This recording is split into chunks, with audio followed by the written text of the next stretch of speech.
Were you watching yesterday? Or did you miss Street Fighter League history? This is the only place in the world of fighting games where you need killers from spot 1 through spot 4. No weak links. Yesterday, we had 3 team matches come down to sudden death, and it was not the usual faces wearing the capes. Did you see the bull himself, 2-time Capcom Cup champion, Mena RD, go down against Team Falcons? But the rest of his team was not about to let him fall, as Chris T and the rest of the Banditos get the victory in the end, so Team Bandits still stays afloat in this season. And you cannot forget what happened with Team FlyQuest. Punk the God goes down up against Brian Job, but Psycho gets the job done as he takes down Young Blaws, the prodigy who up to that point seemed entirely unstoppable. And that was only day 2 of Street Fighter League. This is what we do. This is what we love. This is day 3 of Street Fighter League.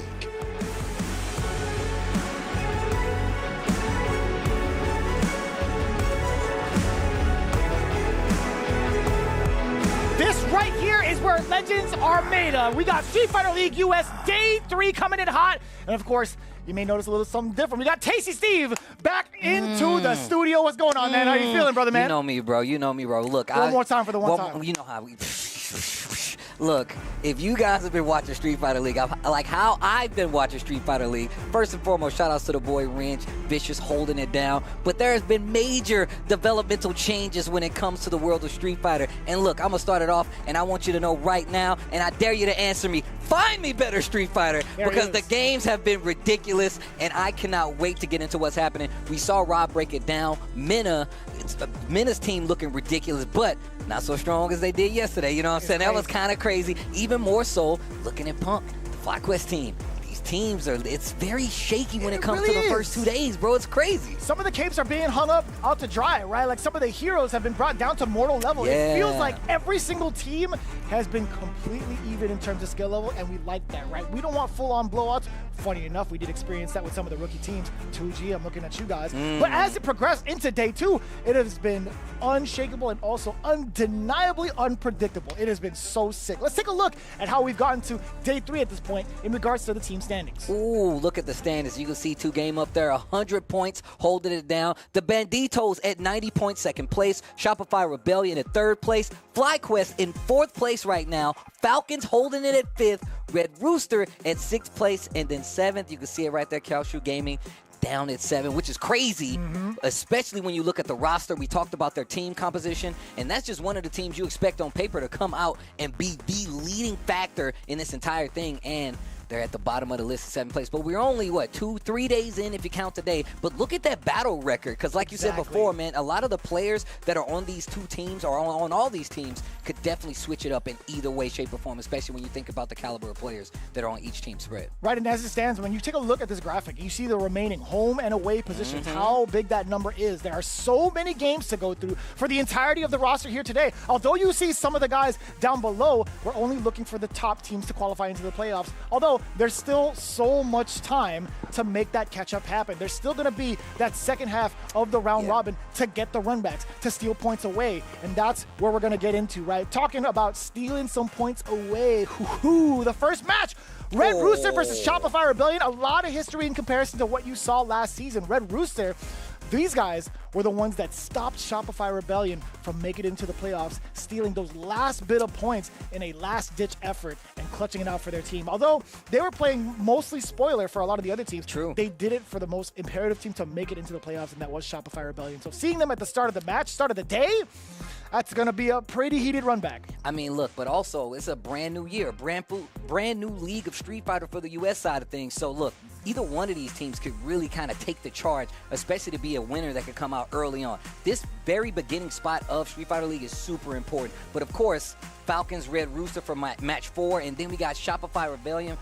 versus the Bandits as that 5th match today, holding us down. And look, every match has been ridiculous already. All these teams are really trying to start the run, especially to be in the lead leading into the second half. So yeah, it's going to be so much to look forward to. We have 5 matches every single day, at least majority of the season from what I understand. And it's going to be going by real quick. And first and foremost, we do want to appreciate you guys coming through every single time in the chat, everybody coming in internationally as well. And also, really quick before we get into the format, happy birthday to my big dog, Justin Wong, by the way, at J Wong, 3Gs. Make sure to let him know. Happy birthday, big dog. We love you and we appreciate you. Let's get into the format and how everything goes up in Street Fighter League US. Very similar to what you've experienced these last couple of years, but this one's a little bit different in regards to the extra round, which we'll get into. The first 2 rounds, right? Round 1 and round 2, both best of 3 worth 10 points each. However, that final round, or at least the round 3, that's going to be the big anchor spot. Best of 5 worth 20 points. If there is a shakeup within the rounds, if there's a tie, that's when we hit that 4th one, the extra round. Also, best of 3, no longer a 1st to 1. It's going to be 10 points. But the big difference is you are forced to play the 4th player of your roster that didn't come up prior. I like that. Make sure everybody in the dugout gets games. And on top of that, it makes it so this is a much stronger team composition going forward, especially with what's on the line. Prizing ain't nothing to sneeze at. Look You at can that, bro. see it right there. 3rd place still going home with $10,000. Second place with $30,000. But first place, the big chunk of it all, $60K, $60,000. That's 3 zeros, 4 if you count them all, but still a lot of money to go home with, and that's more than pride as placing 2. You know how many times you go to Japan with that kind of money? Man, look, don't remind me. I would love to spend all my money going back and forth to Japan. But of course, speaking of going anywhere, we're trying to go further into this standing. Red Rooster versus Shopify Rebellion. Red Rooster's going to have that home field advantage going forward, though. That is correct. Shopify Rebellion, they're going to be the ones in the hot seat putting their away order up first. Jack actually coming up for the first match. He's been extra clutch in the extra match. He is 2 so far, 2 W's under his belt with Dual Kevin following suit. Still looking to get his first W this season, which is rather dangerous to say because he's been one of the top ranking North American players for the CPT. And then, of course, Knuckle Dew in the anchor spot. We got Shine awaiting in the rafters in that extra spot. Still looking to find his first game as well. But overall, this composition is rather tough to contest. Yeah, I mean, if you just look at, like, over the years, not just this year for Street Fighter League, Knuckle Dew has typically had a slower start coming into this. But now he came out swinging, getting a big win versus Punk. And then, of course, the same thing going for Dual Kevin. Dual Kevin is definitely one of these players that is consistently not only just, you know, in the league of Street Fighter, he's been able to hold it down here and not doing so well, but we're still on 2 days in. We got 3 days in, and now we got to see if he's going to change it up. But I think we got an interview coming up. Yeah, let's take a look. We have KuaiShou standing by with Red Rooster alongside Rob TV. KuaiShou, how has it been? What's your experience been your first time being here on Street Fighter League? Ok, él está preguntando cómo ha sido tu experiencia aquí por primera vez en Street Fighter League. Bueno, la verdad ahí mi experiencia ha sido súper buena y bueno, ahí seguir jugando y también que la he pasado súper bien hasta lo que lleva hasta ahora y bueno, ahí obviamente ahí con ganas de seguir, de ganar y obviamente llegar lo más lejos posible. So he says that he's just having a great time. He's really happy to be here. He's glad that he's been able to play so many players and play to the level. And he's just looking forward to keep playing because he knows there's more games ahead. So he's just very excited to keep playing the next matches that are coming in the next coming days. Yesterday, we saw you play against VX Bao. You had the best comeback that we've seen so far on Street Fighter League. How are you able to keep your composure when you're down so much? Él pregunta que como tuviste el juego con VX Bao tan cerrado y fue bien tenso, ¿cómo tú pudiste mantener tu compostura? O sea, estar tranquilo aún así en una tensión tan alta en ese round. Bueno, la verdad, yo lo único que pensaba cuando estaba jugando era que no quería perder. O sea, no quería perder y obviamente mantener la compostura y encima que también que si yo perdía, Red Rooster iba a tener su segunda derrota consecutiva y íbamos a tener como igual un mal comienzo, entonces tampoco quería eso y quería que igual que mi equipo ganara, entonces mantuve ahí siempre como a tope, obviamente, aunque la partida no se acaba hasta que se muera, sí, cuando ya el mono ya está en el piso ya ahí ya se acaba, pero antes no, entonces hoy siempre hay que seguir de pie y seguir luchando, obviamente, porque en una de esas puedes lograr como darle vuelta a la pelea y ganar. So he says that in that match, like he was just thinking, I don't want to lose. I also don't want Red Rooster to be like another defeat since we lost the match versus Bandits. And he was just playing as best as he could. He never loses faith in the match. Even when you're done, he's like, it's not over until the character is KO'd. Like, so I'm just going to keep playing. And he just didn't want to lose. Like, he was just focused on getting that win no matter what. Crimey, what makes you so confident? Él está preguntando qué es lo que te hace a ti sentirte tan confiado.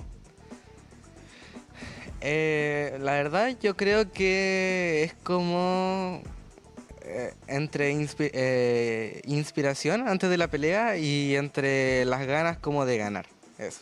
Y eso como me hace sentir como que, o sea, al yo querer ganar tanto, o sea, con mi ganas de ganar, o sea, me hacen como que no rendirme y obviamente eso me da como más confianza como para seguir adelante. Entonces ahí como eso, como de perseguir como lo que yo quiero. Entonces eso. So he says that what makes him become very confident is the fact that he already has that mindset of like he just wants to win, like he doesn't want to lose, and it just motivates him and inspires him to just like stay focused. And since he's already with the mindset that I just want to win, I want to get that W, he just keeps going. Like he just feels like he just has to pursue that and just keep it with the feeling and just be focused on the win that he wants. Only 14 years old and already has the composure to put on comebacks like we saw right there. Crimey, it is a pleasure to have you on your first season here on Street Fighter League, and good luck with the rest of the season. I had to double check my notes on that one. Let me see. On my phone, it actually says about Crimey. A fun fact, I just want to play some games and eat some ice cream. You know, that sounds like a 14-year-old. That is definitely a 14-year-old. My man ain't worried about nothing but blowing bubbles in his chocolate milk, and that's what his main focus is. But speaking of, it's business time. Speaking of business, this is a businessman, Chris Wong, coming up on the side of Red Rooster, going up against Jack, just a kid. And this is about to be really interesting. I call this guy the business because I really appreciate how hard he studied. When I came here earlier, he was the only person in the training room, literally in their practice. That's the guy. That's the business right there. But just a kid. First off, I don't know how he did that thing with his arms the other day. It was AI, I'm telling you. I don't know how he did that. But we're going to get into it. Chris Wong going up against just a kid. It's Red Rooster going up against the Shopify Rebellion. Let's go. Okay, big pickup already to get this knockdown. And Just the Kid is really good at like holding the momentum. He can slow it down and he still maintains the momentum. And Jury's known to do that. But Chris Wong is definitely a Luke master at this point, bro. He's kept with the character through and through, and he's really good at controlling the neutral, especially with the projectile. Oh, most definitely legend rank, I'll tell you what. But one of the things that we talked about, like Jack kind of holding it down, one of the fine things about Chris Wong in regards to his gameplay, he's always found ways to snipe out some of these big openers, whether it's crouching medium punches to counter hit, whether it's crouching medium kick as a way to kind of check people from walking backwards. He's done a great job of finding those big openers that Luke needs for big damage. Okay, there goes Ben's an OD uppercut this time. He's always looking for the air. Oh my! Wow. Okay. You knocked a onesie off there. That's crazy. Dude, the fact that like Chris is actually fighting in a scramble with Jury like this is actually kind of crazy. We know how easy it is for her to like kind of snowball after a knockdown. Chris still fighting up close. Finding these counter hits real clean against Just the Kid. I was going to say Just the Killer.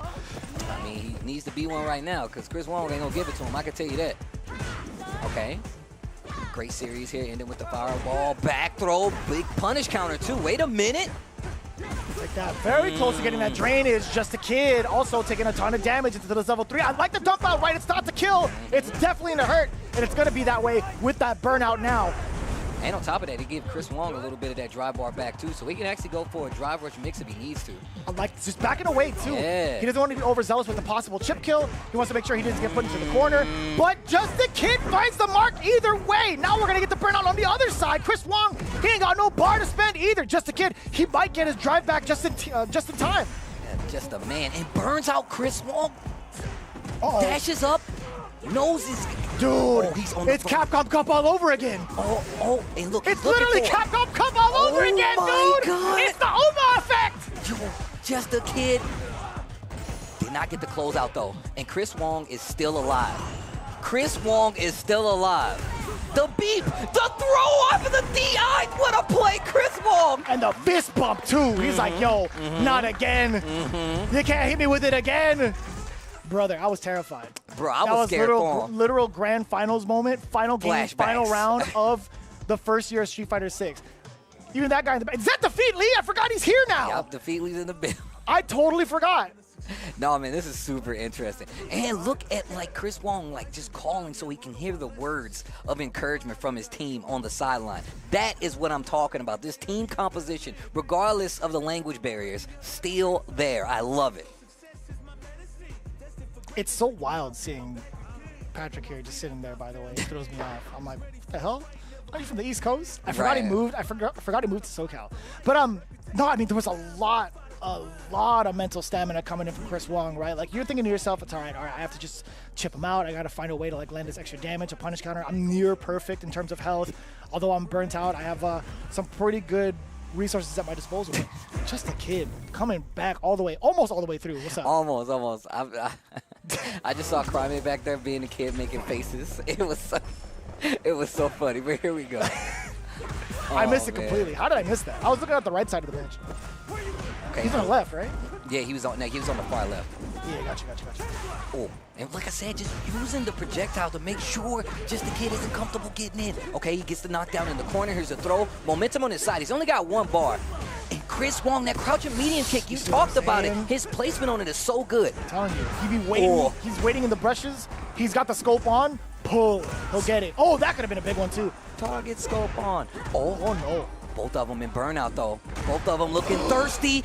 Oh, wait a minute. He's just about to get the drive bar back. Perfect timing right there. And now playing back.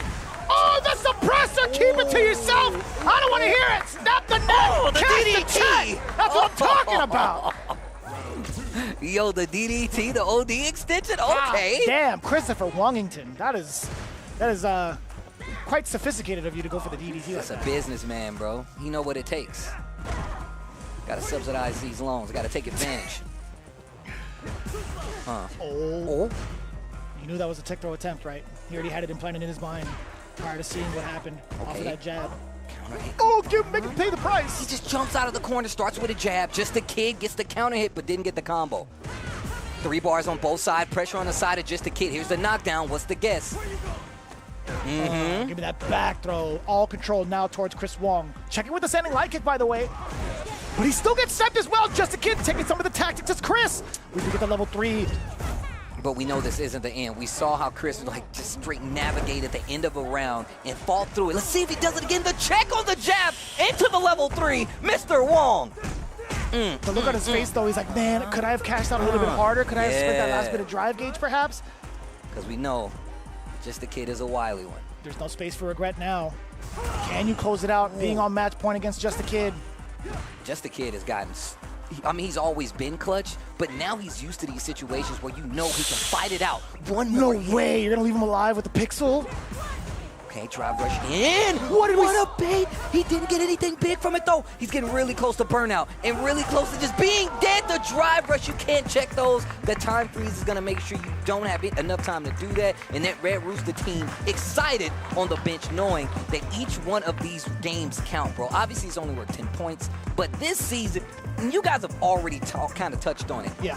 It's sweaty in here. You don't know when you're going to get your next piece of points. So you literally have to fight every one like it's your last one. And it's one of the reasons I feel like we're starting to see some of these typical anchor players be put in the middle of the pack. You know what I'm saying? We're going to take a look back at what we were talking about here. I'm glad that you pointed out that he uses that crouching medium kick like that. When he knows you want to back up a little bit, get away from the guess of it being a throw or not, he knows that you want to back up. That crouching medium kick, one of the go-to tools. And we've seen it a couple times in this set. I think both did a fine job of trying to snipe out the timings and ranges that the normals they want to use, right? Like Just a Kid, especially towards the end, he actually got that fierce, but he just committed to the fireball.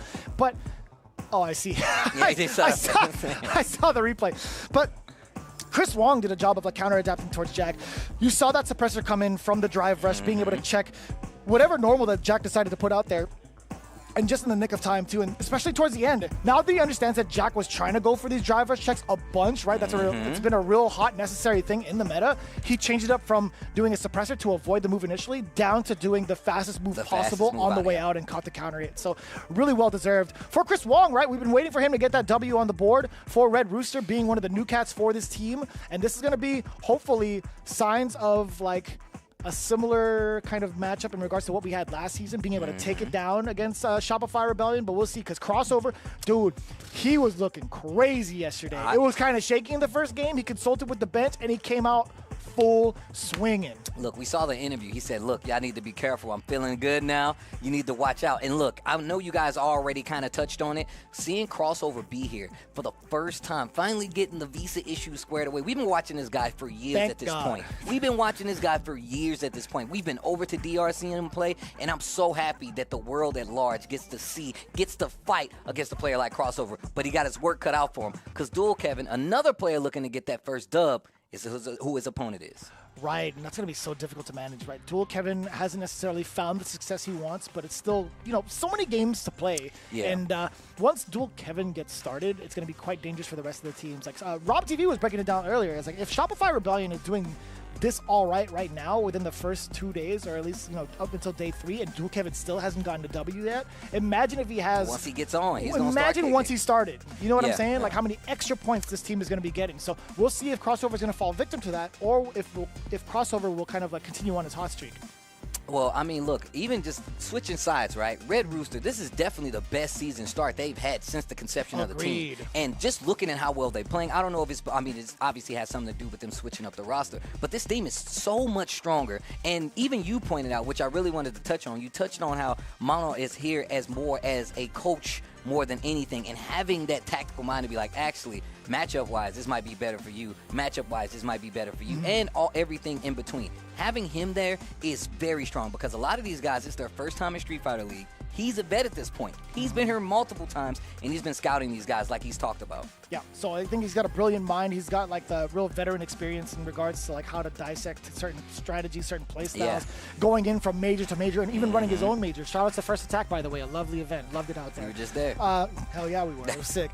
I really love him stepping into that kind of role. Like, one of the biggest questions I had in my mind was like, if you haven't really found like the time to play or like focus competitively, like what are you gonna bring to the table? He's like, you know what, I still feel like this team is like part of my own like flesh and blood. I want to make sure that I do my best to contribute in any way I can. And if it has to be in a facilitator role or a managerial position, so be it. I will do that. That's what it takes. Anything it takes to get the W, but they're going to need to beat each other right now to get the W. Dual Kevin versus Crossover. Coming up, Red Rooster versus Shopify Rebellion is what's coming up. Now, we know Crossover has multiple characters. Who do we see versus Dual Kevin? It has to be the Maya. It has to be the Maya. He's been looking so strong with Ken for the first couple of seasons, but as soon as Maya came out and he had transitioned over to that character, he has been a rather dominant force for his region and also some of the weekly events. So, although he had a little bit of a shaky start, I still think he's got the utmost potential. I mean, he's proved it in day 2. He got his W. I mean, he also has the DJ. We've seen the Bison before. We've seen the Ken before. Probably won't see him here because, That's you know, true. it's a lot more, critical It's on the the line. Bison. Told you. I was like, what? We might see somebody else. And look, I want to see how you're going to force this, because obviously we know Bison has a problem dealing after the knockdown. Yeah. But how do you knock down Rashid to make sure he respects you? That's what the game plan is. But we're getting into it. First blood, Dual Kevin. He's getting the momentum, but it cost him quite a bit of drive. Bro, he's crushing the Boogerman outfit. He's getting Bison. Dude, it's crazy. Like, it's the same green color and the same exact red color. What a game, by the way. What a classic. He's playing back. I like it. And I like how he's fighting his way out of this corner. What a confirm, and now we're back in the game. Obviously, a lot of life to gain back, but he's working on it. That is specifically tailored against Dual Kevin, right? In neutral, he likes to throw out that medium kick a bunch. We've harked up on that so many times over in every game that Dual Kevin's played. In Crossover, taking full advantage of the mine, at least temporarily. Dual Kevin, at least one of them, was able to snipe out in between. He got that stand jab, full conversion into the SRK. Now Dual Kevin reclaiming that first round. Okay. Momentum looking really strong. We saw it go back and forth already. Dual Kevin started with a big push, gets a knockdown in the corner. Crossover switches it back, but doesn't stop Dual Kevin from getting around. We go into round 2. 2 bars on the side of Crossover, though. Standing medium kick. He's really trying to control that range. He knows that Dual Kevin likes to throw out these normals at this range. Oh, punishable. Ooh. Okay, perfect spacing. Gets the jab into the kick. Yeah, a little bit too close for comfort, right? Dual Kevin does have a level 2 in stock. Not going to initiate it just yet. Punish, counter, standing medium, linking to the sweep. And the little slight hezzy for the crushing medium punch conversion. You're building a level 3. It's the first time we really get to see this bad boy. And for good reason, right? We're so used to seeing the level 2 setup. Dual Kevin probably thought, or, Crossover thought Dual Kevin would have let that out a little bit earlier. Yeah. So hence why he was backing away and probably getting ready for it. And even Kevin kind of faked it out, right? He threw out the fireball first because there are moments where Bison can react to the activation of level 2 with OD Psycho Crusher. So I think that's why Kevin was reluctant to even let that level 2 rock because Crossover was already holding back. And he was holding back quite a bit too. But that's also when we went into it, I pointed out like, yo, he got this much meter. He definitely can set it up, but he throws him off by just going in, keeping the pressure going. Spins to level 3, game 1 in the books for Kevin and Shopify. Great parry right there on the DI. Damn, now I understand like the Bison pick a little bit more, right? There's just so much to kind of like contest within the neutral and also like preventative measures against the level 2 if you were standing, right? So really, really cool to see Crossover even like exercise his character. Let's see if it equates to a win because Kevin, at least both of them have shown up for these games thus far, right? He's done a great job of trying to take it away in neutral. That standing jab counter it again against Crossover. Lets you know that Crossover's throwing too much. Sauce it up, you do too much. You do too much. Bro, and we're looking at how Kevin typically plays this neutral game where he kind of like pokes you into submission, you swing, he gets the knockdown or the throw, and then he starts this game. He's playing a little different right now. He's looking a little different versus Crossover where fact is, Crossover's trying to play this matchup game up close and it's just not working out for him. Okay. Gets the roll shot. Spins the level 2 this time. Yeah, you can't even force yourself out with a drive reversal with the SR on top of you like that. Yeah, that's just smart play by Kevin. The crouch jabs to interrupt, and then he stops the pressure because he knows he's in burnout. The DI is gonna work out. He's only got 1 bar though, so he's not gonna get the kill. Tries to go for the reset. Crossover really close to getting this drive bar back. The neutral jump roundhouse. Big damage. Down. No, he didn't spin that. He did not. Okay, he knows he's got the bomb on, keeps the pressure. Perfect parry for Kevin. Oh, you can set up. You can finish the rest of it. Jump out the rest of the drive gauge. That combo ain't finished just yet. Level 1 SRK yet again. Kevin on the board with 2 games straight. And Kevin, you can see the sigh of relief on his face. Like, I got one. I broke the seal. And now we can get to the games. Points on the board means a lot here in Street Fighter League. I'm trying to tell you guys right now. And we've said this season after season. These guys are used to going to a regular tournament, playing the 2 out of 3, double elimination, going home, playing more games. In Street Fighter League, it's about the team. We've heard a few people talk about it. Yeah. We've heard a few of the players be like, look, man, Street Fighter League is different, and you're seeing it here. Kevin getting points on the board. This is a good motivation booster, not only for him, but for the team. Yeah, I mean, this is just only a matter of time to see Kevin really rev up that engine. 4 games, 4 rounds straight against Crossover in moments, too, where he was kind of under fire in that corner. Him being able to weave past the offensive pressure from Crossover lets you know that he's been ready, right? Standing jab multiple times over to get these big openings. It leads to this offensive pressure that we're known Rashid for, right? Like, this is just so difficult to even get out of. Like, there's so many different avenues, especially when you have a character that doesn't have a reversal option outside of Super. I mean, we saw how Kevin was approaching him. He was up for the game. He was like, so elated. He's like, thank God. He's looking to this guy every single time. He doesn't want to look at his captain because you already know Knuckle Dude's kind of like giving him grief about it. Yeah. I mean, obviously, I heard what you were saying about, like, just a kid talking about, boy, like, I'm going to sleep good tonight. I don't know about you guys. That's real. Bro, he did it again on day 2. He's like, this bed's going to be real comfy for me and Knuckle Dude, man.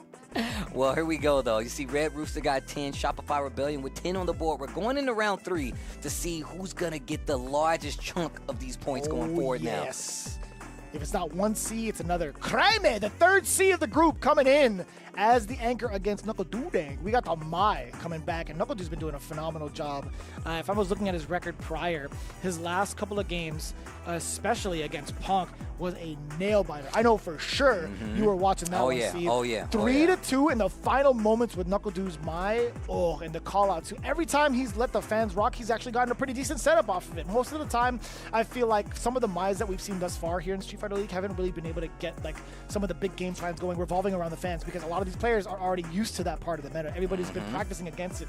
Knuckle Dude's been getting away with a lot of them because of his timing with Sonic Boom 2.0. I literally was about to say it. It's actually, I think that's the attachment to it. Him having fans, powered up fans, slower fans that control that pace, that gives Knuckle Dude a whole screen to walk behind. Hell he's yeah. used to playing slow with Guile, and on top of that, he's been on these stages before. And shout outs to Knuckle Dude, because typically Knuckle Dude, if you look back at seasons past, he was very reluctant to be the person that goes up there. And this might be just to switch the format, and no matter what you might have to play, especially if you go into overtime, but this looks really good for the confidence, not only of the team, but for Knuckle Dude being in that that team leader situation, because this isn't his first rodeo as being team leader for Street Fighter He's League. been in every single season. He's literally been a part of like every single season. He's been a champion of like one of the seasons as well, part of like Team Gale. That is kind of wild. Even Dual Kevin, I think these are the two like highly seasoned vets. Yes. We got veterans here for Street Fighter League that's been around quite enough to know that they can take that leadership role on a team, and whether just how big these points are. But speaking of, KuaiShou coming up, he's going to be going up against FlyQuest. And look, these matches that you guys are getting, these are Capcom Cup caliber matches. You don't get these matches anywhere else, and that's why I ask you, find me better Street Fighter. Capcom Cup caliber. You got it. Yeah, I was thinking about it. I'm like, that's a lot of C's, man. Especially with Crossover, KuaiShou, Chris Wong. There's a lot of C's in this. But here we go. KuaiShou getting all set up here, man. I'm telling you right now, this dude is definitely the epitome of the kid. We saw him like back there making faces and stuff. Just got the energy, the exuberance here to really keep everybody on their toes. We got the fellas in the background too. We got Nate and Chuck. Hell yeah! Some of the big TOs that put a lot of the SoCal scene together in the crowd. Ultra David's here too. JB in the building. Hold on. JB. Yes, sir. That's crazy. Everybody's showing out on a Saturday. I love that. Okay. And look, I was a little afraid, man. It's Raphael Sadiq had made a whole song about it never raining in Southern California, but it is raining in Southern California right now, and we still got a crowd, so shout out to everybody that pulled up. But here we go, Knuckle Dude Dang versus KuaiShou. It's going to be Red Rooster versus Shopify Rebellion. 20 points on the line.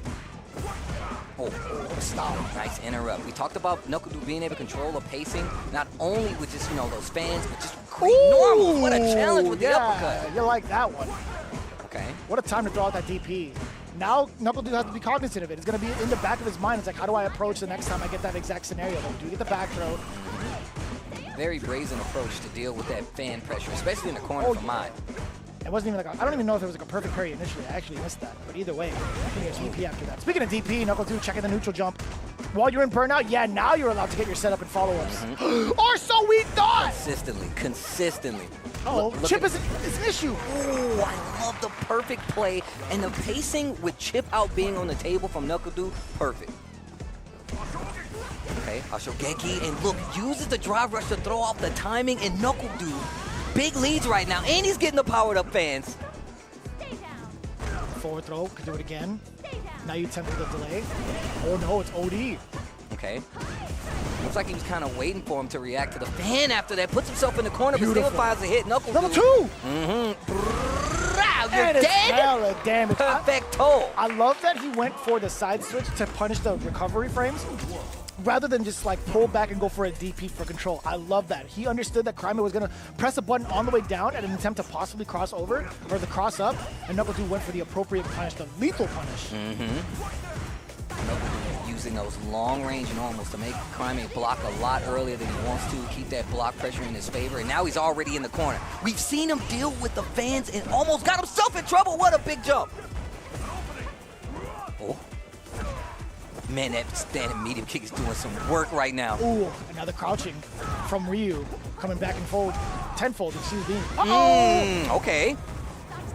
Look at those drive bars. What patience by Knuckle Dude. He gets another round on the board. And this is exactly what I was talking about. Being able to kind of stagger the pressure. He's really playing on the reflexes. The young man reflexes of KuaiShou and some of that battle instinct too.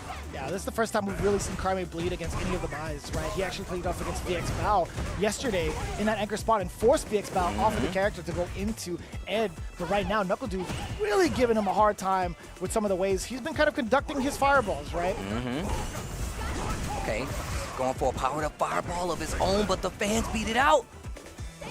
Knuckle Dude's fireball game is insane. Just at the right range to stuff out whatever it was from KuaiShou. Was that a fireball startup? I believe so. The spacing trap. Uh-oh. Okay, works this time, gets the knockdown. Doesn't spend any meter on that, but uses the drive rush to try to close the distance, the jump back knockdown. Knuckle Dude, a forward throw. This isn't looking good for KuaiShou right now. We got to see an OD, right? And it's enhanced. There it is. Locked down, draining the drive dance. That's the objective. Ryu Enbu. And he forces KuaiShou into the burnout. You saw that drive rush cancel. He was trying to find an opener off of that. Knuckle Dude hook, line, and sinker. He had so much life to spend regardless. He was like, you know what? Come at me. Let me see you try to spend this meter. the overextensions by Crime have gotten him in trouble. Yes! They have gotten him in trouble, and you could see him really mulling it over right now. He's like, yo, bro, I'm playing right. And he's even trying to get Knuckle Dude to react to a couple things. But I feel like that's even more difficult. He's seasoned, not only SFL, but just a Street Fighter veteran, bro. You got to go a little deeper in the bag, Mr. Crime. Look at me, he's like, you know what, you're right. Let me lock in You know real what, Mr. quick. Steve? You're right. I can hear the translation already.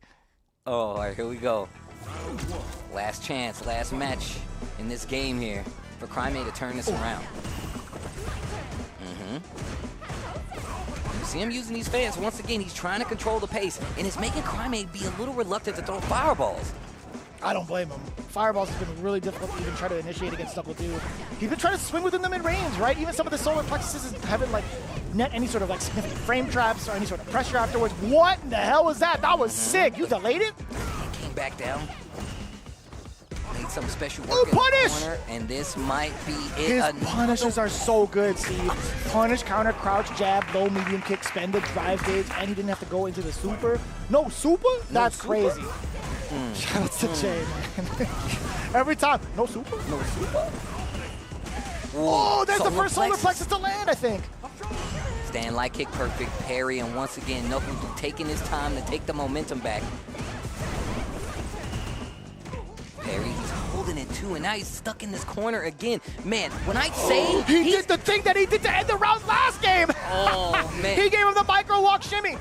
Playing on the reactions and No another way, hit, the closeout. But Knuckle Dude, dang it, Shopify Rebellion, getting a 3-0 over Crime. He did not like it, but Knuckle Dude and the rest of the team did. Congratulations all around. We don't even need that extra play.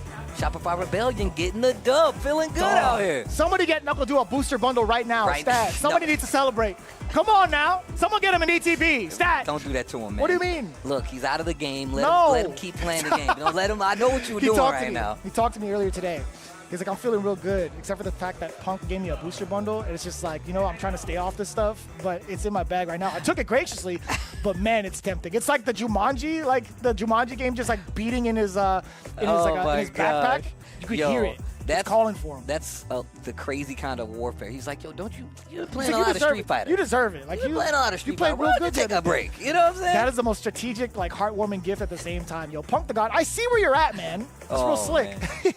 That's real warfare. That's psychological warfare. But speaking of warfare, Knuckle Dude looking really good versus. Hell yeah, he was. Really good versus That's Crime. The first time we've seen him really bleed against any of the Mize thus far. I know it's only been day 2, but there have been teams that have been throwing out that character a bunch lately. So it's a real big surprise to see how much of a difference Knuckle Dude brings to the table in regards to navigating this character. Right, just the fireball game alone in the first set, it was pretty much throwing Crime for a loop. Yeah, he had a really cool understanding. We were just talking about, I heard you guys talking about it, and I heard during the interviews where they say, hey, look, everybody's fighting mine. Everybody's used to fighting mine now, but there's still really good players out there that are controlling that character. So you have to know how to fight that character at an elevated level. It's something you need to know how to do at Street Fighter 6, especially where the meta is right now. And of course, he's going to have that Mai under wraps, but Crime not able to get that W. The Ryu was just not enough, man. I'm actually quite surprised, genuinely. 3-0, I did not expect it to be a full-on shutout. Crime is doing a great job of holding his own mentally in-game as well, finding that kind of clutch moment he had against VX Bao as well. That was really insane. And then comparing it to today, hopefully we get to see him out on the games again. I don't remember the full-on schedule off the top of my head, but as we get ready for it either way, we have the winners, Shopify Rebellion, getting a big W against Red Rooster, and they are going to be standing by with Rob TV.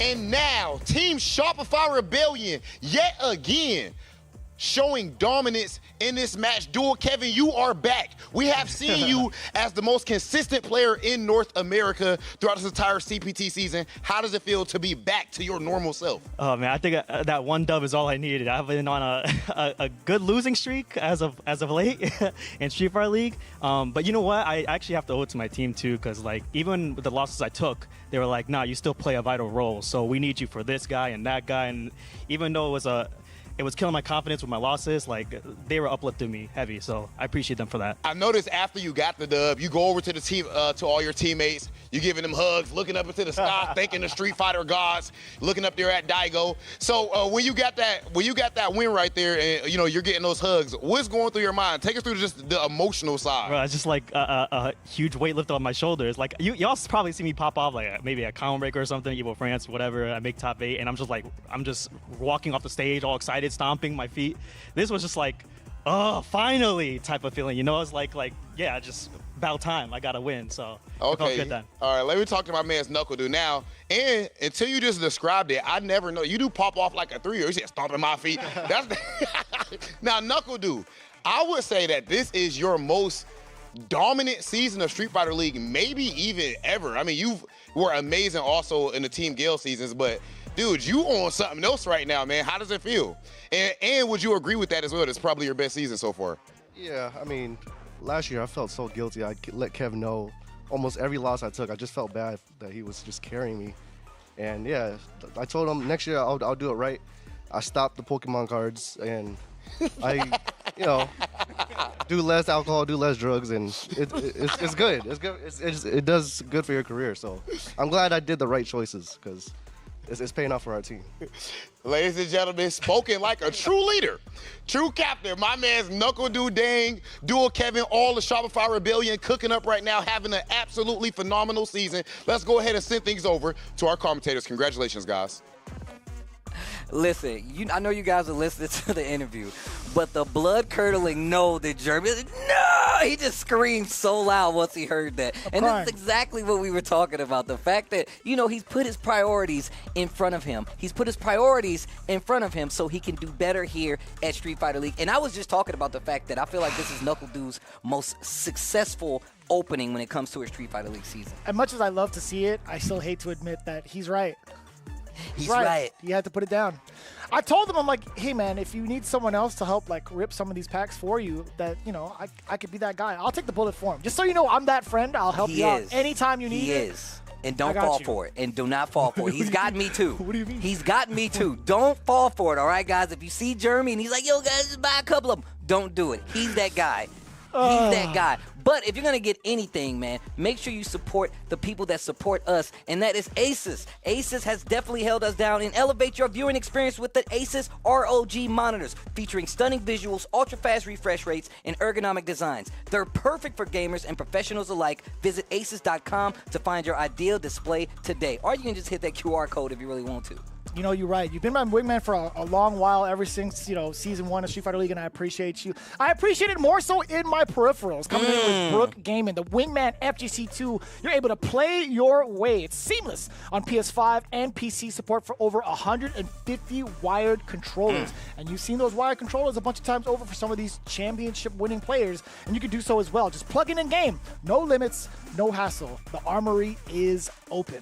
Shout outs to Brooke holding us down here at Street Fighter League, man. It can't happen without those amazing people holding us down, and they're holding you down when it comes to the peripherals. But of course, Capcom's holding you down 50% off Street Fighter 6 right now. Look, go cop it. There's so many people that are watching right now that needs to get their fix, and you can get it right now for half price. And look, I've been having a lot of fun. See, Viper just dropped. I've been in the lab with that character, something crazy. She's so fun. Oh my gosh, she's so fun. But that means you guys can get in there too. Come experience the joy of Street Fighter 6 with us, like you watching Street Fighter League, Yeah, no doubt. I mean, there's no better time than now, especially when it's on sale. It's like, I can't pass that up. I've actually bought it for another one of my peripherals. I'm like, yo, for the Switch, I definitely need that. For the plane, to go for the frame data. I definitely Anyways, need that. we could go on forever about it, but one thing's for sure, you guys need to come back, because when we have our next matchup, it's going to be, I believe, Bandits versus 2. No.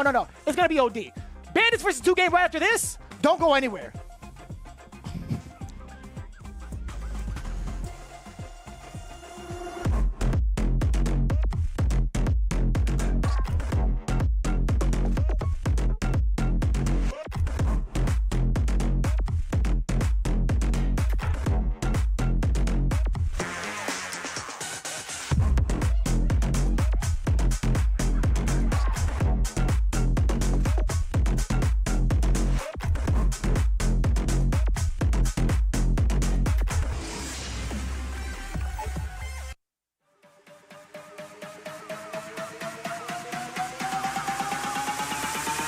KO.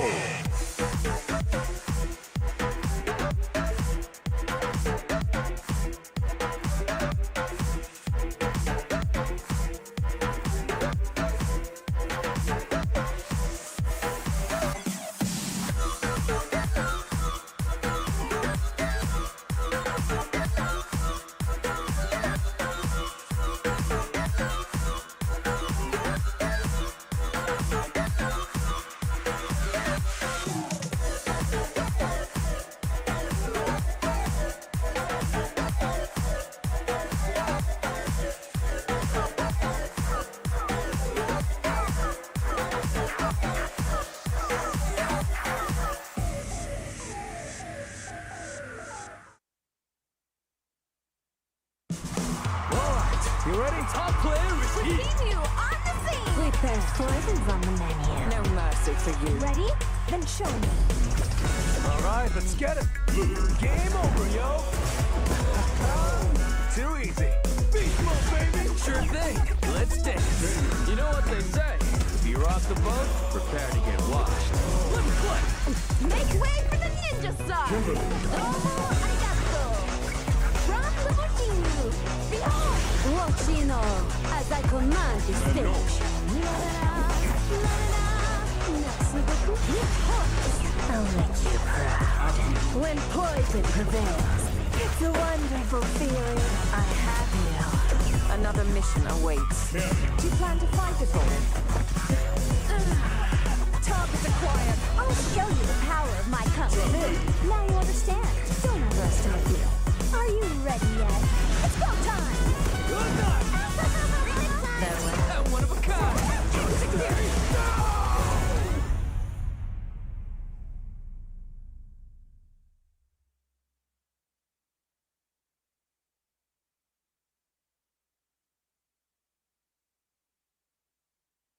If Vermeil is to survive, our people need help now. I will not idly sit on the throne as our nation faces its death. Our village has long kept these canines as our wards. This is a threat to our very way of life. You're not the only one here who's curious about Lady Amara. The future of Azuria rests on your shoulders, and you sat yourself down right in front of an assassin. Are you out of your mind? The Living Mountain. Yamatsukami.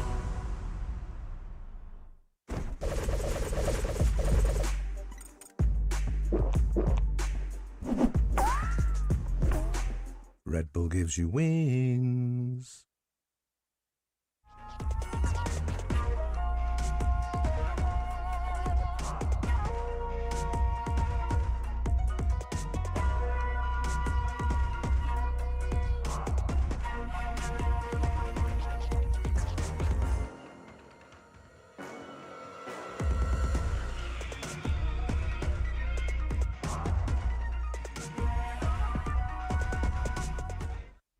How did it feel to get your first win of this season? First thing is DCQ play with JP and Bison, and I have good practice both character. You know, because Roy play JP and Mena play JP too. You know, and I play a lot with Roy and Mena. And when I play with DCQ before, I feel confident, too confident, bro. Yes. What yes. the hell is?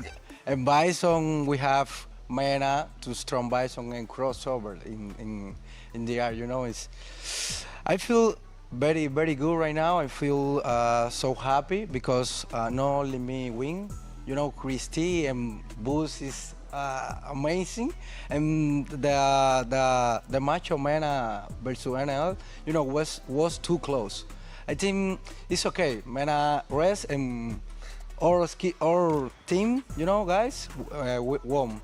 It's okay. Okay, yeah, Mena got the rest. Hold on, no, we're not about to just skip past that. I done interviewed you for a long time. That's the first time that you've answered something completely in English. That's so cool, bro. Okay, I feel lazy. So, as far as, of course, we see who's next to you right now, my dog Gabe. As far as Bandits overall, how have they supported you guys? I've heard that there's a possibility of even sports psychologist and a lot of stuff happening outside of the game. ¿Qué le dijo ahí? Le pregunta que cómo la organización de Bandits te ha apoyado, que él ha escuchado que nosotros tenemos un psicólogo deportivo, sí. qué tal ha sido todo como de la organización y cómo eso te ha impactado. Bueno, ya yo tengo como 6 años en Bandits ya. Y realmente la experiencia ha sido increíble. El crecimiento mío, tanto como jugador como persona, ha sido que ni yo mismo me lo creo. Y lo que es para Street Fighter League, realmente Bandits, nosotros tenemos de todo, o sea, en todo el sentido de la palabra. Esos mismos psicólogos deportivos siempre on point. Estuvimos por Japón también practicando y llevamos una energía buenísima. O sea, aquí también tenemos a Gabriel también, aparte de ser uno de los ños de Bandits, también es un full amigo de nosotros, siempre apoyando con todo lo que uno necesita. Y bueno, ya tuve cómo va la cosa. El primer día rompimos, segundo día también rompimos y el tercer día venimos con más fuerza. So Bandits organization has been great. He's been with us for 6 years. He's really happy to have been part of the team for as long as it's been, and he's grown tremendously, not just in the game but as a person. It's like hard for him to even believe like where he's at today, considering where he was when he started. In terms of the support he gets from the organization, there is, you know, that sports psychology approach. We come here to SFL and there's all kinds of support. We do the training camp in Japan beforehand to get them ready. So yeah, he's feeling great and really supported and really happy to have us all here. Feeling amazing and playing amazing too. Ladies and gentlemen, Kaba, of course, Team Bandits have seen the mountaintop before and they are here this season trying to do it again. Let's go ahead and send things over to our commentators. And welcome back to Street Fighter League. We've seen the interview talking to Kaba, and Rob is right. My man Kaba's English is definitely getting better. I saw him earlier, and he was like, "What's up, bro? I haven't seen you in a while." I was like, "Damn." Excuse me? I was like, "Damn." At the back of my mind, I'm like, did I just learn Spanish? I know Spanish. I know Spanish. Rob is right on the double side because he's like, yo, I'm lazy. Yeah, same. He's kind of lazy. But no, I'm playing, Rob. I'm playing. But in that interview, Kaba was just talking about, like, first off, going and being more prepared and feeling really confident leading into the season. They've been coming over for quite some time. And shout outs to Bandits for supporting all the players coming from DR and just holding them down as well. And just having Kaba here, one of the strongest players just in the region, no matter what. Having him on your team, having him prepared to play. What'd you call it yesterday? Caliber, Kaba It was Kaba Caliber. It's the exact thing we were see. expecting to see right out the gate, right? It was a little bit shaky on day one. He went 0-2, but he brought it back all the way through, and we're expecting to see that again today as they're gearing up for their matchups against 2-game. These guys, funny enough, they were coming in as the new kids on the block. A lot of us around the camps were just like, man, how are these gonna fare up? Even if Blas is on that team, you have some like teammates that are just like some question marks going around them, just because like you may not be as familiar. I mean, in our realm, we're always looking at these guys, so it's just like, man, how are these guys gonna fare up against the seasoned veterans? These guys are at the top of the leaderboards. Yeah. And guess what? Yo, Shaka coming up first against Boost Lee. Ooh. Bro, this is gonna be nuts. The way Shaka was moving, by the way. Yes. Unlike any Dawson I've seen. Even like in comparison to Torimeshi, KuaiShou Mochi, even some of the ones in the States, Breezy Man, I study a lot. It's just gonna be, it's a different look, man, and I love it. All right, well, here we go. They dap it up. They get ready. But here we go. 2-game versus the Bandits as we get into it. We got Boo sitting down, Shaka on the other side. The Dawson versus Terry. Best of 3. Let's go. I'm loving the fact that these guys are picking the green every single time. Yo, stop that drive rush. Hold up. Let me take to the skies, nullify your fireball, and then cover that space with a medium punch. Again, this is like the exact control that I was kind of looking forward to. Terry does a great job of setting himself up off of the fireball and closing the gap with that burn knuckle. But what happens if Boost is in your grill like this, right? Shaka, what's your defense like? Yo, he's waiting. He's meditating. My man's down backing. Good meditation to set you right, though. But he needs to be careful. Life lead slowly coming back in favor of Shaka. Big roundhouse here from Boost. And damage, too. Okay. Oh, the low medium kick gets the closeout. And look, my man Boost is a lab rat, bro. You heard what I love hearing him talk about the game and just knowing and understanding certain situations and just his ability to like slowly break down his opponents while he's playing. He can take down any hero, right? He's got the contingency plan against the entire Justice League. Definitely Boost Wayne when it comes to studying up his opponents, I'm telling you. Oh, perfect parry, forward throw with the punish counter. Shaka needs to do something. I mean, the game is moving. This pace is moving slow enough. He's using the projectiles to try to keep him at bay. You like that, right? Being able to nullify the projectile follow-ups. Shaka taking to the skies with the float. Majority of the time as that power wave comes through. The lance, stuffing boost, also getting the side switch, the down forward throw to clear him out full screen. I'd like this to set yourself up for your own offensive pressure. Shaka, I like that. Was there time that maybe slide perhaps? I don't even know. I thought we were going to see a clean anti-air, but now Boost getting the momentum and avoids the fireball too to keep the corner positioning. Okay, Boost. He's too smart. He's too smart, man. Somebody check his brain. He's got a calculator in there. Big jump in. The level 3 is a chandelier. It goes up. Shout out to my boy Yikes. It's a chandelier. It goes up. It goes up. And he's on fire. Chandelier, bro. I'm telling you. Wait a minute, he's in burnout. Oh, no! The overhead. And that is definitely one of those chip out sequences you have to be careful. It was going to take a big bet from Shaka to stop what Boost is doing in the corner. The burnout was prevalent as well, and you can see the team just waiting. And Shaka goes and talks to the bench. Oh, we've seen this before. Immediately consulting Blas. It's like, hey, man, what are some of the things I should be looking out for in regards to how he's playing? The last time he did this, he came in swinging right back at him. And also, side note, Terry's got some real American lingo to him. When he did OD Rising Tackle, he went bingo. Yeah, like, come bingo. on. Yo, that's throwback right there. Throwback. It is a throwback. No, I'm a big fan, especially in this matchup. It is a little tricky, right? It's not that big of a thing, but dealing with the grounded fireballs makes Dawson have to be a lot more air prone in this one. It's a little different than fighting like a Ryu where you're definitely going to float over it anyway. So you have to fight it just a little bit different. I feel like that's why we see Shaka playing so defensively towards the end of the screen. To be fair, I think that's also correct, right? Like, he's done a great job of using float and medium punch to slightly deter Boost, but by the time he gets even like hit by that normal, he's in the perfect range to size Dawson up with the burn knuckle, right? To really close that gap. Speaking of taking it to him, though, Shaka turning on the offense this time around. Playing a lot. What a whiff punish this dude Boost. And then reset to the throw. Sneaky, sneaky. Yeah, he's been so stable for the Bandits camp, right? He's the perfect soldier to send out to get that momentum. Back-to-back throws. Shaka looking real critical. Lethal is upon you. Another normal can do it. Oh, we got the hit, but didn't believe it was a counter hit, too. Triple lows, quadruple lows, excuse me. Shaka finding the opening and the back throw, sneaking it in. Reset gets the throw. Oh, you can't! You cannot do it! Your muscle memory has failed you! Oh, man. And you saw Shaka before it even came out, he just started scratching his head. Like, oh, man, that was bad. Yeah. And mental stack, you start to forget about a couple of things, and the reactions, they cursed you. It's tough, man. You either had to get a parry before the drive rush, if anything, like not even commit to the drive rush, right? But if you do commit to it, you got to buffer that super or something. Actually, I don't even know if you'd be able to super out now that I think about it. I mean, the only thing, you just have to time that parry and hope you don't get burned out. Yeah, it has to be prior to the drive rush, right? Ooh. Prior to any commitment to Basta Lobo! Basta Lobo!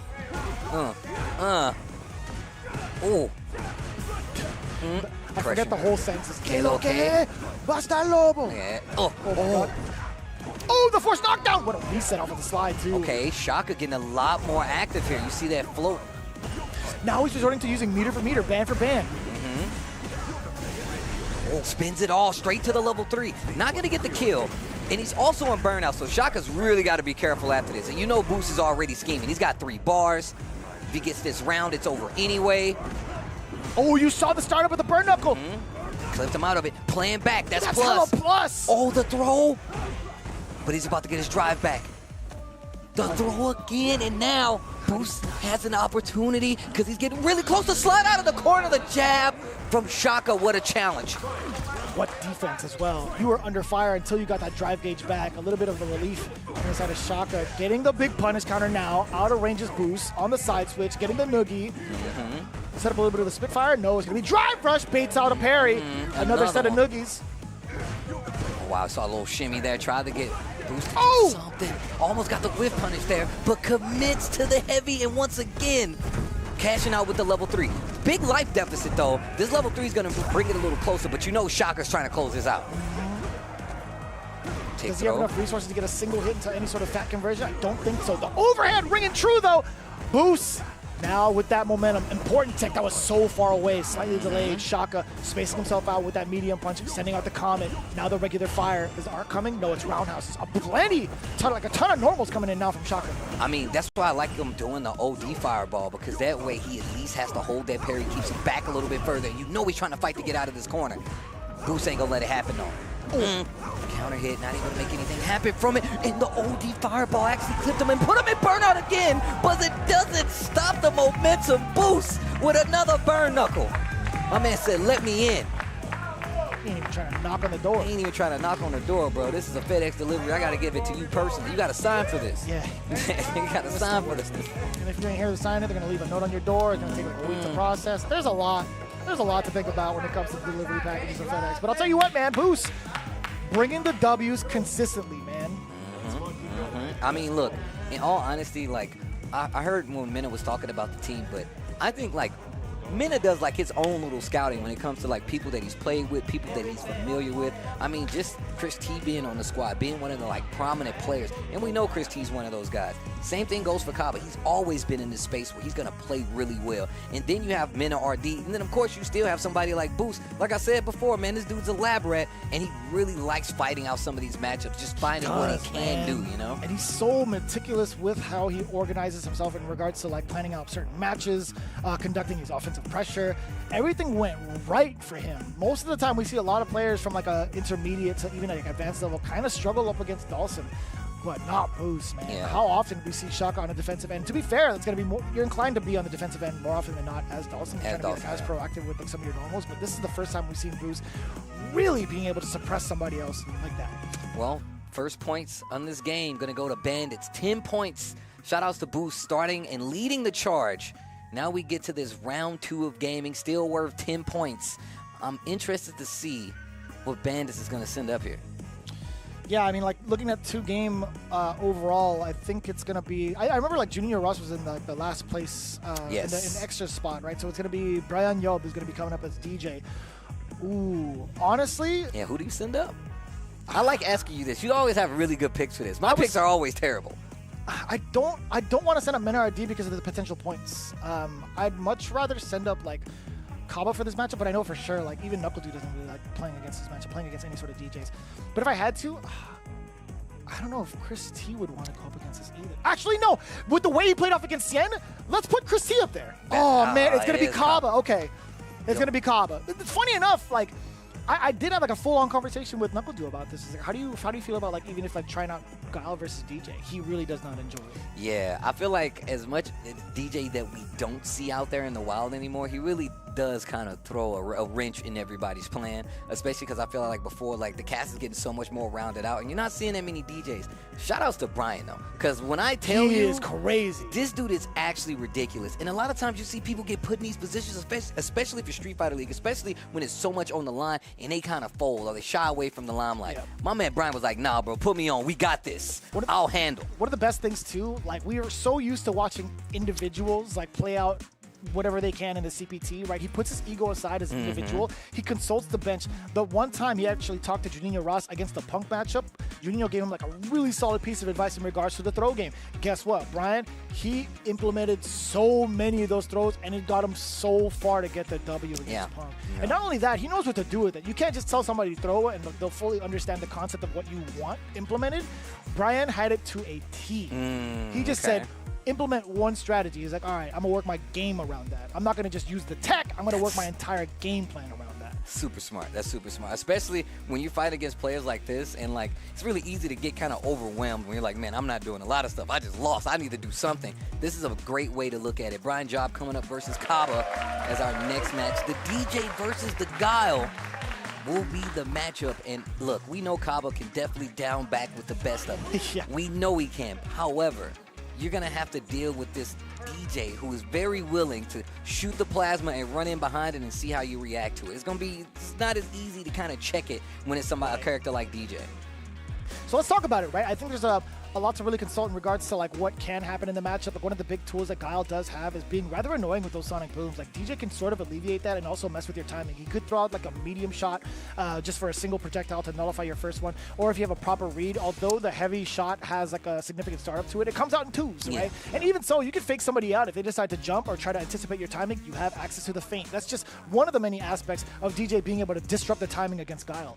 Well, here we go. Brian Job definitely got a little pressure on him now, right? Because every time your team goes behind, you're like, yo, I gotta pick up the slack in some way, shape, or form. And this is what I was talking about. Look how close Brian is willing to play this. love that whiff punish too, off of the sweep. I'm so glad they gave him like a new target combo off a sweep. Yeah. How many years have we seen that double sweep? And nobody's ever gotten hit by it unless it was like the craziest thing ever. And now it's part of the combos. I've gotten hit by it multiple times. Oh, man. I mean, I have too, but, you know. In comparison to now, like, I got to look at it. Oh. Can I be honest with you, Steve? Still? I still get hit by it. Jeez. People be punish countering real well with that normal. It's true. It hurts, bro.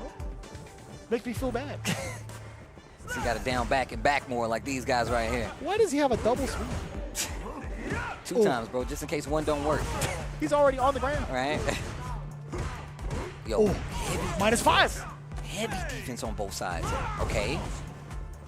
Bro, can you believe Kaba already putting Brian towards critical? But look at this corner. Look at this corner position, though.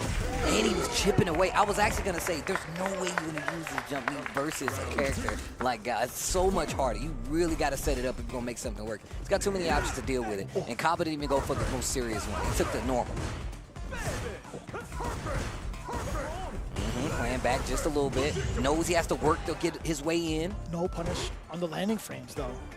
Got that perfect parry. Not too shabby against Kaba, though. I mean, he's, lost an opportunity. Ooh. Gains another one, though, interrupting the drive rush with an OD flash kick. Okay. Counter sweep combo on the side of Brian right now. Pressure in the corner. I like the delay right there. Damn. Comboed it. Back throw. Uh-oh, Kaba.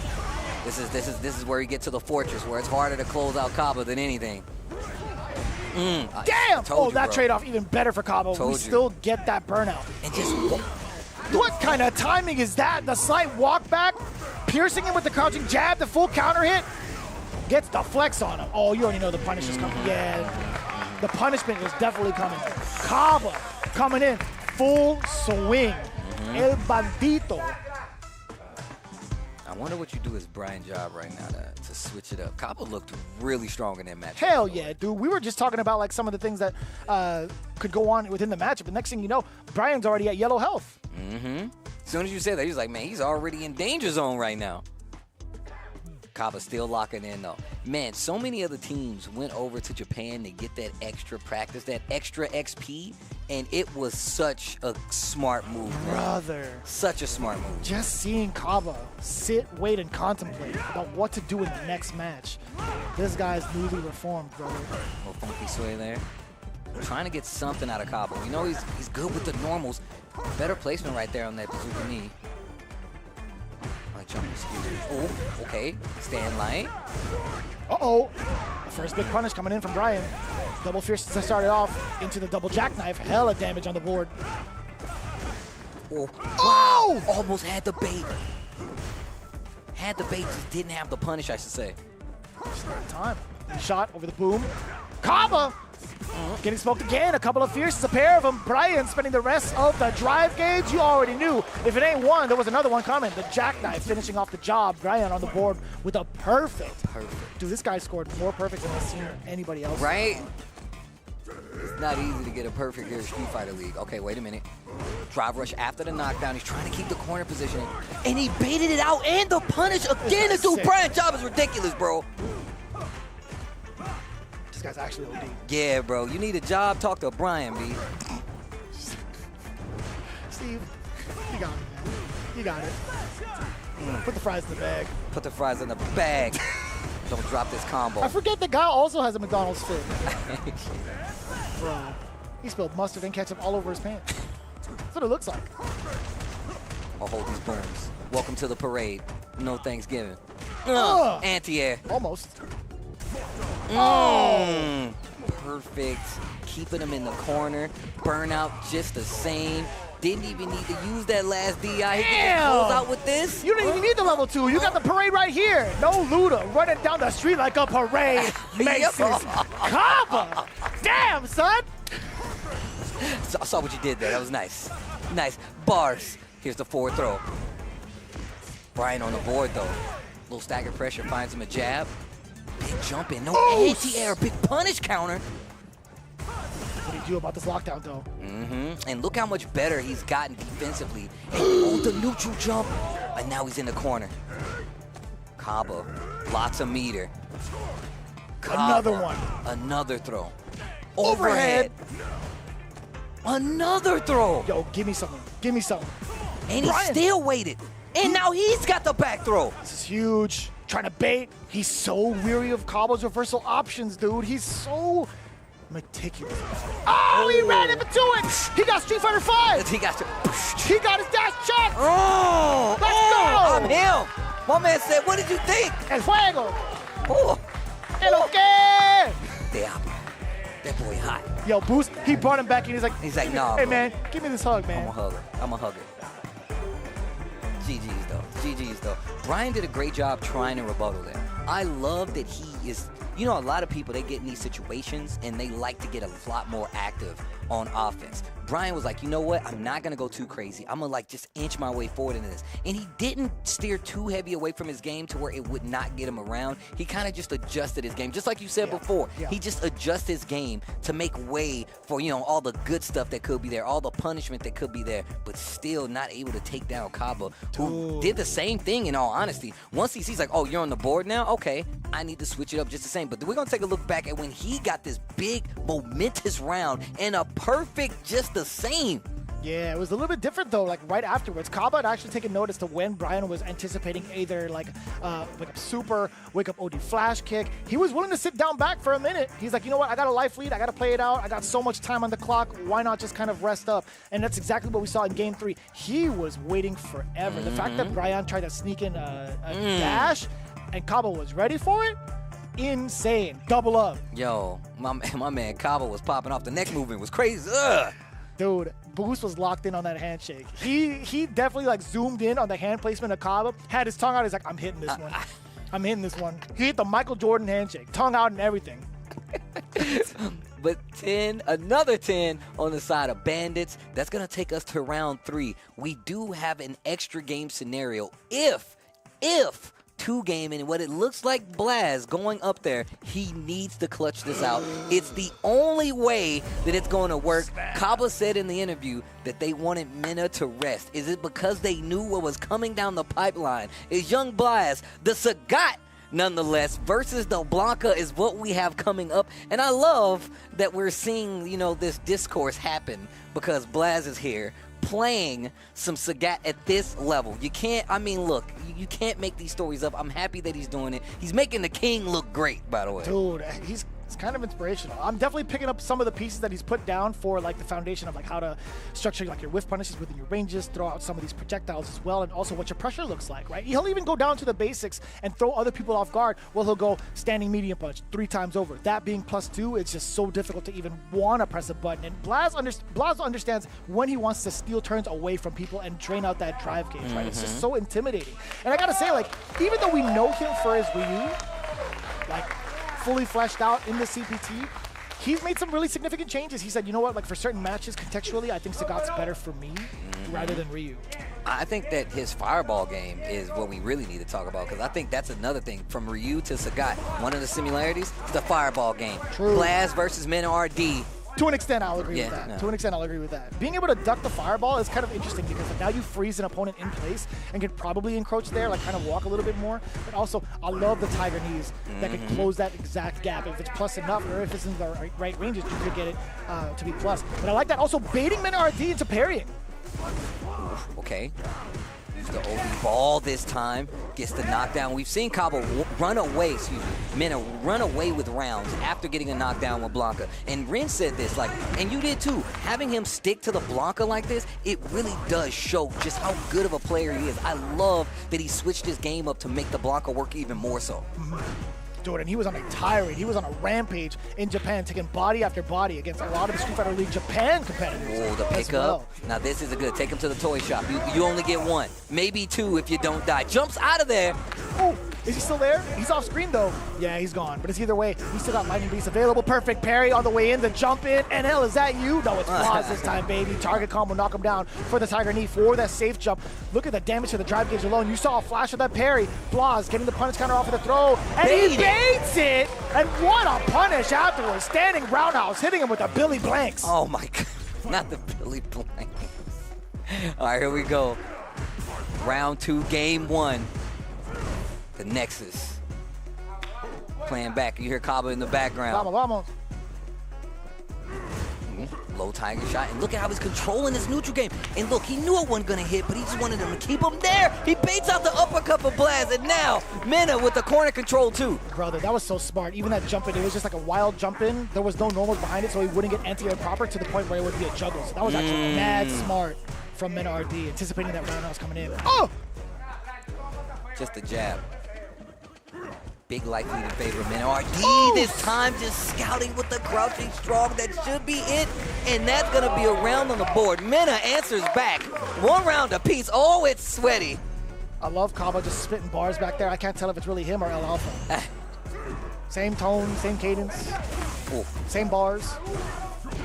Ooh, counter hit, crouching medium punch. Okay. It hurt. We got the sweet spot too. We got the little spin on him. You can't slide under that. No, no, no.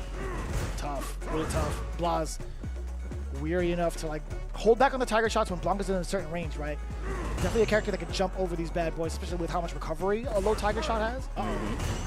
I'm looking for a Tiger knee pretty soon. Mena's playing pretty close, so that way he can probably stuff it if there it start is! a big jump in. Took a while, but he still got it. Level 2 incoming. Then you see the setup. Little fella come out to play. Battery's not included, but there it is now. We got the charge. Still gets the shock. Another one, and I'm out of there. OD uppercut. These toys are nothing to me. These toys are nothing. He probably hates Christmas. He probably does, bro. That's an angry papa right there. Like, oh, come open up these damn toys. I'm tired of y'all. It's a Tiger. Yeah, another one. Now we got 2 Tigers. Oh, the jump in Kaba with the confirm. He screamed before he even hit the ground. Something about fireballs. That's what I heard. That's what I heard. Oh my gosh. Punish, counter, throw. Once again, this is big game territory right here. We're getting classic outfit Kaba right now with the support system. This is godlike. I don't think you understand. Okay, by keeping the mid screen, and now we're starting to see some of these normals, man. It's got some crazy range with the normals, but did not get the pickup. Okay, side switch, and he was ready. He was too ready. That is insane. Look at the drive bar, though. Look at that drive bar. Forces the jump. You can see Blaz up there shaking his head like, yep, that's what I wanted. So for the whole time. On the other side. Rather ambiguous. That was kind of tough, especially with Sagat being a tall fella. Okay. Ooh, great block on the overhead. Still trying to move out of the way. That's standing short. Caught Blaz on the ground. We do get the lightning beast. It's all about the setup now. How come every round this dude Mena switches up his approach and he just makes it fight for fight? What a great drive reversal in the corner and the wait from Mena RD. And that is gonna do it. The throw, the momentum, the perfect nonetheless. And Mena is not letting Blaz keep this lead. Every time he gets around, he's like, nah, bro, I want 1-2. Make you earn it. Blaz, considering he already has a round under his belt. He's at level 3 on deck, right? Let's see if there's gonna be any sort of explosive opening. Nope. Punish, counter, crouch, fierce. Okay. Oh, the micro step forward! And got the counter hit on top of him. Yo, listen to the Tiger roar, though. Look at him with your other eye. You hear the Tiger? Okay, pressure once again. Look at that drive bar from Mena. The slide, the trade. Oh, how did that hit? Another trade. They're scrambling mid-screen. He's only got 1 bar, though. So, no kill. But the throw. This next scenario could be game. Drive reversal. He's got bar. He had to do it, right? Because Mena was looking for an activation round 4, lightning beast. Punish, counter! Oh my God! Almost fell off the chair. The jump in again. Kaba. Look, Kaba is calling him out. He was like, yo, you jumping over these bad boys. Where'd the Dominican flag come from? Out of nowhere. It just spawned in the crowd. That guy's not even Dominican. I'm just a supporter, bro. I'm just a Someone gave it to me. supporter. They told me every time he wins, I just gotta throw it up, you know? They said you'll know what to do. They didn't even tell me anything. They just said you'll know. And I did. My boy Kama out there going crazy. It doesn't help that Chris is right there with him. Right? Slowing it down a little bit. Ooh. Yo, he tried to punish the Nexus, but he did the roundhouse version, perhaps? Blaz closing that gap, now applying pressure. What a time to press a low medium king. That was a counter hit against Blas's time. And we get the forward throw now. What's the pressure going to be like? Back-to-back throws. You got a delay, right? Oh, he tried to do it. Little feint right there from Mena. Okay, fighting back. These series that Mena's using mid-screen, so good. Gives you a chance to react, a chance to hang yourself. Then he gets the hit, gets the knockdown, and now he gets to play his game. Oh, forcing that drive reversal. Luckily for Blas, he actually got it. Oh, whiff punish again. So good version into the knee bombs. This guy's sick. Yo, Mena is doing, oh my God, he gets it. Okay, wait a minute. Still fighting in burnout. Uh-oh. Jump back. He's trying to wait for that drive bar to recover. The DI is going to do it, pending no drop. It should be. It's so smart to go for the command throw on top of that. Mena is 1 round away at this point. Blas hasn't gotten one on the board yet. Can he score that 3-0 against Blas? Will Blas fall short 2 games straight coming in from day 2? Playing back really well right now. Overhead blocked. We get the throw again. And RD slowly trying to push Blas into this corner. Another one. Again. The knockdown. Now you no, the trade. This might be it.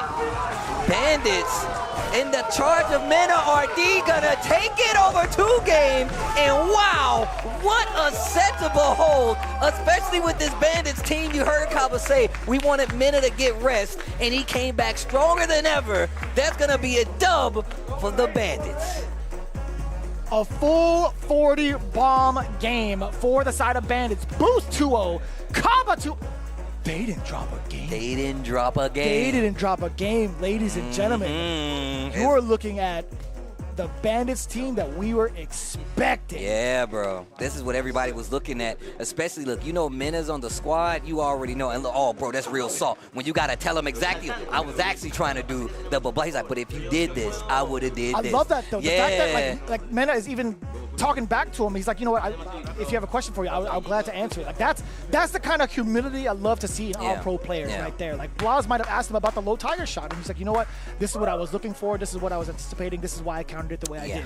I love that, by the way. I mean, look, them going into this and like looking at how Blas was going to approach this, we were talking about the Sagat, and it was just well played on both sides. We saw the drive rush game come in heavy, where even Blas was like, you know, I'm going to do drive rush, crouch jab, and then you saw even Mena start to do it, drive rush, stand jab, just to get a reaction out of Blas, and it actually worked a couple times, and it's part of the reason that momentum stayed in his favor. And the jumps over the fireballs, threatening with the walk-in is what you saw Mena doing. Coming to this range where you want to stick out either a tiger shot, and he's like, hey man, maybe they're too far, tiger knee. Then you go to the normals, but we know tiger shot is there, and Mena was scouting them quite a few times, especially to score those big jumps. Gets to level 3 at the end, and the cash out was crazy. You can see the team in the background going off, even the crowd. Who is this dude with the Dominican flag sign? Who is that? They gave him a Bandits jersey too? Yeah, That's they crazy. gave him a Bandits. That's Gabe out there, bro. He's like, look, take this. You'll know what to do. I would be surprised if Ricky showed up like randomly. If he just kind of like snuck in.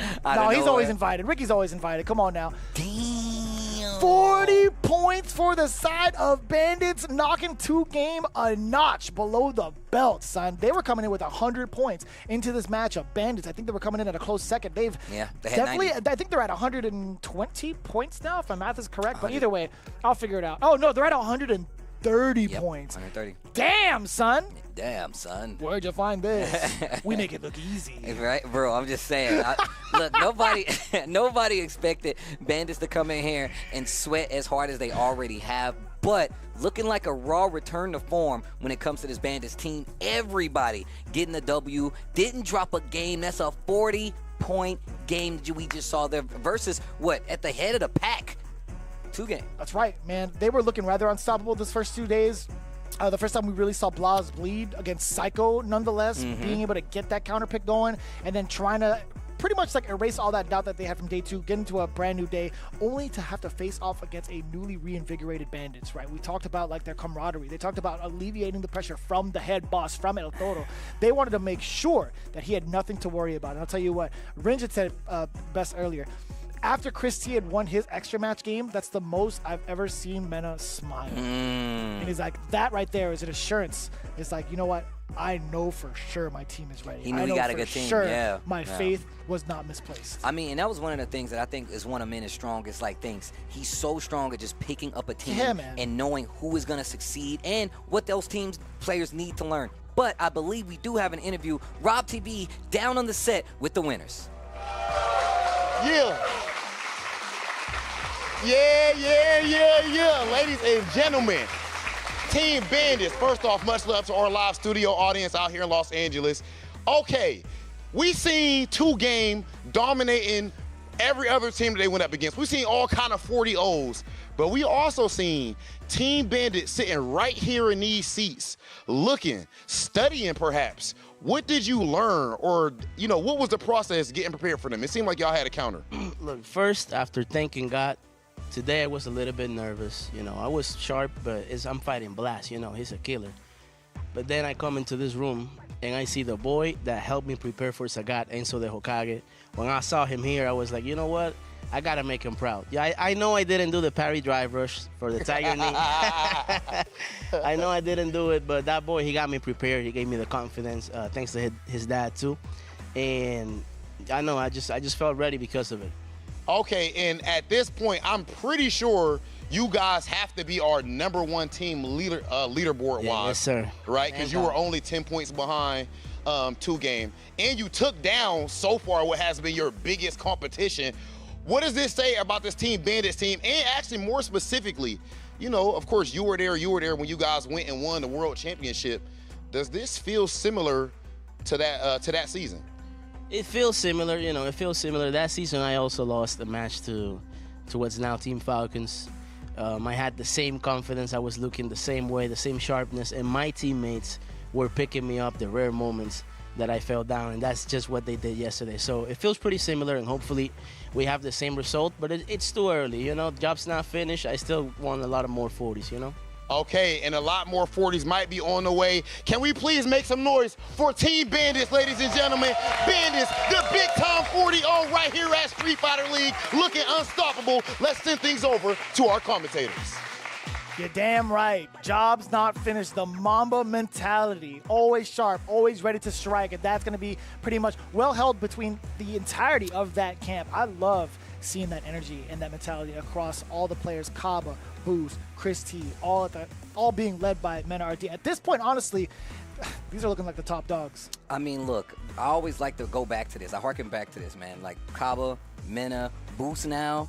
Boost? They've been here. They know him before. Chris T, he was a coach before, so he knows exactly the interworkings of this team. Mena, Kaba having a strong team behind them. This is looking like a championship team right here. This right here is looking like a championship team, no matter how you slice it. Just them being prepared, them being ready, going and doing the practice trip to Japan, and just the team camaraderie is so strong. Even though all those players aren't from the same region, they still have such a camaraderie. It just comes through, shines through so well. Yeah, and also big shout outs to Enzo. Enzo was back there. Enzo has been like the prime candidate for a lot of like the SoCal talent. He's been going to every single local as much as he can, even playing online, providing that Sagat practice. I know he was right there behind some of the fellas too. But again, a lot of the support coming in out of the league as well and coming in full force for Street Fighter League US. And speaking of which, we had a lot more support this season thanks to our sponsors coming in. We had Steel Series really throwing it down for our players as they have won more prize money using the Steel Series gear than any other brand. And because of that, they're the most winning brand in esports history. Yeah, man. Shout outs to Steel Series for holding us down. They've been a long-time collaborator with just fighting games in general. We'd love to have them here for Street Fighter League. And look, money on the line, why not go with these guys, man? Shout outs to Steel Series for holding us down. And then, of course, the Nova Blade Pro, definitely one of the things that you definitely need. Check out the Nova Blade Pro, the official leverless controller of SFL Pro US, and that bad boy is nice. When I tell you I came in here, I'm glad they got it lit up right here because it's lit up at all times. It's not even plugged in. You still get the LED action, and of course you can scan that QR code if you would like to get your very own. But also, listen to that clack. Yo, that thing lights up. Listen to that thing clack. Listen to that thing clack. And it's got the nice pretty lights as well, bro. And look, for the leverless play, you should definitely definitely check this bad boy out. I love the buttons. I love how big they are. I got big hands. He has some big hands, big dude. hands. So playing on something like this definitely fits more for a player like me. And if you guys want to get into the game, do it with this bad boy. Get it right now. Dude, I love the buttons on the side. So much utility on this bad boy. Yo, shout out to Kevin, by the way, and Justin Wong. I definitely saw that commercial. This is actually pretty godlike. Anyways, I'm going to go dabble with this, hopefully get a little bit of games in probably afterwards. In the meantime, you guys don't want to miss anything. We have match number 3 coming up underway. It's going to be KSG, KuaiShou Gaming, going up against FlyQuest. When we come back, we got more of those bangers here on Street Fighter League.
Yeah, look, all of my friends going crazy. I gotta brag on myself, I amaze me. I know I'm got something that can phase me. I'm too dope like I'm back in the 80s. Okay, call me and I'm gon' slide. Pull up with me for a hell of a ride. You need a couple wins, they ain't doing it right. Hit up my line, we gon' turn up the night. I got a lot of wins on my dinner plate.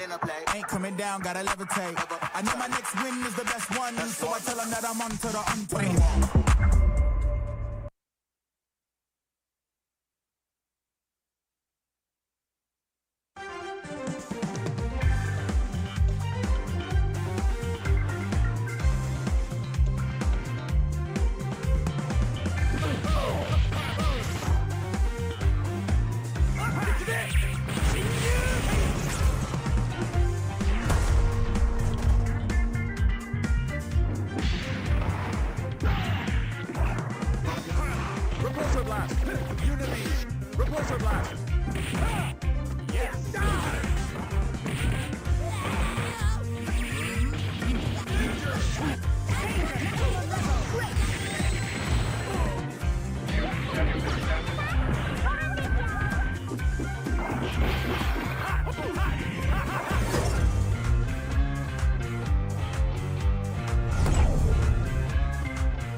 Psycho, we getting straight to it.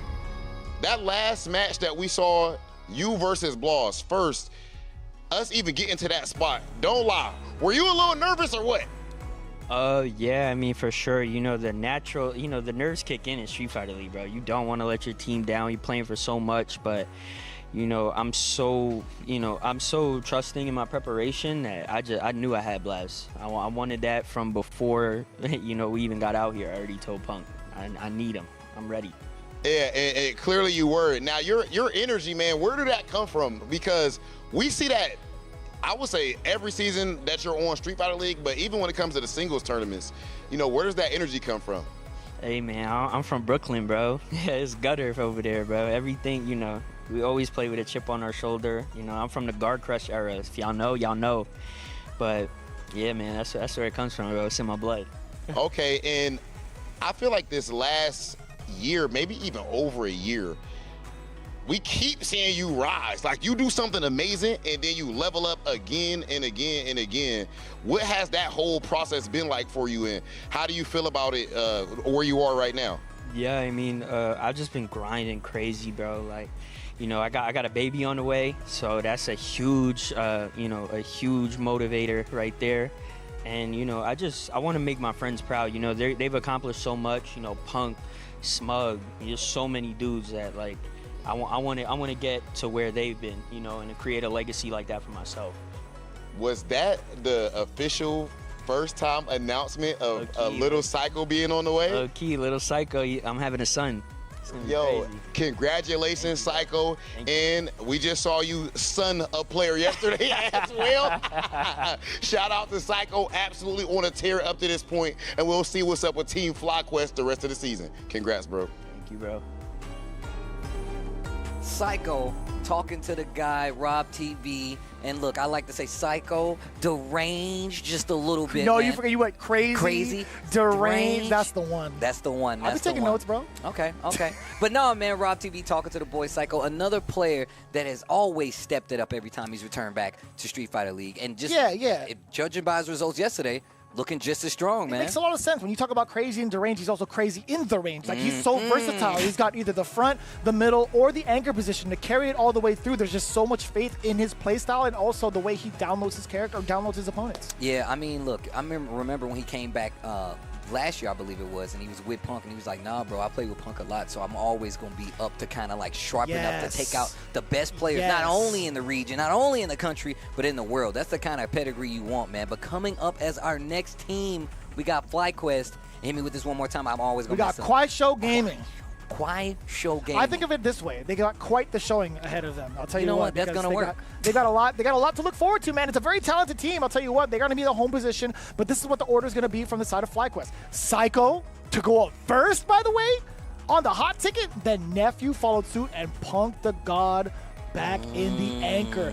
Riddle's taking a little bit of a back seat this time around, but you know damn well he'll be ready to fight if a tiebreaker happens. I actually really like the rotation of, one, that extra player does obviously have to play if need be, but having them play necessity and giving somebody a rotation chance to like wait it out. But nobody's waiting out between these two. It's Psycho VX Bao. KuaiShou going up against FlyQuest. It's going to be a good one coming here. And look, Psycho is definitely just one of my favorite players to watch, especially because there was a lot of naysayers about the Kimberly out there, and my man just makes it work. But VX Bao, this guy is somebody, look, I don't care where you at, what tournament you playing in, if this guy is there, you sweating no matter what. But here we go. Let's see if he can make Psycho sweat. VX Bao versus Psycho, best of 3, 10 points on the line. Little side note, do you remember his Cody from back in the day? No, he played Cody? Didn't he play Cody in 5? Yeah, actually. I think I think you're right, yeah. He was holding all these buttons down and getting like so many of these zonks. It's pretty damn good. All right, nice kind of hit jab, conversion to get out of this corner. Fight back to the middle of the screen. Oh. I like that. The scramble. Yeah, these up-close whiffs are really dangerous, especially if you're fighting like Kim, because if she gets the knockdown in the corner, and then you got to worry about the toucans, the Fruit Loops. One. That's another. And the break. Great defense so far. Dude, and still underneath the fans. Yo, Psycho readjusted in his seat. It's like, I was hoping you'd do that. Yo, the Barbados Slim under the fan? My man slipped under that bad boy with the slide. Okay, Psycho. You're too low, boy. You're too low. I'm just like Hermes. Somebody's back getting broke. The throw. The Barbados Slim, dude. What a reference. Oh, back. Shout out to Elder. Oh, into the level 3. I like it. He knows he only needs this round. Puts VX Bao on the ropes. Means he's going to have to get something big, and he's getting close to burnout.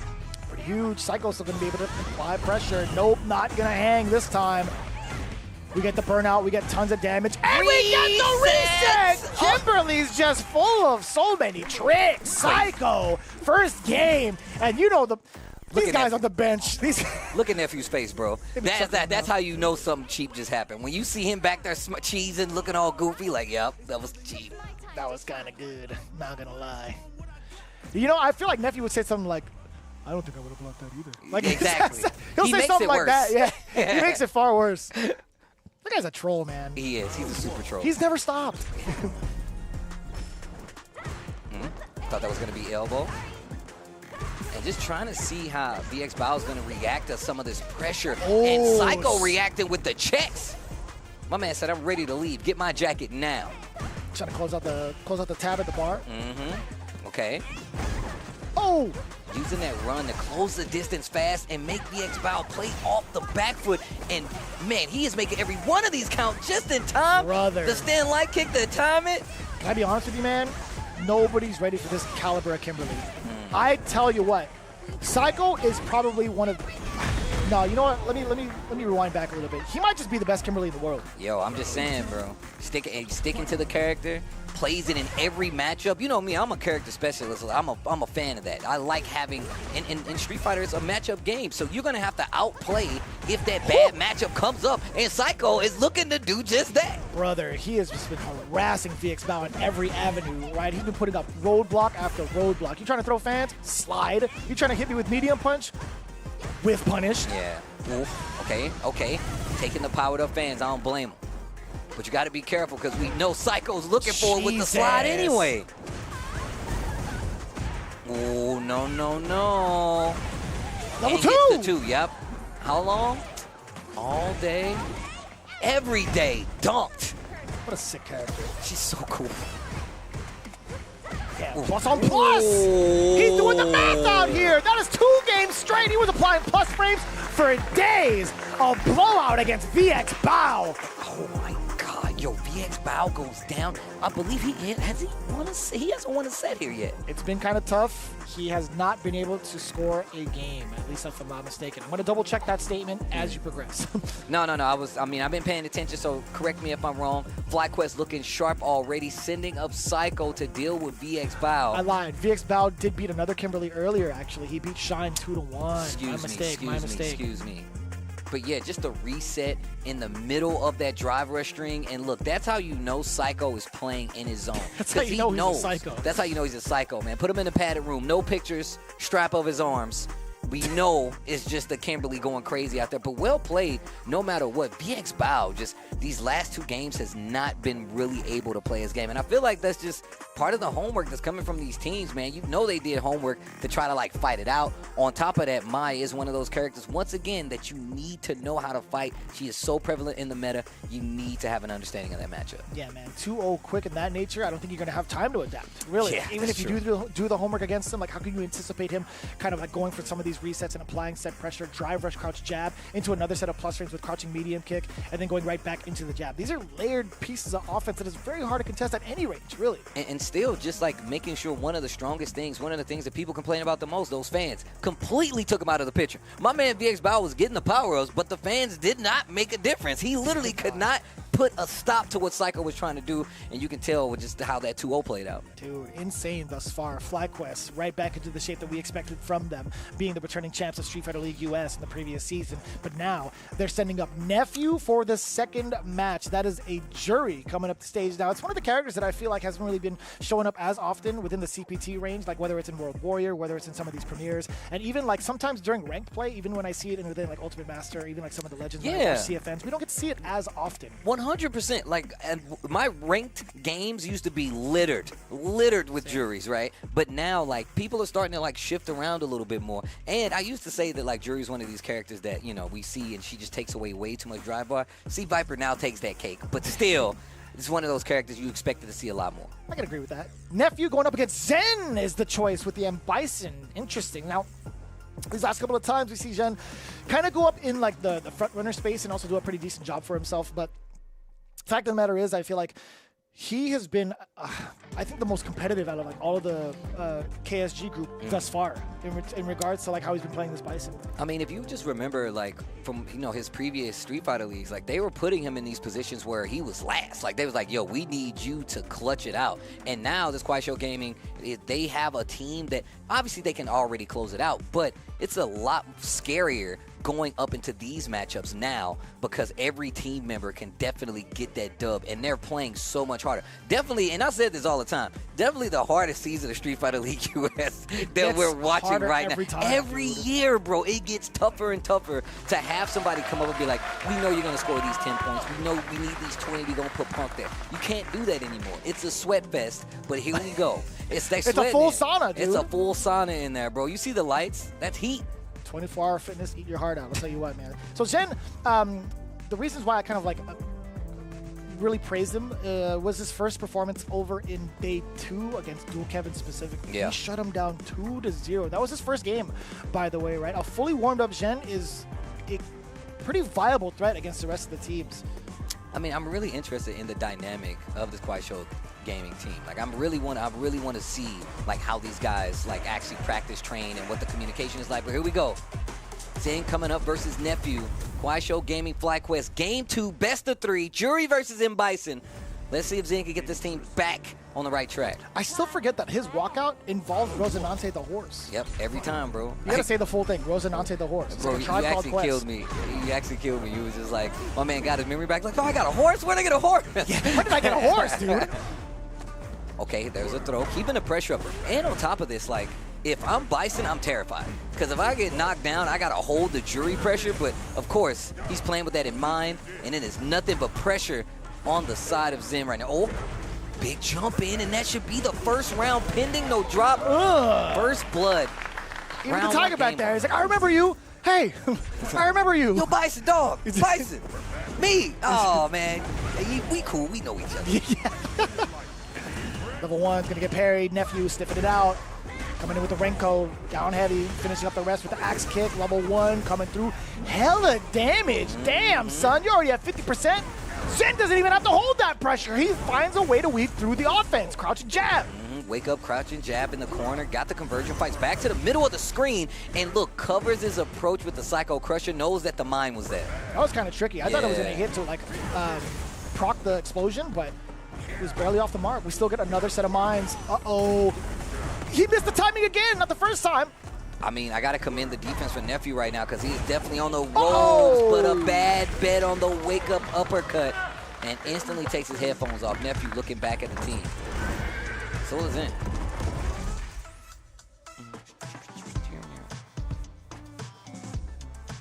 I'm glad it wasn't like a technical difficulty. There was definitely a quick look around from both ends. Like Nephew immediately looked to his bench. I was kind of concerned for a bit, but we are going to get the consultation coming in from both ends. I got to say, like, the pressure coming in from Zhen, it was a little off the mark. It's not to take away from his win, but there were moments where like the Psycho Mine was slightly mistimed. We saw that actually yesterday. He still walked away with like a W in, I think it was like day 2 in the first game against Shopify Rebellion's Dual Kevin. But he's got to keep it tighter than that, right? Like if he wants to continue on getting these W's, he has to keep it tighter than that. There's so much that you get off of the pressure when it comes to the mine explosions. Whether it's on hit, you get extra damage, you get the knockdown, etc. Whether it's blocked, you get plus frames behind it, right? Then you can really lead to an ambiguous mix of like a strike or a throw, and to even lead into another set of bombs. And I know his timing's off, but I feel like these timings are covering those recovery instances, right? So like even in the instance where he had the mine on him and he did like Psycho Crusher, right? Like what if he tried to jump to get out of it? He still would have probably got clipped. I mean, him holding the parry, he still would have had to hold the bomb activation. So I think even with those drops, he's kind of covering his bases a little bit with the timing. Most definitely, right? And it's not even like any sort of panic normal. He does it with intention. He does like the back roundhouse as soon as Nephew lands to give himself plus frames. And now we'll see if he's able to really try to sharpen up all of the pressure that he's been put on with that bomb on. But Nephew pretty active up until this point. The slight delay does get blown up. Crouching jab for the side of Zhen. Doing it again. On wake up. Okay, he has that corner. Just like that, right? He's purposely throwing off that timing, so you have to hold the explosion. And even if you parry it, right, like you'd have the perfect parry drive rush to make it even something big. But here we go, knockdown in the corner, sets the mine. Oh, hell attack. Don't you dare try to jump out. Oh, gets parried. But still, so much drive gauge being shaved off from the side of Nephew. You can't jump in on him, though. Pretty adamant about these anti-airs, his Nephew. The backdash gets covered! Hella damage incoming! You gotta find a way. Oh, I was gonna say maybe find a way to go into level 2, but he couldn't. Doesn't matter, though. Scores a throw, and he was in burnout again. The offense that Bison gets makes me think, you know, maybe he doesn't really need a reversal. You don't say. Oh, speaking of reversals, the neutral jump. Trying to possibly look for maybe like a scissors kick. Oh, the level 1. Sit down. Yo, shout outs to EX, by the way. I love that. Yes. Okay. Damn, Capcom did a good job with this character. Oh, overhead. Sneaks in the throw after the overhead. Oh, and I'm not sure what Nephew tried to push, but it got him hit. One more sequence, by the way, even more so after this throw. Critical territory for the side of Nephew. Back-to-back throws, fearing the mine. Another one? No shot. Zen with the quick rebuttal from the previous game that he had in day 2. Another 2-0 on the board. This guy looking pretty good out here. Like I said before, man, Zen has definitely been one of these players that throughout Street Fighter League has always been like, hey, we need this. We know that we have a shot if this person's there.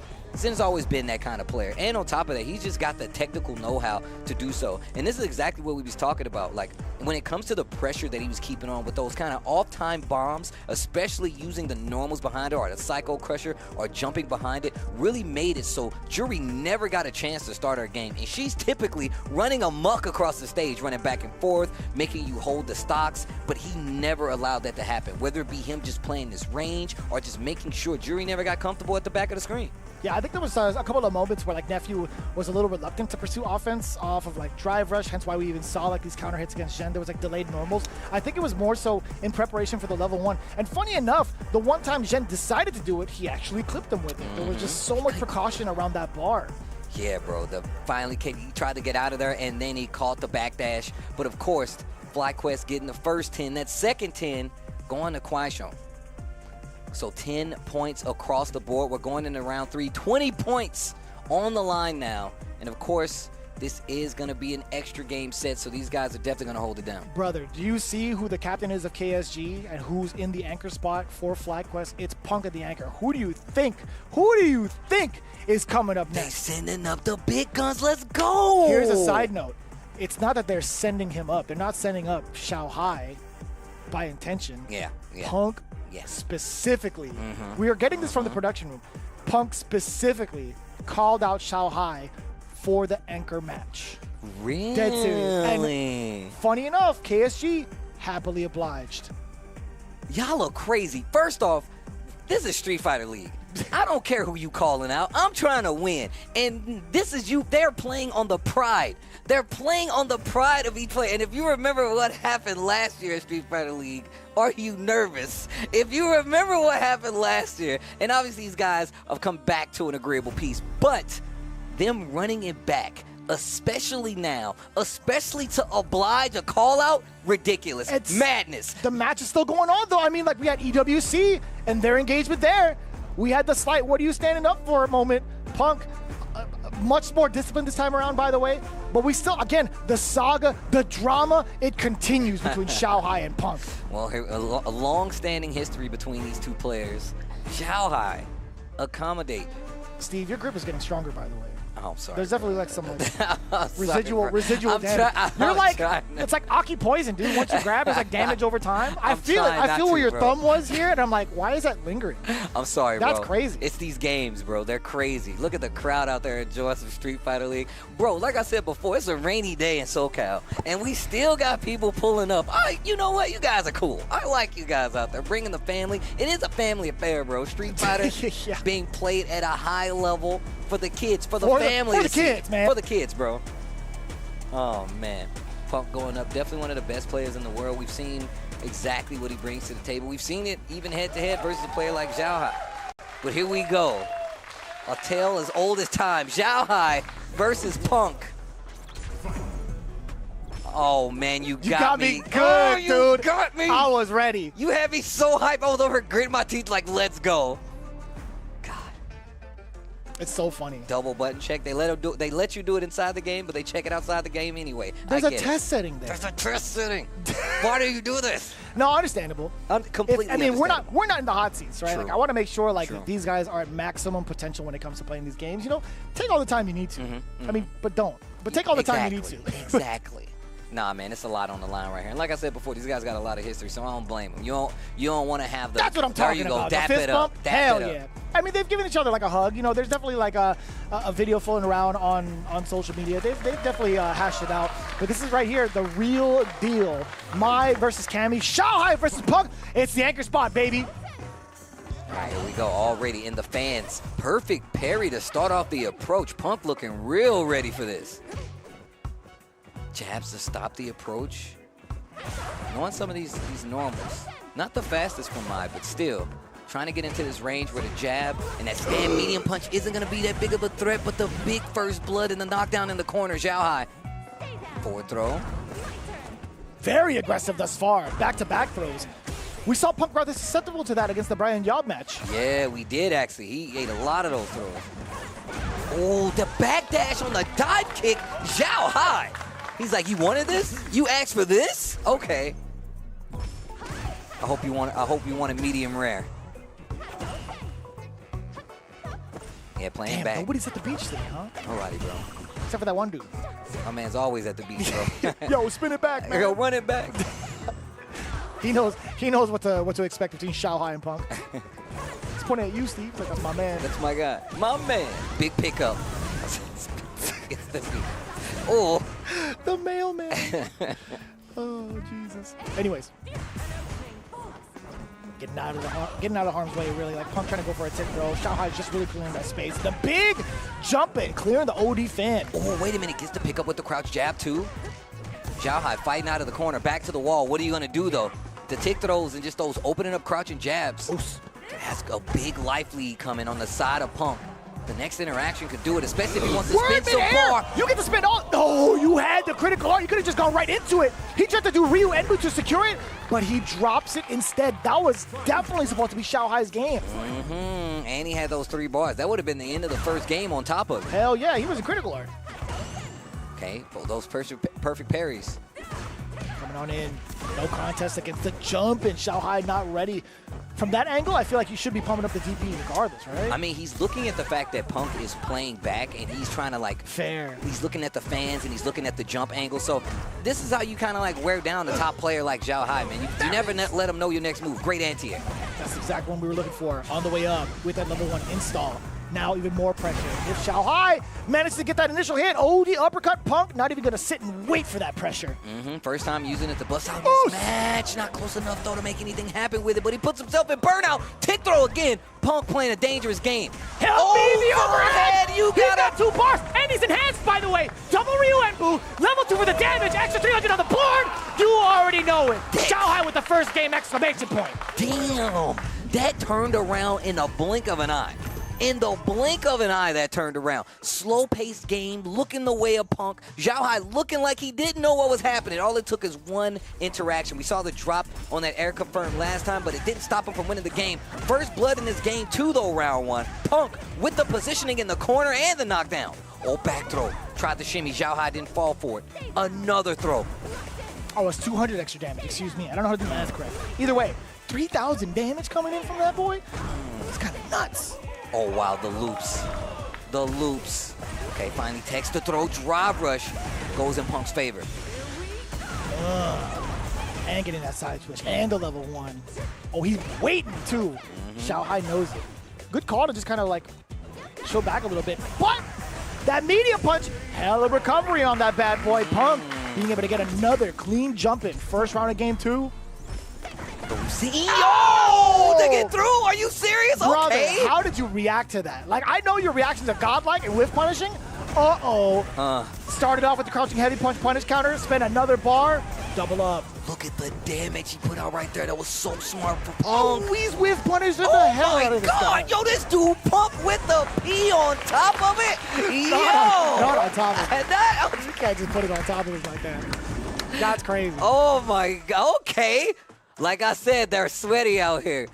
The team over there in FlyQuest looking like a pit crew at a NASCAR race. All right, here we go. Shut up, Steve, man. Oh, the jump, the dive kick again. This is getting crazy. And the speed of this game just picked up. I got to stand up for this one. Yeah, bro, it's getting there. nuts. Forward throw. The pit stop crew. Got to rotate the tires, bro. Okay, forward throw once again. And we've seen this slow pace start off earlier for Xiaohai. And it didn't work out. Punk trying to speed it up. Xiaohai not letting it happen. Big knockdown in the corner, more than half life gone. And he's got the fan zone power up. Oh, I was about to say a single counter hit conversion off of that would have been great, but it was only a rock hit off of the crouching medium punch. Punk being able to get that side switch. And now the dive kick. It was a punish counter. It was a punish counter, Steve. Oh my God, but he was ducking. The follow-up actually missed, and Xiaohai is going to take full advantage of that. Yeah, he actually clipped him ducking, so it didn't hit the second hit. Was it? I didn't get to see what the state was. He was crouching, if I'm not mistaken. I'm pretty sure he was crouching. That's wild. Okay. Damn, that was meaty. Uh-huh. You got them burgers, man. Forward throw. Yo. Now he's got the fries that'll crush your eyes. Hopefully he's got the shakes that'll make you quake. Shut up. Oh my God. Keep it down over there, guys. Hey, chat, relax. Oh, back throw again. I love how Punk is threatening, just coming in, and also the dive kick there.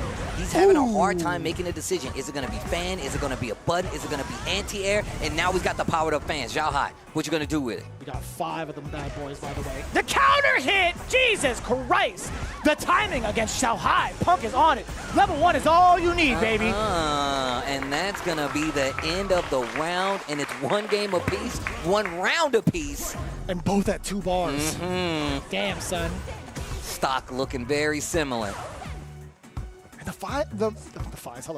fans haven't really been too much of a threatening point against Punk, right? He's called them out pretty successfully and consistently. I mean, if you notice, he's playing the range where Mai's are typically going to go and lean on her normals. They're going to lean on that stand medium punch. They're going to lean on that stand medium kick, that crouching medium punch. But it's not working out because Punk is threatening with dive kick as well, and you don't know if it's going to be fan, and he's really playing around it. And this is why he has this life lead. Look at the range he's playing. And he's perfect pairing the fans on top of it. Brother, we haven't really seen an OD one as often. We haven't seen like a charged up one, no opportunities to.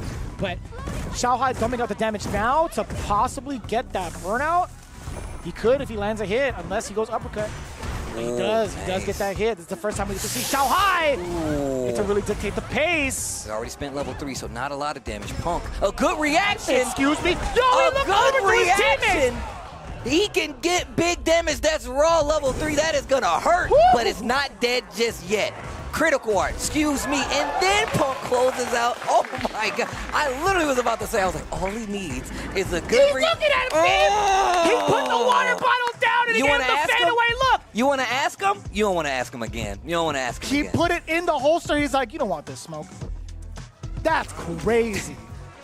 That is crazy. 2-1. Tyson back there? 2-1.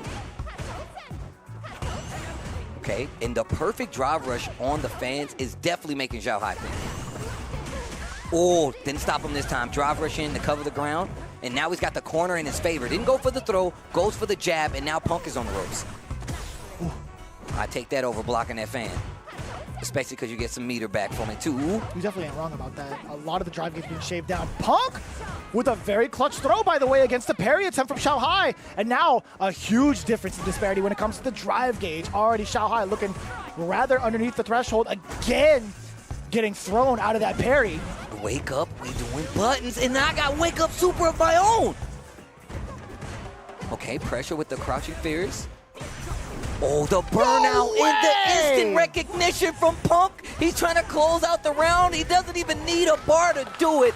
FlyQuest Punk, 1 round away right now versus Xiaohai. He asked for it. KSG delivered it, and now he's looking to seal and sign that package. Bring it home. He's trying to, at least. Just dashes forward. That could have been anything. Tries to jump. That was definitely a dive kick. Crouching medium kick, side switch. On the leg slicer, your plus. Xiaohai create space for himself. Really play this life lead. Doesn't want to be ambiguous. Sorry, doesn't want to be like too ambitious with the fans. Wow. I say that now he's throwing at a bunch of them. He noticed that Punk is staying on the ground, going more to the fears too, and then Punk instantly jumps, finds the hit. He is at the life deficit though. Another throw. Maybe get a third, yeah. Oh my God, he's dead! He's gotta be dead. deader than dead! Level 3. Target scope on. Yo, look at Psycho waiting to congratulate the team. We ain't even looking at the screen. Xiao Hai goes down. FlyQuest goes up. 20 points on the board. You asked, they delivered, and you got paid for it. 20 points. Thanks, bro. Damn, 3-1? Am I mistaken? 3-1? I repeat, that is a significant game. Yeah, boy. Game. Yeah, boy. Woo! Even put some soul into Riddles, too. Woo! I saw that dap up. Yo, Riddles. There's Savs on the bench, top left. Sorry, what? I had to do it again. I couldn't help it. Oh, you got to man. represent Canada for Riddles, you know what I'm saying? I like how hyped Riddles is. He's like, yo, what just happened? We did it again? Yeah. He's still on the other side of the bench. He's like, wait, do I go back? I like the confusing head scratches. He's like, yo, what just happened? I did that. That's what I'm talking about. Dude. Punk looking relaxed. He looks so comfortable in this matchup. Bro, when he took a sip of the water and put it down, looked right at him, he was glaring daggers at him. Insane. It's not to say there weren't any shining moments from Xiao Hai, right? There was definitely some moments where he picked apart some of the defensive measures that Punk was doing, like he caught the overhead. He got big conversions into level 2, right? It's not to say that Xiao Hai didn't perform his best. I want to say, like, there was a lot of things that Punk was showing out in terms of the range that forced Xiao Hai to be a little reluctant to throw some of these fans or even some of these normals, right? Whiff punish on the fierce, even on the mediums getting jumped in on. That was like an ongoing trend for Punk. He's just been outside of the ranges and also ambiguously throwing in these jumps. And just kind of like gave up on the ground game unless he got the knockdown. Exactly. And then he just only staggered after that. He's like, I'll do double crouch jab because I know he's like looking at him. He's like, yeah? Ooh. Yeah? Oh. Because look, I want you to know, you play fighting games, you got to check your opponent's temperature, bro. Sometimes you got to make eye contact. You got to look at them and see exactly how they're doing mentally before you make your next move. Go straight to the bench. Yo, Riddles did have a lot of swag on it. He was all the way down there with that. He held it too. He was like, he followed through. He definitely held it afterwards. That was the golf 5. My man said, 30-10. FlyQuest over KSG. That's godlike. What a play, though. What is happening this year? What is actually happening this year, chat? Like, this is insane. Like, we've talked about the teams going into it. We've had our predictions in terms of who's going to be stacked, who's going to be leading the leaderboards for these first couple of matches. But, man, these are still so close. Like, the numbers don't even speak volumes on what the quality of matches, that have been going on, excuse me. Yeah, you have to look at it, and a lot of times we look at the round robins and we see all these teams play each other. They're definitely keeping track of like the round count, et cetera, et cetera. But the thing is, when you look at these guys play head to head, whether it's here, whether it's a Capcom Cup or just one of these CPT events, they put a lot on the line. The format here dictates a better understanding of the game. It's actually amazing to see how well these guys are getting together, playing very strong. So shout outs to those guys, man. Shout outs to FlyQuest for holding it down, man. Nice work. And getting that big dub. Punk looking real strong. Yeah, standing by with Rob TV, by the way. Let's get a couple of words. I'm sure it's going to be rather juicy. We have the winning interview down at the studio. We got Rob with FlyQuest. Yo. Yeah. Okay. Team FlyQuest getting it done up against KSG. Psycho, you just gave a very special, important announcement. Of course, that you have your first son on the way, and immediately you dominate your next opponent, man. Just, I guess, how does that feel to start things off? I got another son in VX Bow. Give me this guy. Oh my God, Punk. Switch sides. You doing a lot. Oh my gosh. Okay, Punk. Something interesting about that match. They showed it on commentary. You're the away team. So the home team, KSG, they actually decide who plays against who. But you put on the slip that you specifically want to play against Xiao Hai. What's that about? Not that I really specifically want to play. I just know their team is no one else going to play against me realistically. So I just want Xiao Hai to know that I'm ready for him and that I'm coming. I just want him to know that it's not going to be like it was before. And this time I noticed that you stayed in the chair. Actually, at the end, you didn't have to stay in the chair. I didn't stay in the chair. You didn't have to stay in the chair. That's true. You stood up. Bro, I'm not going to stop, man. That was just one little mistake. I usually know when it kills. I'm going to keep standing up.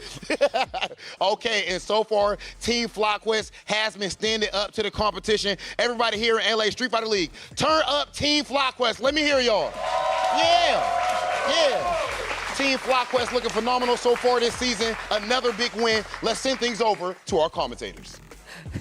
First off, how you gonna say I got another son in VX Bow? Your first one ain't even here. Did y'all see the kids in the crowd? They're like, am I a son? They're like, yeah, you're a son. Not that kind of son, but definitely a son. Regardless, well played on the side of FlyQuest. Punk said, yo, I got a suggestion. I want to play it. He put it in the suggestion box. He was like, yo, I want to play that guy. And they was like, you know what? Send the manager out there. Zhao Hai, the manager, pulled up and got beat up, sent back to the bench. FlyQuest holding it down. This guy, I want to say, also, Psycho, at this point of the game, the way he's playing, he's about to have more kids in the cannon. Yeah, yo, I'm just saying. He got Blas. He got VX Bao. He got Psycho Jr. Yo, that's Psycho Jr., the actual Psycho Jr. coming down the pipeline. Oh, man, but great games all around. Cried a little bit. KuaiShou Gaming is definitely one of the, don't let what Punk says fool you. KuaiShou Gaming is definitely one of the toughest teams out there, just with some of the strongest players in the world. And look, every dog has his day. Punk just letting him know that he's ready for it, and it's actually really good to see that he has this kind of confidence. I like this Punk because it's not too crazy talking Punk, but it's more about the team. It's more about the team. You still see the animosity and the competitive nature within Punk, right? He's still going to stand up. He did learn his lesson. My man said, no, I'm still standing up. I always know what it's going to kill. Don't do it, Punk. Please, listen to us. He could definitely tell a lot more, especially with the Asus monitors on the screen, right? These guys have been a pivotal part of Street Fighter League and our journey thus far this year for 2025, and you guys can also be able to elevate your viewing experience with the Asus ROG monitors. Again, featuring stunning visuals, ultra-fast refresh rates, and ergonomic designs. They're perfect for gamers and professionals alike. Visit asus.com to find your ideal display today using that code for 15% off Asus-SFL. I'm definitely going to probably use that discount myself. You guys don't let that go to waste. And, of course, whether you're a professional or you just a casual here, man, you love to see what is in the armory, man. Shout-outs to Brooke for holding us down here at the armory. The Wingman FGC2 Play Your Way seamless PS5 and PC support for over 150 wired controllers. Just plug in and game. No limits, no hassle. These guys at Brooke has definitely held us down for quite some time. And now the armory is not only open to all the specifics in the fighting games, it's these guys too. Shout-outs to them. And then, of course, 10-O's officially licensed Street Fighter merch is designed by the FGC for the FGC. And those designs, I've heard you talking about it. That Sagat sweater with Bryce on there? It's premium. My man. That is premium right there. And then, of course, they even got the death maps. We see Sherry Jennings, the awesome, just modeling the actual football jerseys that we got. And, of course, the Akuma Heaven. We saw Shy Guy rocking it here, too, today. Oh, He's actually rocking his today, too. And we can't skip leg day. More Akuma apparel. Anything you like from Street Fighter, 10-0 has got you laced because these guys definitely care about the fashion and they care about the franchises, man. Shout outs to 10-0 and make sure you go and hit them up, man. They just got a restock on that leg day. Merch .10-0.gg is where you should go, or just scan that QR code and let them know Steve sent you. Yo, they got the different colorways for the Street Fighter Third Strike pins, by the way. They got the Justin outfit and the Daigo one. I love that. But it's cool, though. They've been doing a lot of great merch, a lot of great job with their ideas. Shout out to Logan Sama and the rest of the 10-0 crew as well, in charge of that, leading that pack. Because, again, if you look good, by default, you're going to play good. I don't make the rules. That's just how it goes. Speaking of which, we got more games coming up. We got match 4 underway. It's going to be Falcons. Falcons versus Red Rooster for match number 4. I highly guarantee that you guys are going to be stunned going into the end of this day. It's going to be a wild one. Of course, we've seen it thus far. It's been absolutely crazy. So we'll see you right after this break, and we'll get right back into it here at Street Fighter League.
My loyal fans! Power! Look at this body of iron!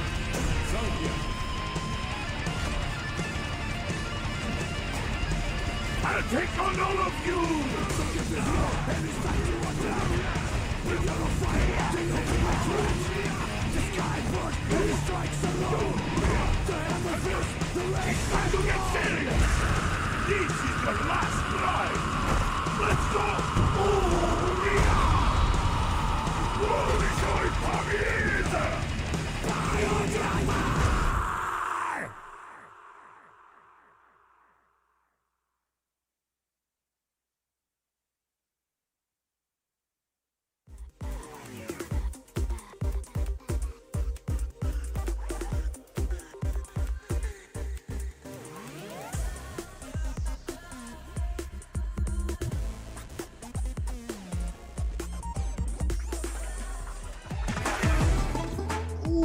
We're getting ourselves ready for match 3, but look at that bad boy. The ROG coming in from Asus, representing us well in Street Fighter League US with the quality of matches. Best believe we got to get that same quality in our monitors.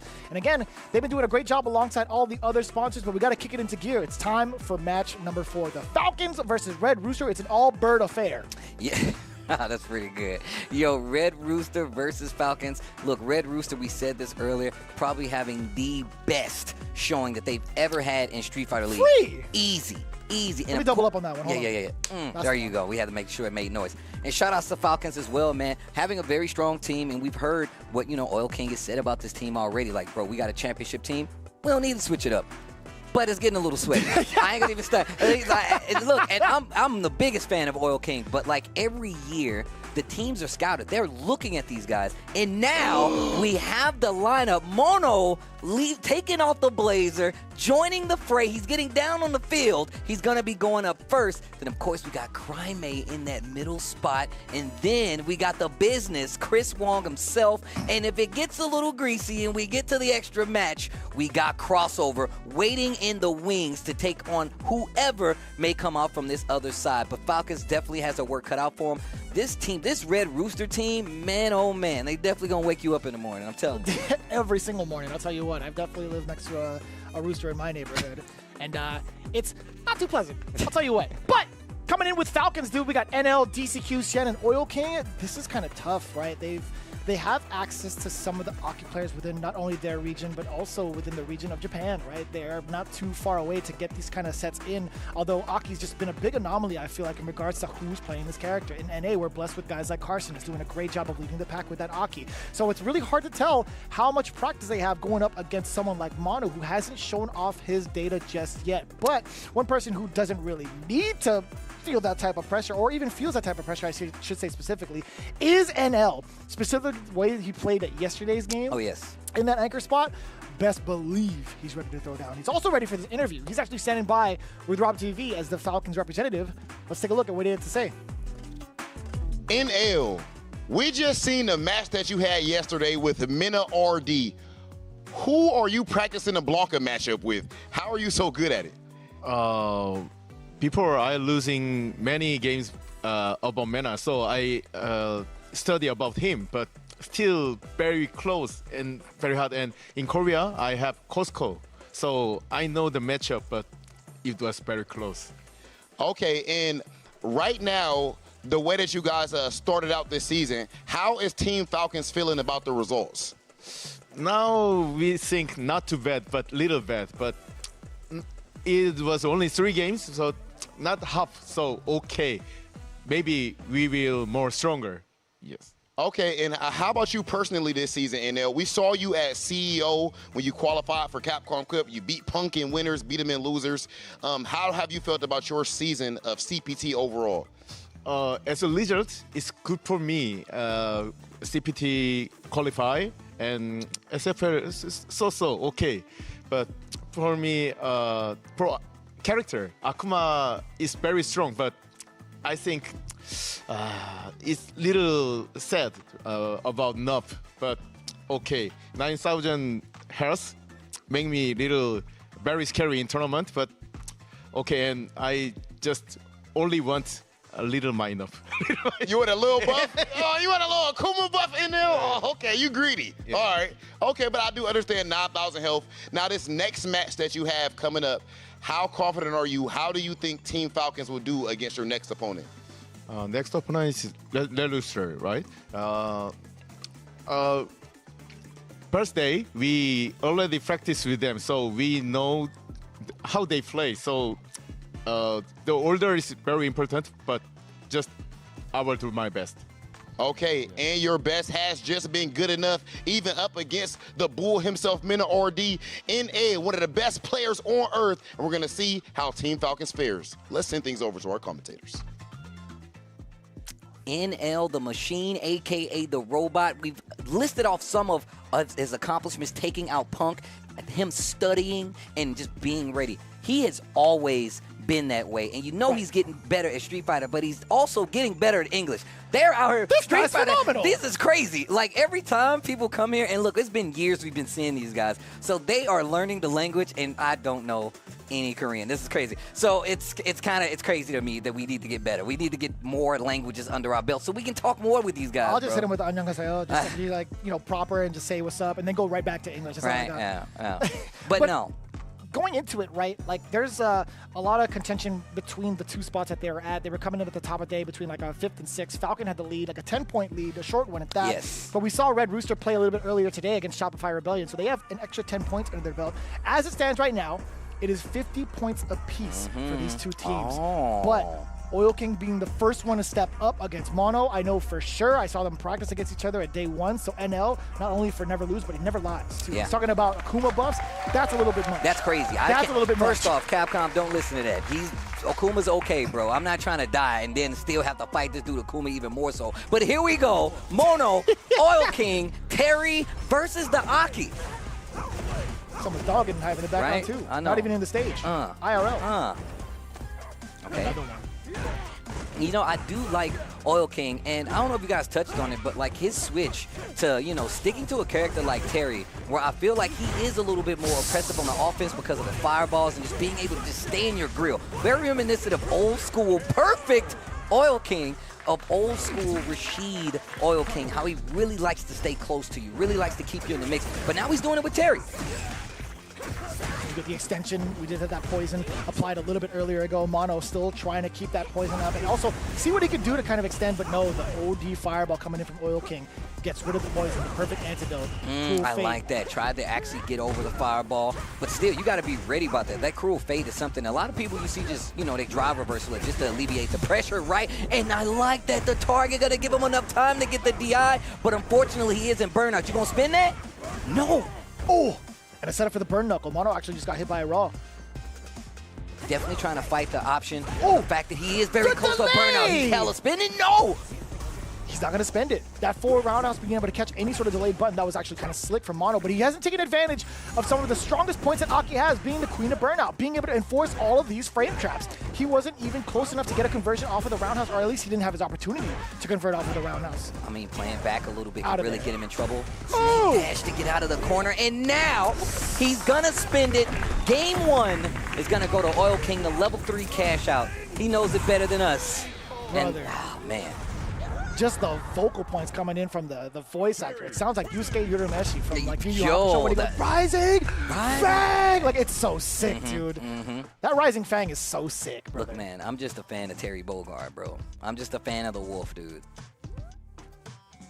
And You on top definitely of, are. Why aren't you playing him more? I mean, look, cause C Viper just came out, bro. That's fair. That's why. You were that's why. dabbling with Terry. You were dabbling with Terry. He's still in the pocket, but I ain't nowhere near these guys' level. And you know, character's still fun. I'm happy to see that Oil King is sticking to this character because, like I said before, it's very reminiscent of how he used to play so aggressive with the Rashid back in the day, where he's like, look, I'm gonna be right next to you the whole time because I know I have this reversal option. Still has that in way of rising tackle OD, but now he gets to play a lot stronger neutral game because Terry can definitely reach out and touch you. Yo, and you weren't kidding. He did 2 lights and was still able to be within range of a low medium kick for that drive rush cancel. Oil King already off to an impressive start. He started off with burn up, by the way, but Mono, he's been trying to drive rush and close the gap in spaces where he's not even allowed to. You got to keep in mind, Terry's fireball game is something serious. You are not allowed to clear the space for free. And it's unconventional, right? Especially if you're like used to playing Street Fighter. This is the first time we've had a grounded fireball where you actually have to deal with it. And it changes up quite a few things. But for ground control, that definitely fits Oil King's playstyle. So I'm not surprised. It's a little different than like Jury's type of fireball, right? It's not the same speed. It doesn't like go as far as Terry's, right? Oos. Oh, wait a minute. Combo until the fake gets the knockdown. Dash up. And look, that poison doing its work. Yeah, single conversion. He could have gone for a heavy lash perhaps, but still, he gets the anti-air regardless. Mono trying to find that control, trying to find that first W. And you can oh my God! Wow. Get it out of here! Drive reversal baited, both in burnout.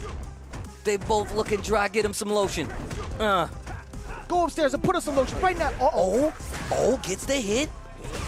Oh, damn! Bro. That hit the back of the ankle, the Achilles heel. I was just about to say, right in the ankle?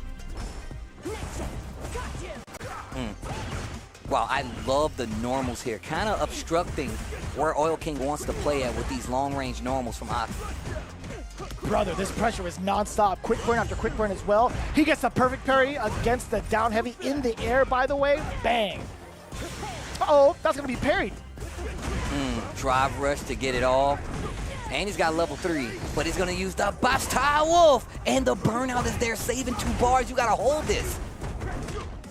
You got to hold this. Oh, my gosh. Great series right there in the corner. And Mono just looked like he was a little worse for wear right there. Like he didn't know exactly what to do, but it makes sense. Terry's corner burnout pressure is actually pretty solid with that round wave. You get the punish counter. Another opener for Mono. Trying to enforce even more pressure. The back throw, Oil King, hook, line, and sinker exactly where he wants to. Set up with the fireball first. That wasn't plus enough, actually. I didn't see the screen shake. No, it definitely wasn't plus. But also, he caught him in the air and he jumped forward. So getting the space for the actual plus frame wasn't going to be that easy. Oh, into the level 3. I was questioning his cash outs, but getting the level 3, burnout is right there, and he's got a huge life lead right now in this second game, 3rd round. Set up the bubble, no driver. It's going to be the driver instead, and now the forced burnout from the side of Oil King. Are you okay? Double up! Oh my, yo. Damn, son, he asked the question twice! Yo, double the wolf? Like he's a doctor? I said, are you okay? I'm performing surgery. I said, are you okay? That's crazy. Oh, I'm out of there. Drive rush. Mono, you gotta make something happen with this. Burnout is on the table. He doesn't have any bar, and he knew it. I like that small stagger. Drive impact in the corner. DCQ is like, let me talk to you. Uh-oh. When DCQ puts the headset on, you know it's something serious. I like the idea, though. You saw Oil King tried to go for an option select, like waiting for that command dash. I think if he delayed it ever so slightly, I think the character would have been able to switch sides, like have the model turn and actually chase down possibly that command dash. I haven't seen that option select work out before. Yeah. I think if anything, it really covers backdash more than it would the command dash from Aki. That's what I was actually about to say. And on top of that, he was kind of committing to kind of keeping this corner pressure in his favor. So you can see him staggering just a bit, but the minute he got to that corner, in which it wasn't represented that much by Mono, he was like, I'm just going to get out of the corner. He takes that opportunity, steals the round because of it. I like what he's doing, though. He's slowing it down because I think he feels the same way about this offense, this pressure coming from Oil King. He's like, look, if I can just survive the pressure, force the burnout, which he did, it makes this game a lot more bearable, and we need to see him use these crazy burnout scenarios to take advantage. Dude, seriously, one of the biggest biggest things, one of the contention points when it comes to like playing against Aki is like, how do you survive against her when she layers at so many frame traps that's easily convertible when it comes to like the burnout scenarios. We haven't fully seen that fleshed out from the side of like Mono's Aki. We've definitely seen it from the side of Oil King and how much damage it potentially does, right? You're also chipping away with some of these crack kicks. Oh, wow. And look at that. Got the low right there, but didn't confirm anything. And the poison is on, and you already lost 15. Ain't even 10 seconds left on the clock. That's his first full combo, and look how much damage you just left. Yes, sir. Setting up the Venomous Fang to also allow the puddle to do its course, to actually apply that poison. Mono's backing away. It's going to be kind of difficult right now for Oil King to really move freely inward. Unless he spends that bar, which he does. You saw the OD. Punish counter against the throw. More than enough damage. The perfect from Mono. I mean, top 8 from first attack, and now getting a big W, potentially. There's a possibility here. I mean, and look, and one of the things Mono is doing is he's playing back at this range where you have to watch and be careful if you're going to do burn knuckle, because yeah, you'll get the plus frames, but it might actually completely whiff, and Mono's playing far enough back, but now, too far back. His back is to the wall. Set him up for another throw, dash up. Let's get a couple of more, right? I think one more would be just fine. It covers his options of maybe like command dash, but yeah, I like the drive reversal from the side of Mono. Neutral jump just in case.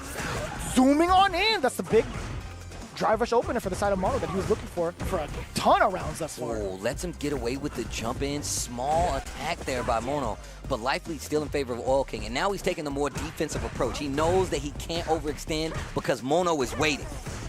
Oh, that was at the edge too. Mono looking rather dry, close to burnout. He succeeds. Oh, his Oil King, I should say. A couple of crack kicks. He was actually kind of weary in case Mono wanted to throw out a super. Damn. Rising tackle. Puts himself in the corner. Real close to getting that drive bar back. Tried to wait for an attack from Mono. He didn't get it, though. And now he's got an opportunity. Full CA on the table. A big hit right now could do Mono some amazing work. And he's got the burnout on his side. Drive reversal. Set the poison. Make him work for it. Bust tile Wolf. What a way to sneak in the super between the gap. Mono not keeping it tight enough. Terry readjusting the gloves. Those are some dusty ass gloves, I'll tell you what. They've been around. Nasty. But, yep, make him play around it. Make him play around it, and he jumps over it. He's like, don't mind if I do. Whoa! Didn't convert to anything, though. Oh, he'd be waiting. Oh, calls him out. And once again, like that, Oil King in burnout. He's... No, no, no. Oh, no. He's got the level 3. He's got the level 3. Mono looking pretty good right now. You were in yellow, so this is going to hurt quite a bit. Get killed. Damn, son. Mono with his debut performance, at least for this season, getting the big W for the team. Not only is he taking the facilitator role quite well, damn, he can still play some games. I'm just saying, my man had to take off the coach's blazer, put down the clipboard. He was like, I'll do it myself. That's crazy. He had to take off let me dunk on these guys, too. I want to play. I mean, put like this. One of the things my old coaches used to tell me, he's like, I ain't going to tell you to do something that I can't do myself. And he would get out there and run with us. He would get out there and run drills with us. And that's what we're looking at right now, Mono. And I love the way that he played this. The offensive game from Oil King is super strong, no matter what character he plays. But I feel like Mono was 100% aware of that. He was willing to play back. He was willing to wait for you to burn yourself out, or at least wait for you to get into an area where he can burn you out. And even though he didn't always take full advantage of it, playing slow enough to always have a chance to run it back is what Mono was doing very well in that set. It's wild that you were talking about like playing slow, which was definitely the case within like the first couple of rounds, and even like game 1, Oil King took it rather convincingly, right? Mono was trying to find his way around the fireballs initially.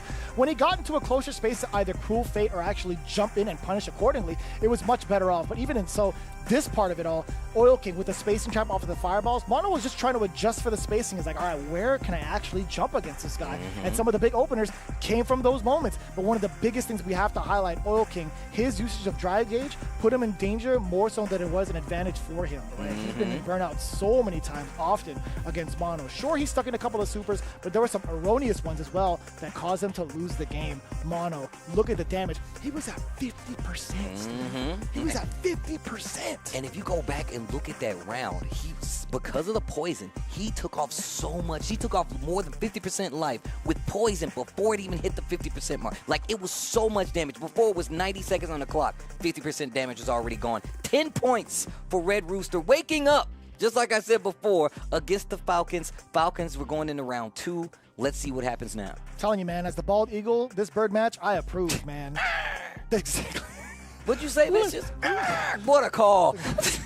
Thanks, bird. Going for the strike throw mix. What's it going to be, Crow? It's going to be DCQ coming up next with the Bison against Kraime and his Ryu. Not on the anchor spot, by the way. Not on the anchor spot. That's how you know things are really sweaty here. And I talked about this. A lot of times you put like these players that you know that are the big threats up first, or up last actually, so you can kind of make sure you secure those points. This season, throw it all out the window because it is not easy to say who's going to come up and who can beat who. These guys have been doing their homework. DCQ, another alumni here for Street Fighter League US now. This is going to be a tough match for Kraime, I feel, and it's just looking at these guys play, it's not going to be easy. I would have to agree with you. I think in terms of international presence and knowledge, I think DCQ might have that in the bag just a little bit more. It's not against Kraime, really, because he's only had his standout year specifically in 2025, right? Like, we knew of him in years prior, but this is the first year where he's really stood out as a very high-end competitor. But if you're thinking about it, DCQ, he's been here for a hot minute, even before Street Fighter 6. So it's really difficult to see what Kraime is going to bring different to the table against DCQ. Well, Kraime not having the best day today, but he's going up again. DCQ, he's got a chance to turn this all around, especially keeping the momentum going for his team after Mono just got that dub. And you know DCQ, he's trying to close this bad boy out, get points on the board, and put things kind of back in balance, and not put all the weight on the last player on the squad. That's fair. Yeah, and Chris Wong came out with a dub 2-0 against Just a Kid at the top of the show with match 1. So it makes sense for him to kind of ride that momentum into like the anchor spot. Kraime, he got shut out by Knuckle Dew 0-3, so he needs to find his rebuttal and confidence. And look, Kraime is known for being able, I talked about how good his fireball game is, placement on solar plexus, and just sneaking in these low forwards to try to make sure he's close enough to get his game started. DCQ has none of that. He's like, nah, bro, you stay over there. Navigate this obstacle course, and then we can fight a little bit. Yeah, dude, he's been laying down the traps all over the place up until this point, right? Kraime, I like him much more in the close quarters combat space with this Ryu. DCQ has to find the right defensive tactics, right? He has to find the anti-airs cleanly. He has to find the whiff punishes cleanly to get himself back in the 3/4 of the screen. And I love how Kraime is not afraid to check with that stand light kick, and you saw him use it just in case there was a quick dash. So once again, he's actually stuffing quite a few of the options that DCQ is trying to like retaliate with. Big damage in the corner. This next scenario could be a kill one. Puts himself in the corner, and then he backdashed just in case it was a button. DCQ on the defense, and one more situation. Another hit, the instant overhead from Kraime. And the pop-up for himself. Kraime is like, vamos. He was clapping for himself. Okay.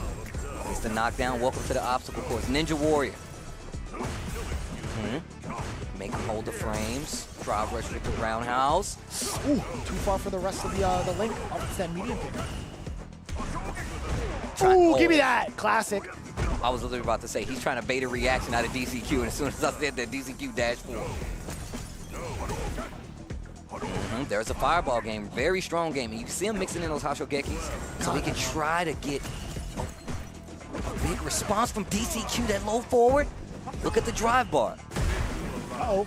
You thought I forgot? Parries it all. Watch for the back throw. I was just about to say it. Look at that drive bar. I love that he went for the drive gauge as soon as he was past the 3-bar threshold, so continuously apply pressure. DCQ wasn't even ready for that. He might have thought it would have been an earlier burnout. Yo, Kraime was over there hitting the hand warmers. Speaking of hand warmers, crossover in his ear right now. My man hit him with a what's wrong? Get up. Bro, you just punched my spleen out my back. What do you mean what's wrong? Even hits him in Japanese, like, mother. Yeah, right? What a start for Kraime, right? We were expecting the Bison pick initially. We saw it on the screen, and it was JP. Right out the gate, he was laying out the course. He was trying to do his best to keep not only like Kraime away, but also do as much damage to the drive gauge as possible by keeping some of the projectiles ambiguous, right? It's very hard to like perfect parry all of them, right? With so many things on the screen, but you got to really pick and choose your battles when it comes to trying to parry these projectiles. I wonder if it's still going to be the JP pick You don't think so? He looked back at NL, and NL hit him with a thumbs up. And I feel like, and I heard the character select screen, so that made me think there was a switch. There was none. Damn. He's sticking to the JP. Bro, that is a sweaty headband. I remember in like Street Fighter 2, that used to be white. Yep, right? It's kind of sweaty. That's a World Warrior headband right there, bro. That's his passport. They stamped that. They stamped that. That's what they stamped? Does he ever run out of pages? Right, now I'm looking. That's why it's so dirty, bro. They overlap. Oh, the Stand Fierce double. Does he illegally cross country to country? Ken probably helped him out when he was, not in trouble. This is my guy, Ryu, international man of mystery. Right. Sir, he doesn't have on any shoes. Nah, you can't mistake him. It's that guy in the gi. Come on now. That's his thing. Oh. You think it ever gets cold? Okay. That parry could have been trouble. Ooh. Perfect parry. Gets Crime in trouble. Unless he spins it. He's got to spin it. Yeah, he wasn't going to be able to kill otherwise. And he was in burnout after that. So, but he still got another bar to play with, so it's not the worst thing. Man, this outfit on JP too. I know it's a default, but it just looks so regal. Color choice. Color choice. Uh-huh. Little offset, undershirt. Telling you, bro, the loafers, B. The loafers I'm a fan of. You got ankle socks on too? He knows what's up. That's real fashion. Oh, wait a minute. Wait a minute. Oh, he tried the move. He noticed the DCQ has definitely been backdashing, starting up with like crouch jab in a lot of scenarios. Crime trying to bait something out. Gets the throw. One more interaction. Uh-oh. It's going to work. And he can get the pickup. Or at least a departure. Setting up full screen. A lot of chip damage coming in potentially. Okay, spins OD. Knows he's in burnout, and he's going to try to milk that a little bit more. Yep. Fair ground. Touching the green. Oh, what great a block. And I love what he did. He mixed it up. He's been going for the throw a few times, and he's been waiting for the shimmy quite a few times. That last interaction, first time we've seen Crime do that. You see Crime throw out a couple of fake outs, initially starting with a few jabs actually on the way against DCQ. And now the fireballs are much more potent for the side of Crime. And now you see DCQ just moving more towards his range. He knows that, and this is what I was talking about. Crime's fireball game is criminally underrated. He knows how to force you to do stuff with fireballs, and then once he gets in, the mix-up is so good. Back throw, one more to get the pickup. Probably going to set the departure, but he dropped the combo. Oh. Damn! Okay. Medium mid-air with the jump medium. A flash of the parry. DCQ now getting thrown. Crime on the way out. Another one. Drive rush again. Oh my! Into the buttons this time around. Crime closing it out against DCQ. And had DCQ thinking about it, had to talk to the team. And look, this is a switch. Typically, we've seen DCQ be the, you want me to do it, I'll go do it. But now, we're in the times have definitely changed. You got to worry about 14-year-old Crime coming up and just playing you in a range where you are not comfortable. And once again, his fireball game is so underrated. It's not like the placement is ridiculous, but he can play full screen to force it like nobody else. He literally is like, oh, you want to keep blocking these fireballs? Now I'm going to hit you with the solar plexus. And really just mixes it up really well. And even his up-close game is something we got to talk about. Going for 3 different scenarios to try to force DCQ to hit a button. Plenty of shimmies, plenty of walk back and forth throw, and even the low 40 wasn't ready for. But still finding those hits, Crime. Yeah. And then also spending the rest of his drive gauge to apply that pressure back-to-back throws and even in the quarter. A lot of his pressure revolving around drive rush, crouch, and medium punch is hard to contest against, right? Because the plus frames on that lead to an actual true strike throw mix-up. It's rather difficult, and we've seen the kind of loops that Ryu can get. But when he hits you with that damage, when he hits you with that frame trap, best believe it's going to be so much damage behind it. Counter hit, punish counter, etc. Ryu is able to dish that out up close, and that's exactly what DCQ was fearing. Still sticking it out with the JP, though, it was rather tough for him to contest. You saw it right here. Even with or without the amnesia, it didn't lead to the W he was looking for. Yeah, he was very reluctant to pull the trigger on amnesia, too. He only used it, like, what, twice the entire time, two or three times. And it's really one of those things where you see most JPs, they use that a lot. DCQ is definitely, he uses it more as like, hey, I'm going to get you off of me, and he doesn't use it as loosely as most. But now we have a situation where Falcons needs to get this W, to send it into overtime, to get this extra match, and I feel like this is going to be a lot of pressure on the last player on this team coming up to try to make something happen. All things considered, we saw the post or pre-game interview with NL. I'd imagine he has to be coming up for the anchor spot, right? Cien still has a couple of games to play in regards to getting himself warmed up with that DJ, but you got to send out your strongest soldier at this point, right? NL still on a pretty significant streak in regards to how he played last night, so it is going to be the confirmation. NL versus Chris Wong, Akuma versus the Luke. Falcons versus Falcons, though. This is a team true. kill, You saw team the kill. jersey. This is actually crazy. These guys are on the same team, obviously outside of SFL with the Falcons representation. But NL, man, the machine, the robot, I like to call him. But he's going up against the businessman, Chris Wong. This is going to be a heavy hitting match because there's a lot on the line for the official Falcons team on NL side. That's crazy. The Autobots versus the Decepticons? That's kind of nasty. Wait, who's the Decepticon, though? NL. It's NL. He's playing Akuma That's by true. default. That's true. That is an evil man. That is an evil man. And he wants buffs? That is an evil man. Yeah, that's actually true. Yeah, man, give my character more life? Are you serious? I can't believe you just said that. I'm going to have a talk with him. Now that I know he can talk back, I'm like, yo, are you crazy? But here we go. Chris Wong, NL, Akuma versus the Luke. Falcons needs this W going up here against Red Rooster. A ton of fireballs moving up from the side of NL. A big warning, a couple of warning shots, I should say. But now the low medium kick, finding the mark again. Chris Wong still on his sniper game. Okay, back throw. Here comes NL. And if you get knocked down in the corner versus NL, I'm seeing this guy evolve this cross-up scenario. What a snipe on the way he's tried to get out of there. He says, nah, bro, I need you to stay in this corner. Okay. He's still walking up, taking tons of damage to his drive gauge. Not really fearing it, though, right? He's asking for a mid-range battle. And guess what? NL's going to deliver it. Standing medium kick does get punished with that standing light from the side of Akuma, baiting out the level 1. You were talking about sniping out my leg. Well, guess what? I'm here now.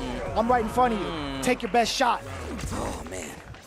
Yeah, this is going to be tough because, once again, the ground game isn't as easy for Luke to command now because you got Akuma's fireball and his walk speed to deal with. So it's going to be a lot harder for you to actually, to play this ground fireball game. Oh, my God.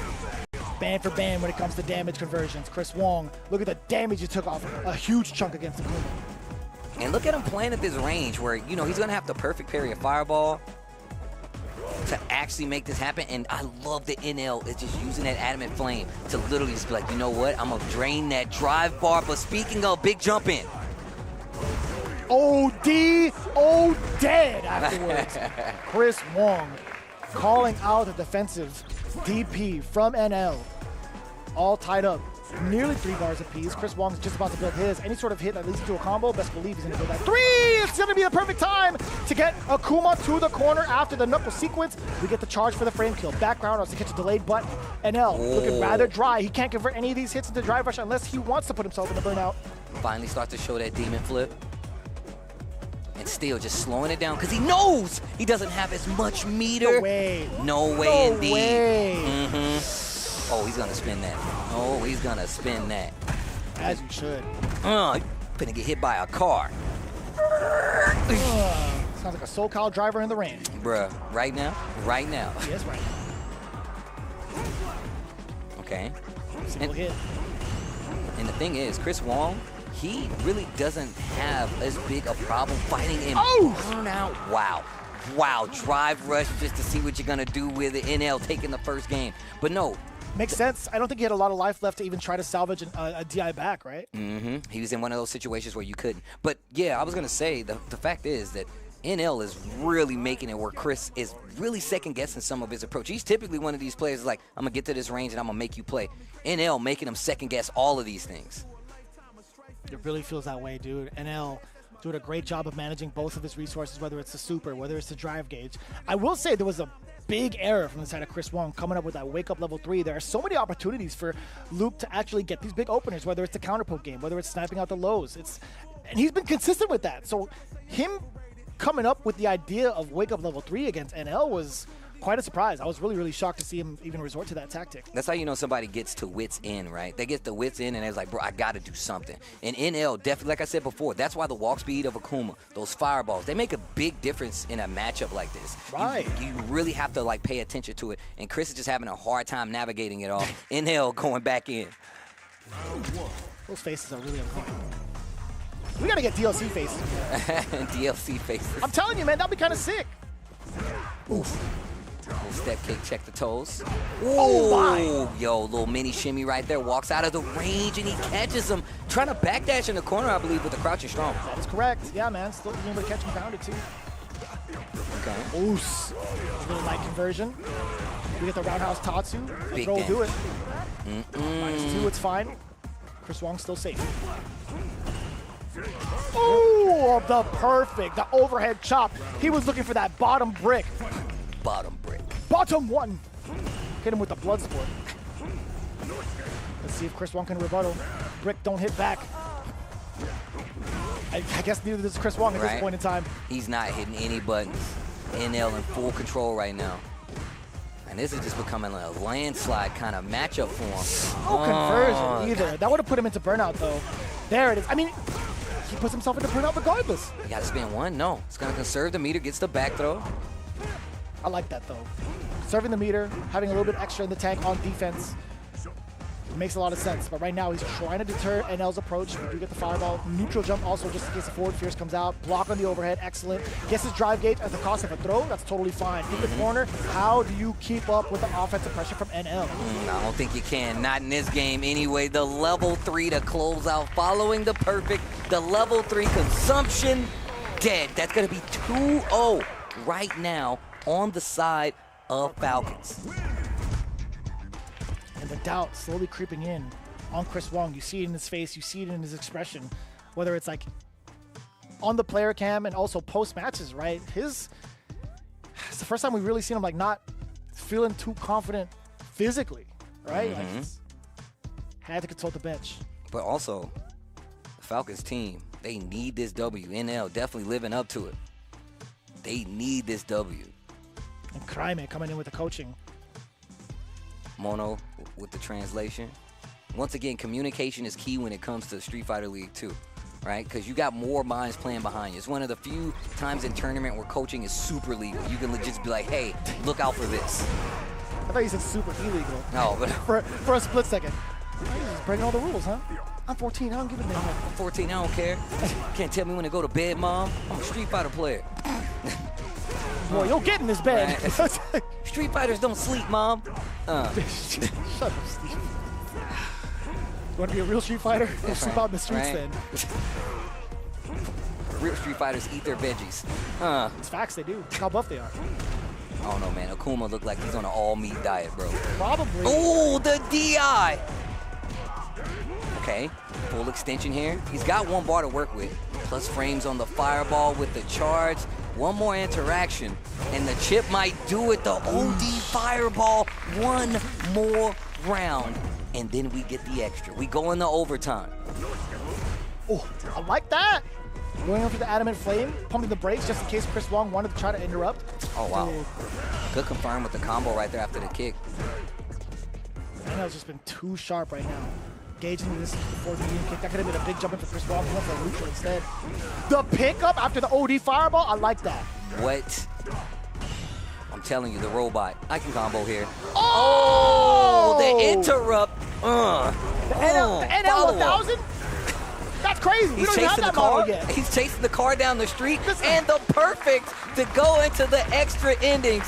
This is really good news for this Falcons team. I believe they're going to put Cien up to go up against Crossover in the extra innings. The overtime points are on the line. Falcons trying to take back control of this, and you see him getting ready. Oh, man. Damn, son. And that was a blowout, by the way. Not even just in fashion of 3-0, but the amount of control from NL. We spent majority of that game on the east side, hanging out with Yipes and them, just making sure that Chris Wong does not get a chance to play. Oh my gosh, the perfect sneaking in the overhead as well. And this is why I call this dude the robot, bro. It's like, this dude is actually a machine. He's like, oh, did I hit you? I can confirm off of this. I can convert off of this. He's definitely going to know those setups. And right here, just a chip scenario where it makes you guess even harder. Now, oh, man. OD. And even if he wasn't done with that, OD uppercut would have definitely run through, right? There was just so much control from NL. And even the reaction, too. After the forward medium kick, he's definitely buffering. Bruh, you know he was. And look at the pickup, spins the meter. Jesus! The robot, He wants bro. buffs? That's what I'm saying. Why, Capcom, don't listen to this guy. You see what he's doing with 9,000 health? You gonna give him more? That's crazy. That's crazy. I mean, NL wildin'.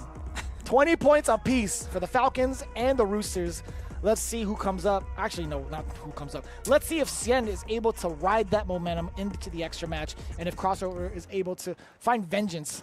Avenge his man, Chris Wong. He was looking kind of doubtful also. I mean, like, Crossover shaking his head a little bit, kind of feeling the energy. He's like, you know what? It's up to me now. Yeah, you can definitely tell. I mean, look, he said he was ready. He said he's warmed up now. He's used to the swing of things. Can't wait to see what Crossover does. But once again, you're going up against one of the best on the planet right now with Cien, if you ask me, man. Like, to this day, you're going up against one of the best. And the DJ at that. Now, the thing is, though, Crossover has a DJ himself. I feel like he's going to have some understanding of this, and he's going to the Mai, and I feel like this could go either way. Like, if you're playing Mai, great, then, hey, congratulations. But Cien, Why did I feel so heavy-handed? Because it's Cien, Mai, bro. Yeah. Like, there's a lot of Mai's out in this region. That's what I mean. Like, you know he has tech. You know he has experience in this matchup. This is not going to be easy for Crossover, and it is the last line to take back this battle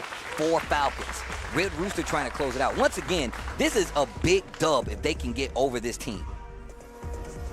We'll see if it happens, though. I mean, Cien having that much experience against all of the Mai's within, like, the Asia region. But I'll say, man, we've gotten a lot more representation of, like, the DJ. I mean, Cien, obviously, really well, I want to say, like, he's pretty well-rounded when it comes to, like, DJs. We've seen potential trade combos off of him. We've seen how he navigates the space with some of the normals that DJ does have. We've seen his suppression game. But for the most part, I feel like the Latin America region also still rocking with this character. We've seen Brian Yob also being able to find a lot of success with this character this far. But right now, it's going to be Crossover, getting that initial handshake, getting that initial set of offense. Yeah, it's a beautiful thing, though, man. We always talk about, like, matchups, but also I feel like we really should talk about, especially now the Street Fighter League is a thing, different regions have different characters that are a lot more prominent, regardless of how much you see them on your, most recent CPT, World Warrior, whatever the case. These regions definitely hold these characters in a lot higher regard, and it's for a reason of having players that excel that regular playing level. But we're talking about Cien once again, bro. We know he's got some experience in it, but Crossover with the big life lead. Oh! I pressed the button, too. I thought a throw was coming. Cien trying to delay it as much as possible. The Crossover taking pretty much a similar route as Knuckle do when we saw, like, in game 2. No, in day 2, excuse me. The late jump.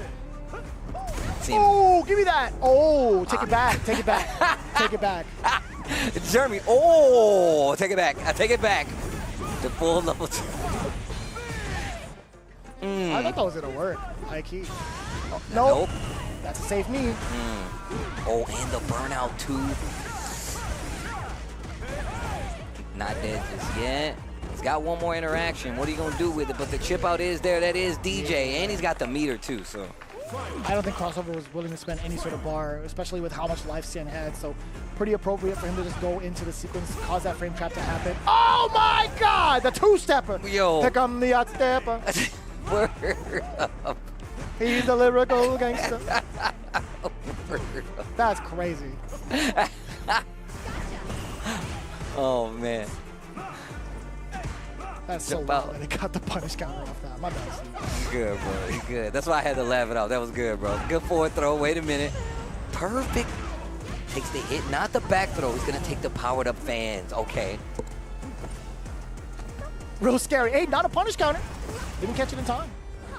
I'm out. Get the hands off of me, lady. Back to this slow-paced match. I love. You stuck it in? Max distance? Wow. The scientist? Hold up. I told you, bro. My man is actually the guy with the lab coat. He's got the beakers, looking through the peeking glass, seeing how it works out, and it's gonna be a game on the side of Falcons. Hitting him with the Saturday Night Fever. Yeah, bro. John Travolta, that you? look at NL. Big sigh of relief right there. This officially gives them the lead. They were tied up until this point. Red Rooster started off with the big lead, and now you have crossover up here against Cien, and he goes down goes down a game. Once again, this is best of 3, first to 2. Cien 1 game away from clutching this out for the Falcon squad. Bro, can you believe this is the first tiebreaker of the day? We had 3 of them yesterday, by the way. Okay, knockdown, hold the span. Get the forward throw. Gets to do it again after the dash. Air for it. throw. How does she even do that loop-de-loop? And she pulls. This Maya's looking cool. Get the OD fans coming up. Reinforce. A lot of damage towards the drive gauge, excuse me. Okay. I like that. Using a little bit of the drive to get out of the corner. No anti-air. You see Cien just jump and pushes him right back to the scenario he did not want to be in. Oh, help. Pick up jab. Not sure what that was from Cien. A feint. That was a counter hit against crossover, by the way. Okay. Oh, a lot of the feints coming in now from Cien. Trying to force a jump, possibly. Overhead. He sneaks it in again. That's so difficult, too, because you want to try to maintain your charge for a reversal. Oh, punish counter! Crossover, nice and easy for the conversion. You know what's crazy? If Cien would have held back, it would have pushed him out of range, and that normal might have got him out of the hitbox of that fan. So I like him just down backing right there instead of walking back. Well played, Cien. Yo, he walked up into it? He's like, I am the leader. We get that number 1, get that install, target combo, pushes crossover back just a little bit. No rebuttal against the jump in from Cien. Oh, tried to get out of there with the sway. Great pickup here, crossover. Oh my steal the second game. Oh my God, dude. It took off so much damage. The install, adding that little bit of extra damage. Jesus, she turns into the Red Rooster. Cock-a-doodle-doo. Chanticleer. All right, here we go. God. Ooh, okay. Backs up. Lots of defense. Lots of defense on the side of crossover. He does not want to get caught swinging versus Cien here. This one, the jump out. And the target combo? Oh, the backdash. Give me some of that space. It's not you, it's me. I just need a little time. Nice uppercut. Staggers it a little bit. Oh, my. He's walking back, and you can see Cien just taking that space. Whether it be a normal, whether it be him just walking up, making sure he stays close enough to make him block something else. Make it hurt. I'm glad he went for that conversion of the Far Fierce, by the way. Or the Stand Fierce, excuse me. Oh, counter hit. Oh, punish counter. Set point. He's using his own name against him. He's Set crossing him point. over. Cien just put on some basketball shorts. Wait a minute. He stole him from DCQ. Oh. What? Whoa. Had enough time to dash out of the corner. DI this time. Okay. Double dash up, and he's going to get the power up. That drive gauge not looking too good for crossover, but he's got the powered up fans now. You know he's going to try to take advantage of it. He's going to have to, but if he has that space, or Cien has to give him that space, excuse me. Uh-oh. Man, Cien is spacing the space. Oh, my God. The whiff punish from crossover. He's in burnout, though. He's in burnout, though. He's still at level 1. Uh-oh. Sway not going to get it. Crossover not flinching, just down backing. Damn, son! Tried to force a shimmy. Crossover ain't. This guy's sick. Whoa, it's not over. No, it's too far. No way. Chip is imminent too. Cien loses his turn after that. He jumps out of the corner. Final round, final game. Cien versus crossover. There were so many significant drops from both ends. Yo, stop that drive rush, son. Level 1, Red Rooster engaged. Okay, I like that contest with the projectiles. What a whiff.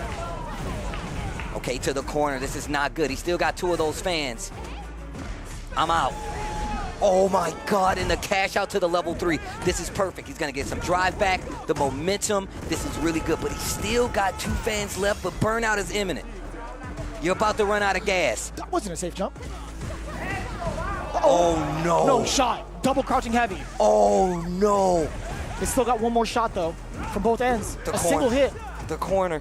The guess is crazy. The throw! Oh my God, crossover. He's about to get the bar back. He's back in the green. The sway's not going to work, but it's going to work for crossover as he waits, gets the bait. Crossover steals it for Red Rooster. Cock-a-doodle-doo, that is. Chris Wong in disbelief, like, what just happened? The false celebration. The arms are like, what just happened? And that is going to do it. Red Rooster, set your alarm clock or else you're going to get beat. Gonna take it over the Falcons squad.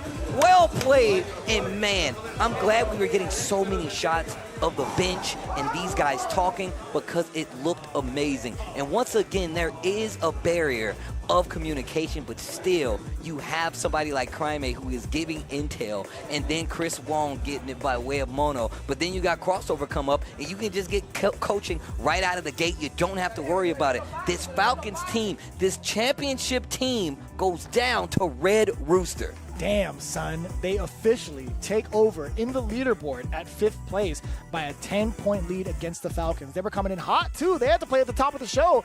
And what a way to bring it all the way back. Crossover with the clutch in the extra match. But Cien, man, there were some really bright ideas in regards to his spacing, his usage of the DI at the max distance. Oh, I'm glad the replay guy caught that. Yeah, bro. About it. Nice work. But again, the level 3s as well. There was a lot going for the side of Cien, but him causing himself into burnout and him slightly panicking, being off the mark with the sway into the overhead, he got clipped immediately. There's some things that just are not going to go unpunished, and Crossover made sure of that. Oh my God, that corner scenario. And then it switched up to where he jumped out the second time. Big damage on the board with the power-up, putting Cien on the ropes. Oh my God, that early whip punish. And that right there in this second to the last round let me know. I was like, oh yeah, Crossover is definitely gaming right now. And look, this situation right, I'm so glad they caught that. I love that he's switching up his approaches, getting away from the pressure. Still didn't work. Oh. Damn. And the whiff grab just right in front of him is not enough frames to keep Crossover locked down. Chris Wong, the look of relief on him. He's like, that's my guy. Oh my That's my gosh. guy. Red Rooster with 30 points. Ladies and gentlemen, these guys have, I do believe, 80 points in total. Not too far off in the running for at least that top 4 positioning. That is really good. I mean, and look, if you just look at this tail, 10, 10, and then 20. Falcons getting a pick up there in that round 3. Going into overtime, Red Rooster brings it back 30-20 versus the Falcons. Red Rooster gonna be your winner, and I believe Rob TV is down on the stage with our winners, Red Rooster. Take it away. Okay, ladies and gentlemen. And now, of course, we are here with Red Rooster. Immediately, Street Fighter League, make some noise for Red Rooster. Oh my goodness. Crossover, your first Street Fighter League. We already seeing the DR flags proudly right there in the back. What in the world? How clutch the defense? Take us through that match that we just saw. To be honest, I just was so prepared just to take the throw. You know how this game is. If I tag there, I could have just died.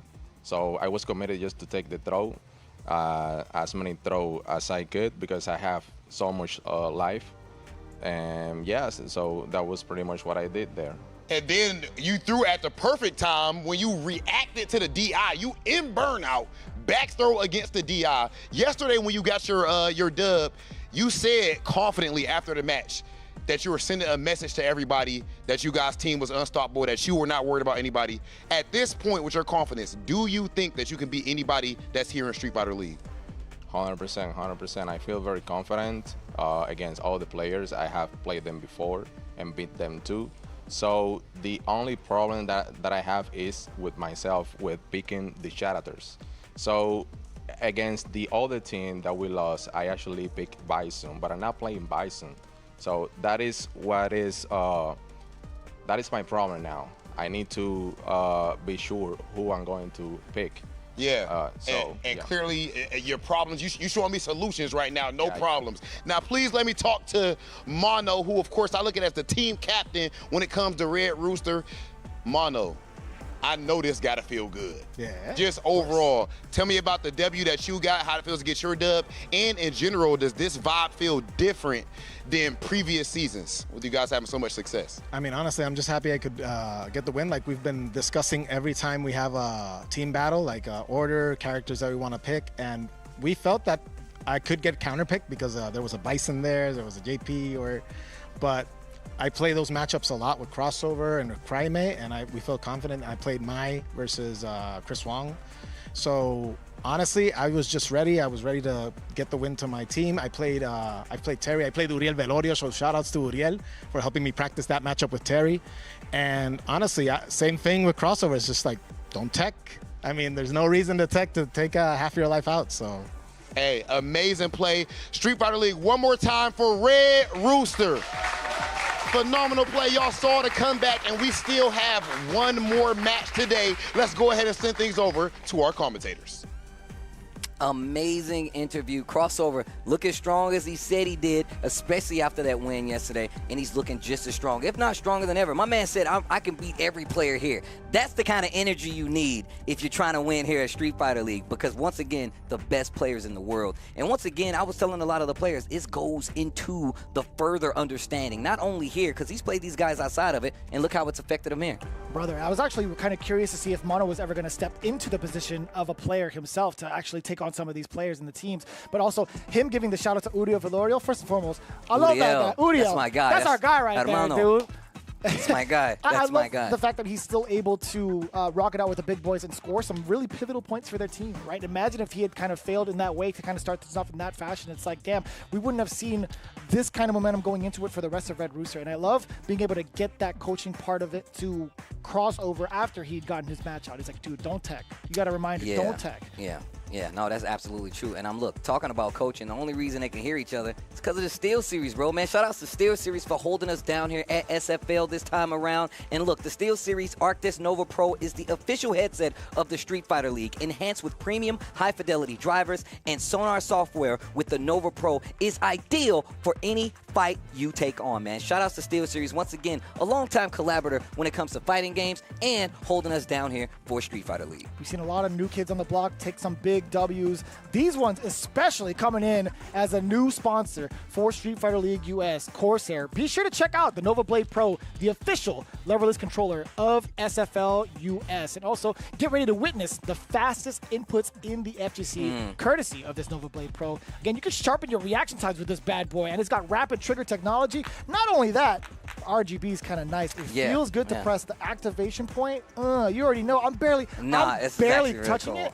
And you still get the lights. You see the whole board lights up, bro. That's really fun. This is what I'm talking about. When it talks about controllers, and I told y'all before, you get a lot of space with the hands as well. It has the clicky-clacky of the old arcade feel, which I personally love. This is what I personally love. But also, man, shout outs to everybody that came here in person. This year's Street Fighter League is live, and you can pull up Los Angeles, California. That's where we are. It's a little rainy, and we still got people sitting out there. Of course, round 1, 13th to the 16th of November. Round 2, the 3rd through the 6th, so make sure you come back and join us. And of course, the finals will be December 7th. You can scan right here if you would like to get some tickets, and you can join us in person. And once again, these are all the rounds, and it's been great so far. First time live. Hopefully it will not be the last. And all the other publications for Street Fighter League will be doing this as well when it comes to Street Fighter League EU and of course Street Fighter League Japan, man. So shout outs to everybody. But with that being said, we're giving you a lot of Street Fighter, but don't worry, we got more. SFL returns right after this break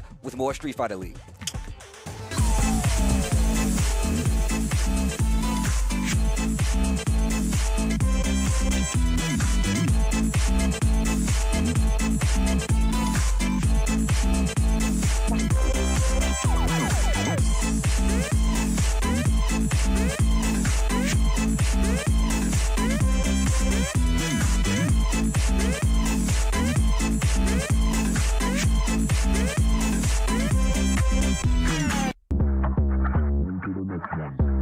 Yeah, look, all of my friends going crazy. I gotta brag on myself, I amaze me. I know I'm got something that can phase me. I'm too dope like I'm back in the 80s. Okay, call me and I'm gon' slide. Pull up with me for a hell of a ride. You need a couple wins, they ain't doing it right. Hit up my line, we gon' turn up the night. I got a lot of wins on on my dinner plate.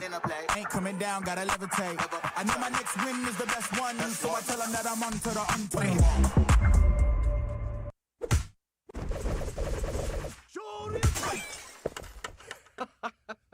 Red Bull gives you wings.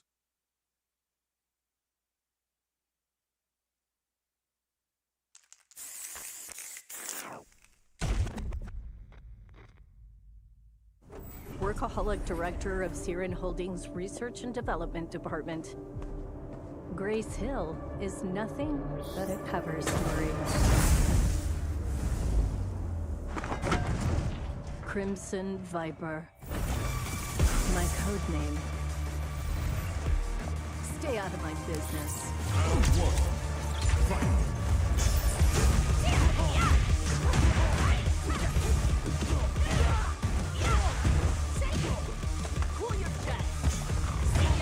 Could you just, like, give up now?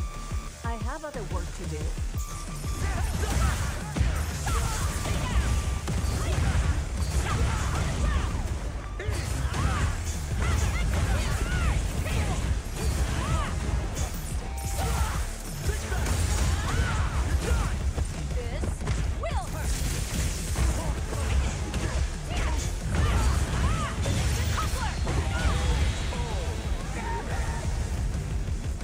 A B+ for effort. Let's rock.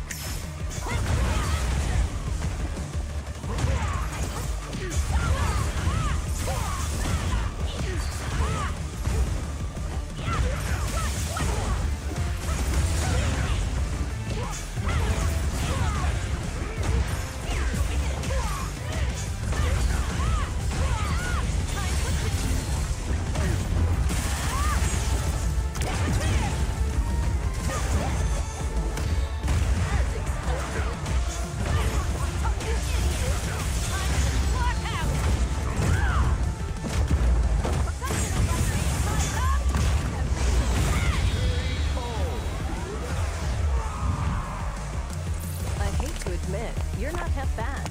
Even messed up my makeup.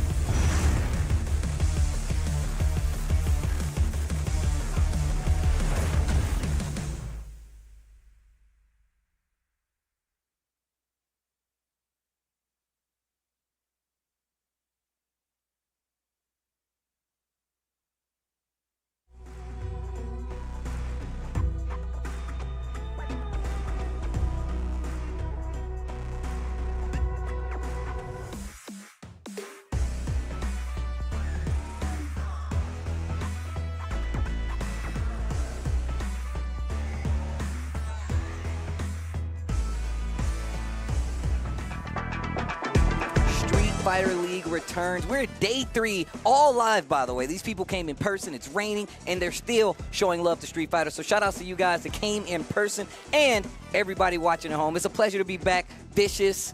Bruh, it's always a pleasure. And we had Range holding it down, too. Bro, I'm loving what we're doing here. I'm loving what we're doing here. And thank you, guys. And also, what we're doing here is supported by some of the most amazing sponsors. Got to show some love to ASUS holding us down.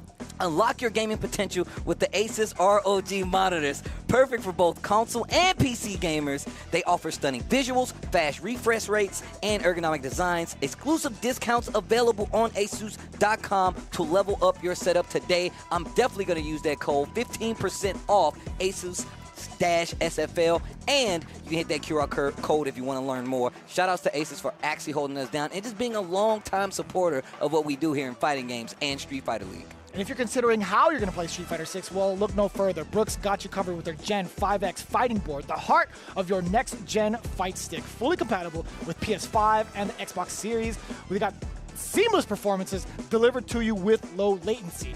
Built-in assist features as well to make it easy to craft your ultimate fighting weapon, whether it's leverless, whether it's actually traditional lever. These guys have you covered regardless. Even with some of the converters on the left with the USBs, you can plug in your controller to those bad boys and make sure that you are ready for everything. Yo, man, shout outs to Brooke, man. Once again, long-time supporter for the FGC. Long-time supporter for the FGC. I've seen these guys at events, everything, and they've always been supportive, and they've taken the extra step by supporting us here at Street Fighter League. So shout outs to those guys. No doubt. So with that in mind, again, we have our final match of the day. This one's going to be absolutely insane. Shopify Rebellion going up against the Bandits, baby.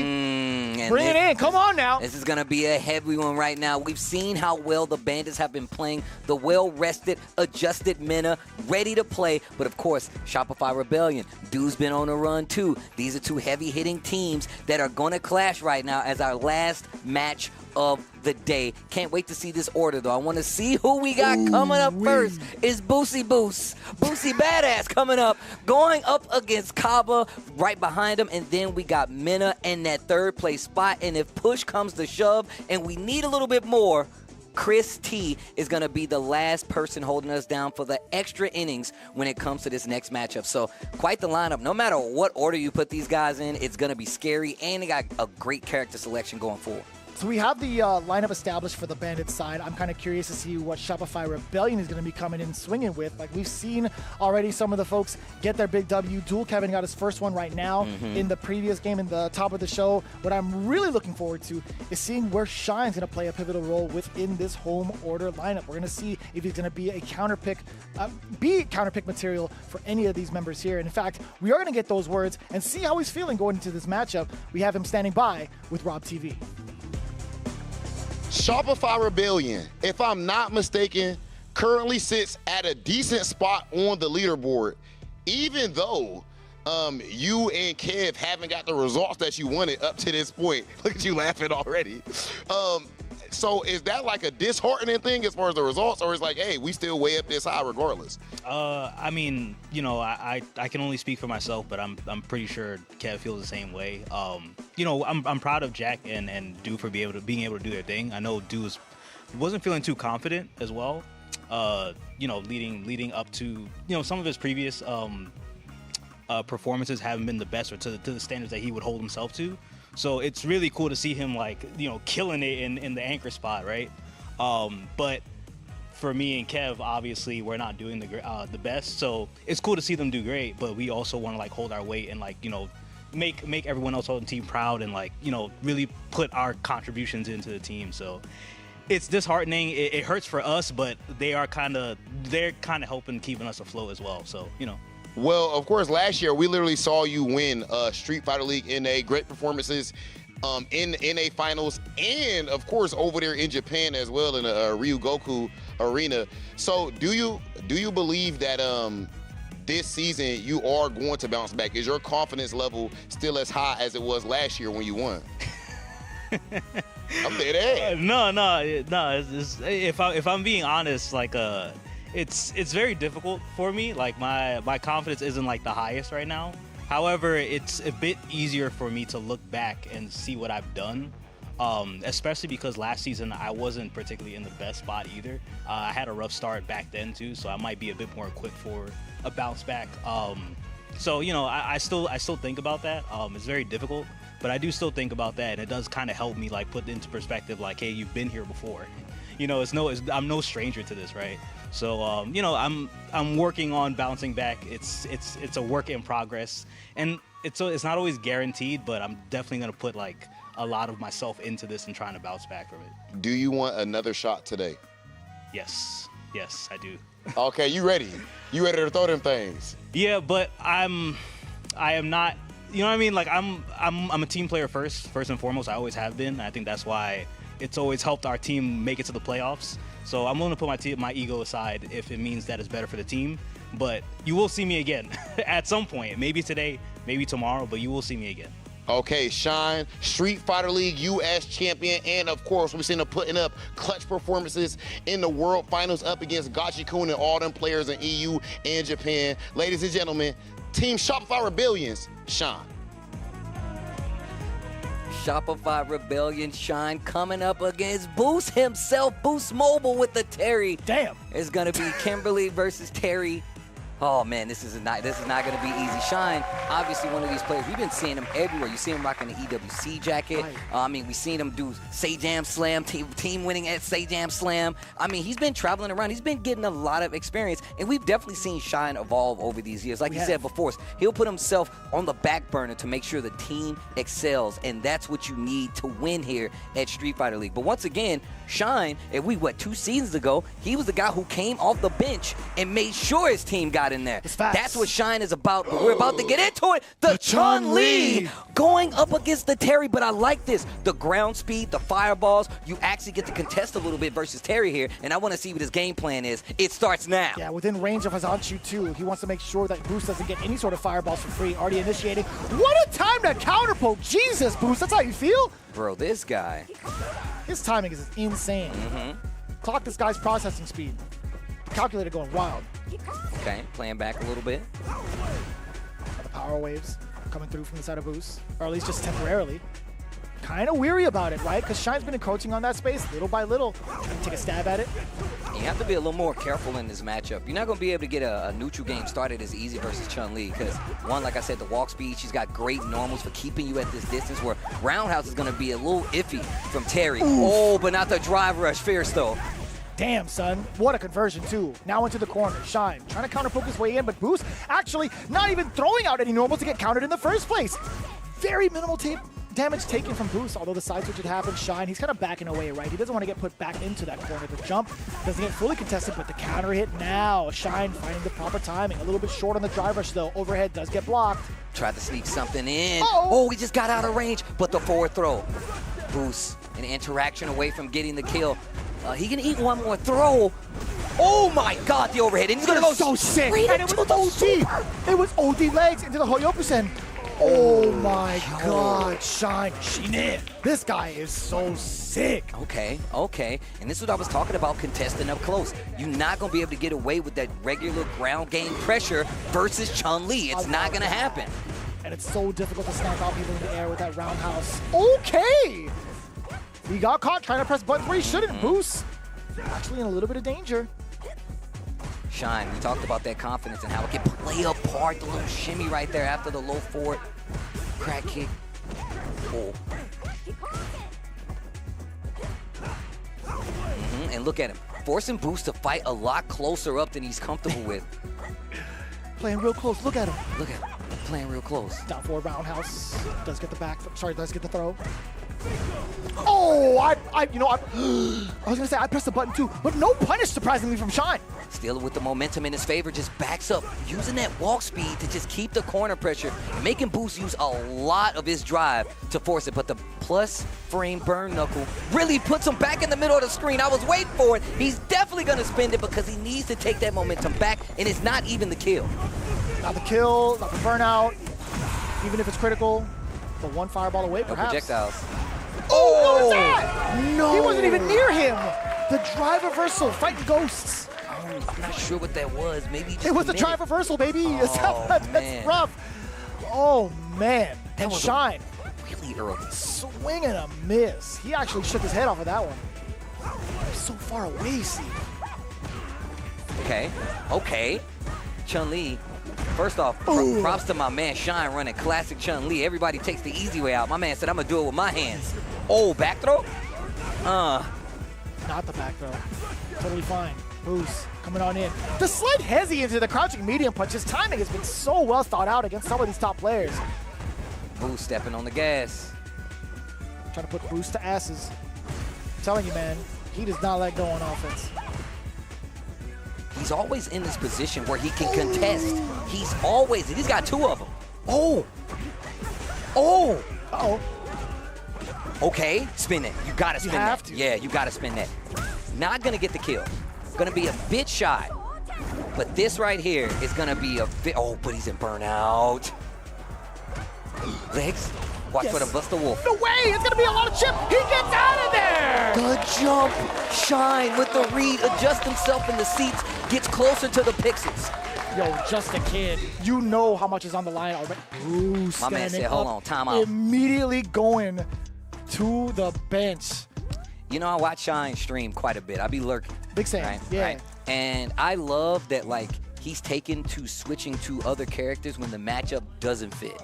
And how he is so used to now switching and playing it actively. I already knew once I saw the Chun-Li pick that this ground game was going to completely change on the side of Terry because it's going to be a lot harder for him to contest.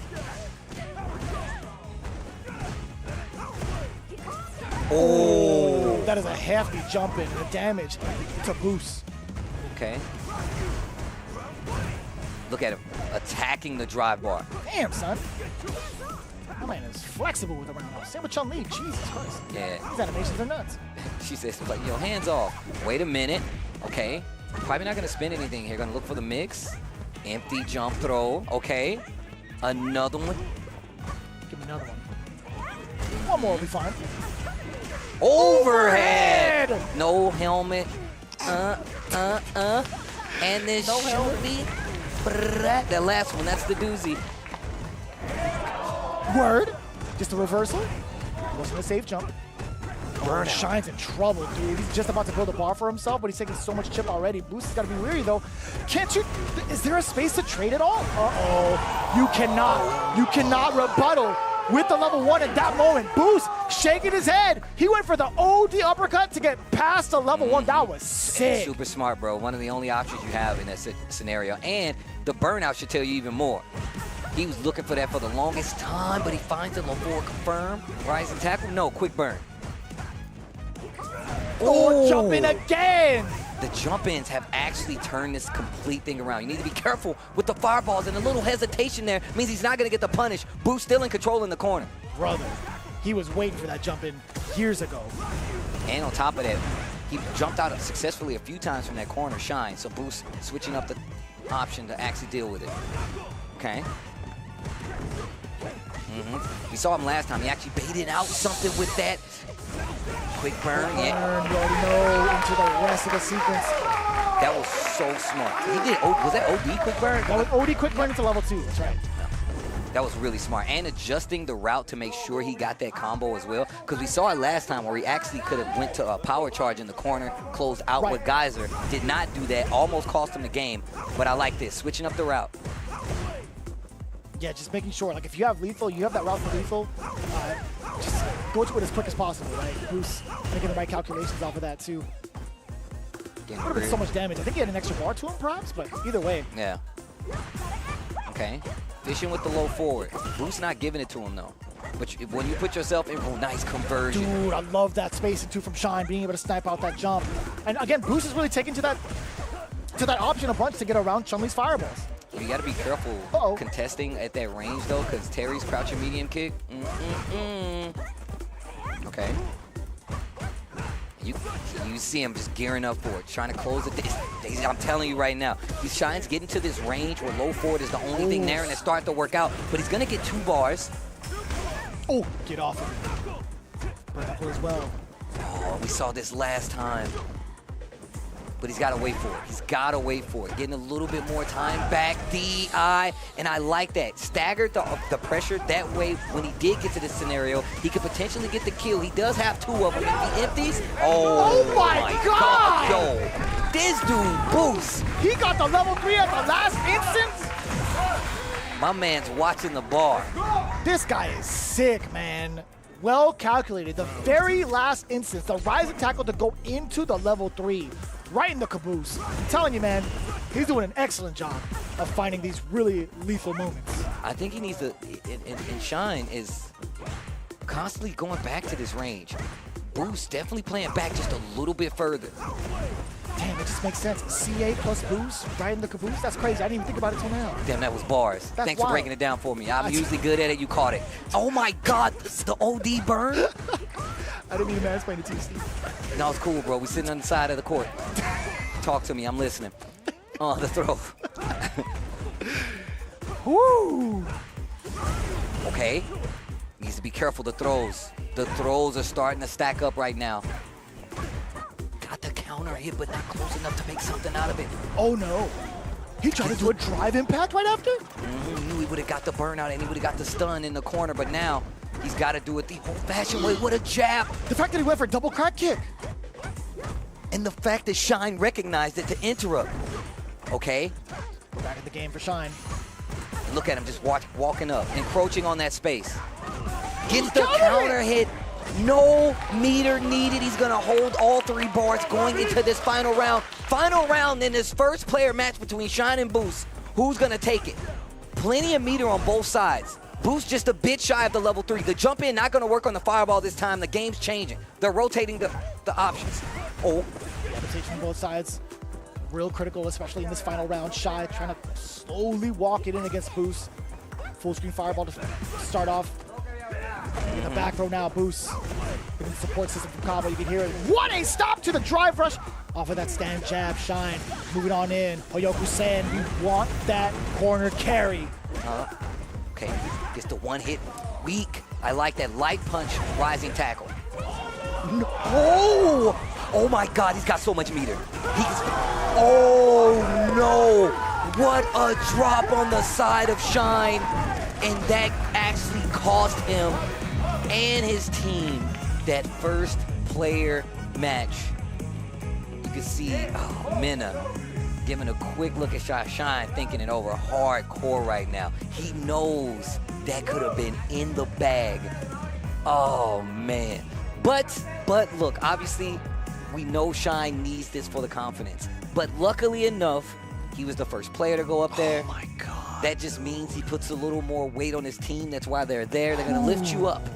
Lift you up. It's wild. I know they're facing off against each other. I know they're enemies on the battlefield, but everybody on the bench from both sides, like after the initial pop-off, it went quiet. Yeah. And you didn't even see like the big, oh my God, cameraman. You guys are cameraman, come on now. What are you doing? Come on now. Come on now. Oh. And then you're going down. Don't go down on the angle. Don't do that. Above the waist, there you go. There you go. Just slightly. There we go. Yes. Think about the emotions here. There we go. Oh my God. And this was so good. It was such a good set. Oh my gosh. And the one drop for the Tensho. Man. Yeah, bro. And I can't believe it. I'm still so like awestruck. I mean, we all went quiet. Not only them, we went quiet, bro. That's what's really happening. Oh man. I can't even like concentrate on the replay. I know it's our job, ladies and gentlemen. Oh, dude. Man, you've seen the adaptation coming in from Shine, right? He's had some critical moments, but at the same time, he's had that drop twice over against Boost, right? Leaving enough space for the rising tackle to kick in. He made that mistake twice in that set. But look at how well he was playing, bro. I mean, right here, that was just such a great read by Boost. But Shine was playing so well. Checking the burnout loop, just making sure he was contesting the ground game of Terry every time. And oh my gosh. Oh, that's not what he wanted at all, bro. Yeah. And Boost, he's trying to talk him out of it too. Yeah. He's trying to like empathize a little bit, but you can't. You gotta give him his space, brother. And then immediately, like the bench was like, "No, come over here, bro. Like, don't even try to talk to him." Man, that took the wind out of our sails. It's a big W for the Bandits camp, and like again, everybody can really empathize with like Shine. It's like, yo, he has to get his big W, and even like the Bandits camp, they're like, it sucks, but that's just the nature of competition. Like, we'll take the W. Obviously, it feels bad, but.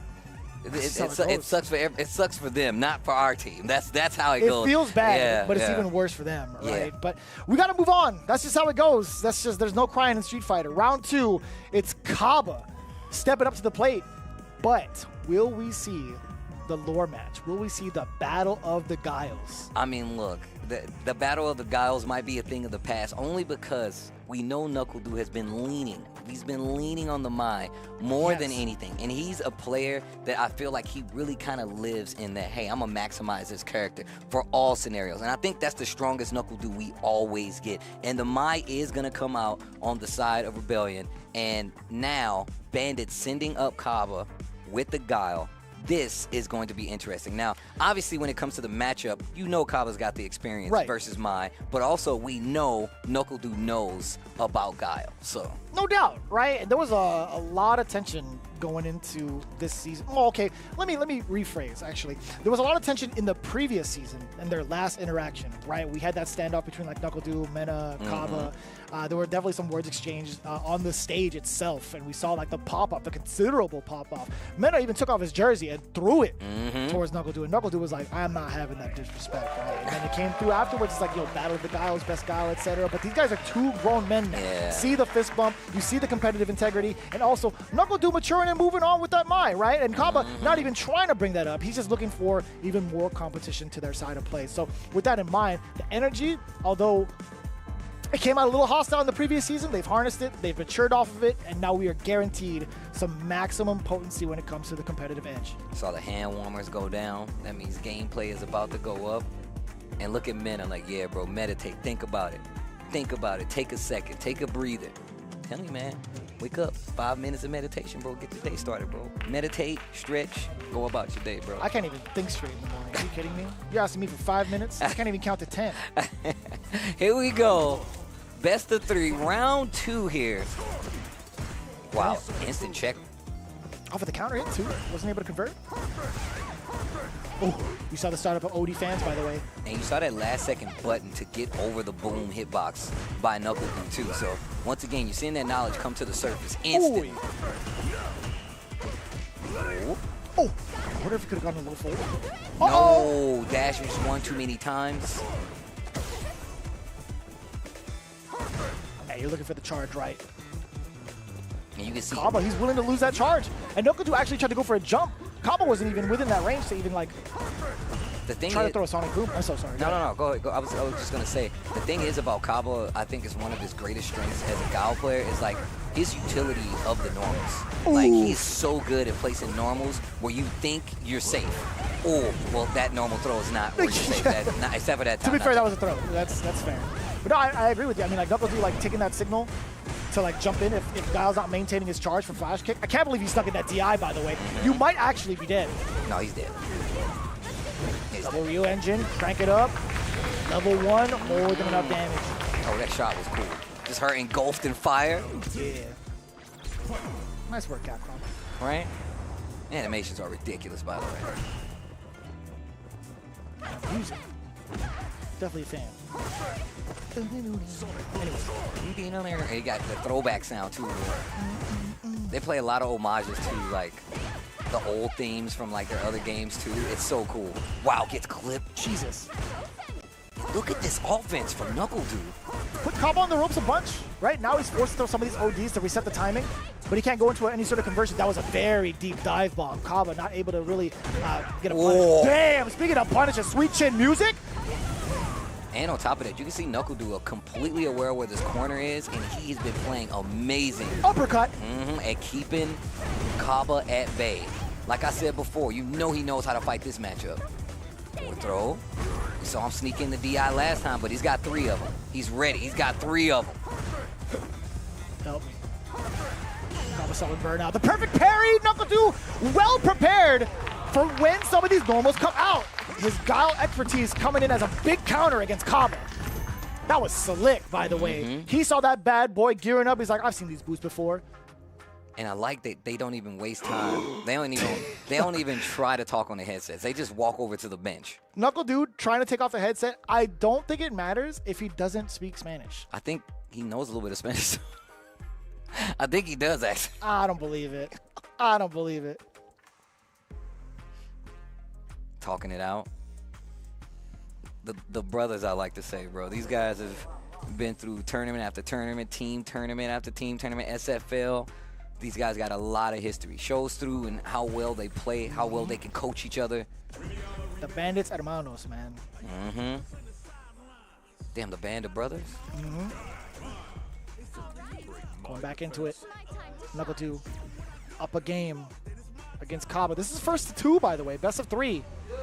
Shine is over there writing a book, and like he's writing a piece in his diary right now. He's like, I can't believe I messed that up again. I need to get the W. It's all right, Shine. This is a team format, bro. I don't even want to look in that direction, man. It's heartbreaking. It's heartbreaking. Here we go. To the next game, Knuckle Dude already trying to enforce his will with that offensive pressure. Kaba trying to keep within pace. Stand that roundhouse, just clipping the startup with the sonic boom. But let's talk about the precedent this was set. If Dude was able to get this W, right? This will be very strong, but also puts a lot of weight on whoever's waiting behind him. There was a punish counter. Was it ready for it to actually hit the recovery? Uh-oh. No anti-air, but still finds the counter hit. That was mad early, possibly to step out the crouching heavy punch from Guile. I would imagine he was anticipating that. Oh, sick! I like that cross-up. Oh, even better! Maybe he did the fierce and it moved him a little bit forward, or the roundhouse version and it moved him a little bit forward, so he got the cross-up hit, and now Knuckle is running away with it. Hold all these fans. Oh, no. Yo, that was so cheap. The overhead and then the last fan? Come on. That's messed up. Guile's never been to the circus before. He can't jump Right? these He don't even believe in the circus, bro. He's wearing bootcut jeans, man. What the jeans got to do with it? Okay, wake up. It's the jab. That's pretty good, bro. Oh. Sobot. And just neutral jump to try to get a reaction out of Dude. Dude just holding his ground. My man still look like he's playing Guile. Oh, no. Hella damage incoming. In fact, he's deader than dead, too. Let me get that Killer Bee Sting into the level 3. Knuckle Dude immediately out of the chair, by the way. Getting the 2 big dubs over Kaba. Talk to me, Steve. And this is literally what I was talking about at the beginning. And Rob touched on it, too. This is probably Dude's best season starting. It might be free. It might be free. Bro, he lost the game. Has he? I think he's only lost one set. Am I mistaken? I could get into that as you progress with your point. Because once again, and I'm saying all this to say is that, like, this is good for the team. I mean, we've seen him on that Gale team with Dual Kevin. And we've seen Rob TV, you know what I'm saying? That washed up guy who only does hosting stuff now. No, I'm just kidding. I don't know about washed up. He'll still beat my ass, but damn, no, son. same. I actually, I don't even know you. I've been watching this video. Anyways, no, I say all that to say, I'm only kidding, Rob.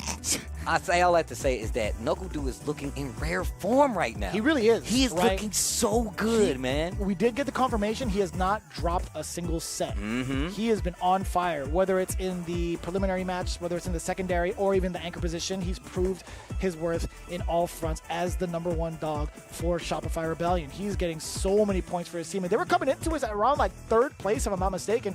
And yeah, dude, after that happened, the immediate jump off the seat into congratulating, or at least getting the big congratulations from his teammates. That's actually insane. He's at a 100% win record right now. And look, contention across the board. 10 points for Bandits to start it off.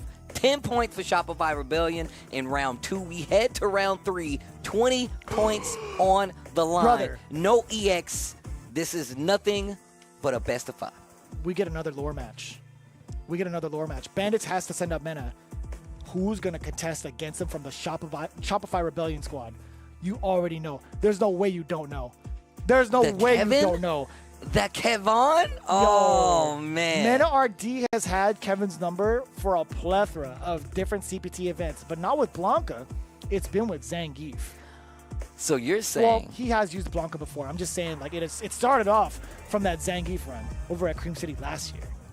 So you're saying Dual Kevin's got a chance, is what you're saying. So you're telling me there's a chance? You're telling me there's a chance. There's always a chance in the realm of Street Fighter League, man. And that's the biggest thing we're looking forward to, right? This is a heavily lore-studded match between Dual Kevin and Mena RD with their long-standing history and facing off against each other at high stakes.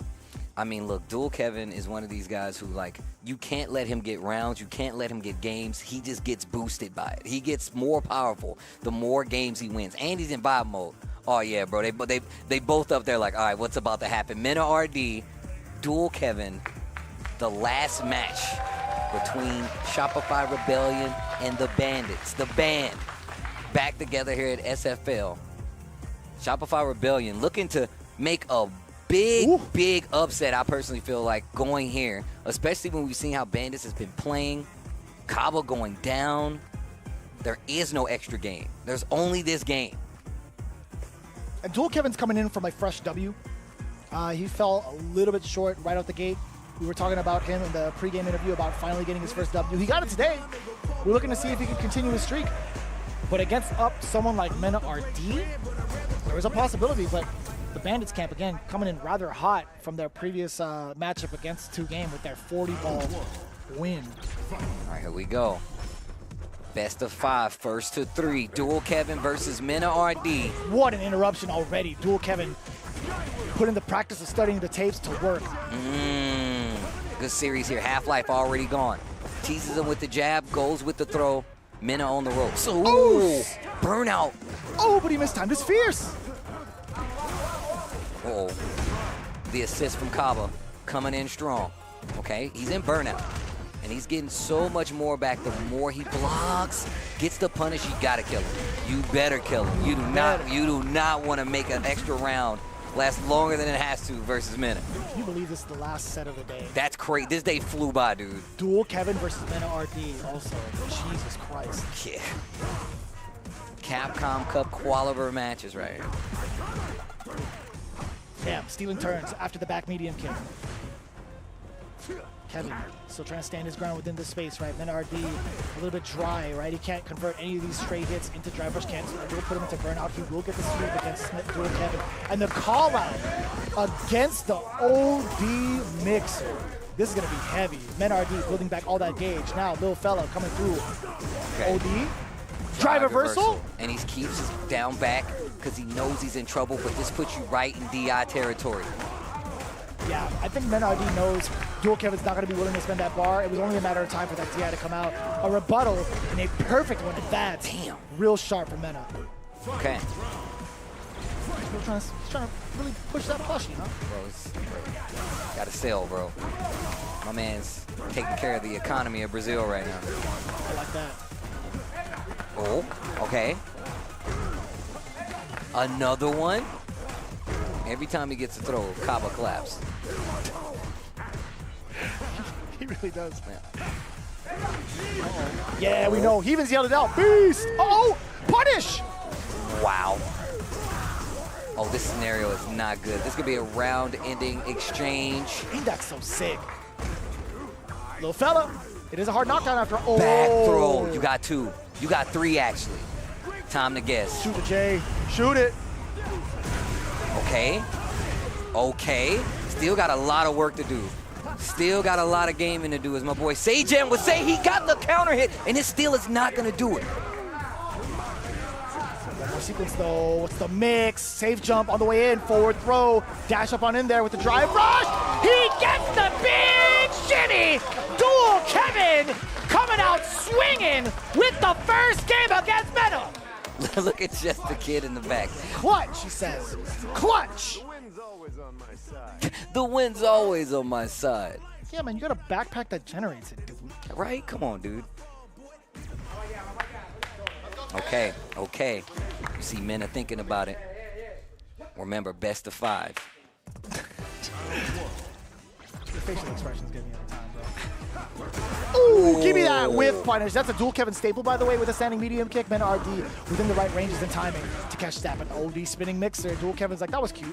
That was cool. You got me once. But I'm still going to hit you with this medium, though. And I got the counter hit on top of it. Closes the distance. Perfect. Back throw. Okay, okay. Wants the momentum. Ooh, second time he's gotten him. Okay, take him to the toy shop. You only get 1. Oh, my. Too fast block stun. And now, little misjudging there. And he stopped it short to clip him with the HP spinning mixer. Finds the hit. One more interaction. Could be a throw even. You need 2 of them. It's like double 2 on deck for Dual Kevin. Can he withstand the beast? No way! No. I get it. Understandable. If Mena RD had gone for like a back medium kick or any sort of meaty, it would have been kind of like dangerous to even take even more chips. But if the SRK had landed, it would have killed. So totally understandable. Oh! Swipe. Stay to the back. left. Oh God! Balls from the right. Crisscross. Throw. I'm telling you, man. Cha-cha, real smooth, Mena. What a whiff. Punished by Mena RD. Tries to jump out. He's got him on the ropes. Oh, damn! Big jump in with the roundhouse. He gets out of the corner. That was big damage, by the way. That was huge. Okay. Lightning Beast yet again. It's like him 1 upon average, dude. What a delay into the walk back into the low medium kick. Catches him low, gets the throw. 1 more, could seal it. Oh! And he that was knew intentional. it. That was 100% intentional. That was 100% intentional by Mena RD. He came in with malicious intent. My man said, I'm going to whip this bad boy in front of you. 100% he was like, watch this. Whatever Kaba said, I agree. It's facts. Yo, fire. Actually. He said, let's go, Vamos. Let's go. Vamos. Fuego. Oh, okay. Toro. Mena switching up his approach now. Staying a lot more consistent on his ground game. Playing back in the earliest. Okay. Okay. That was a cycle around that light after the sending light kick. Doing that jab. Okay.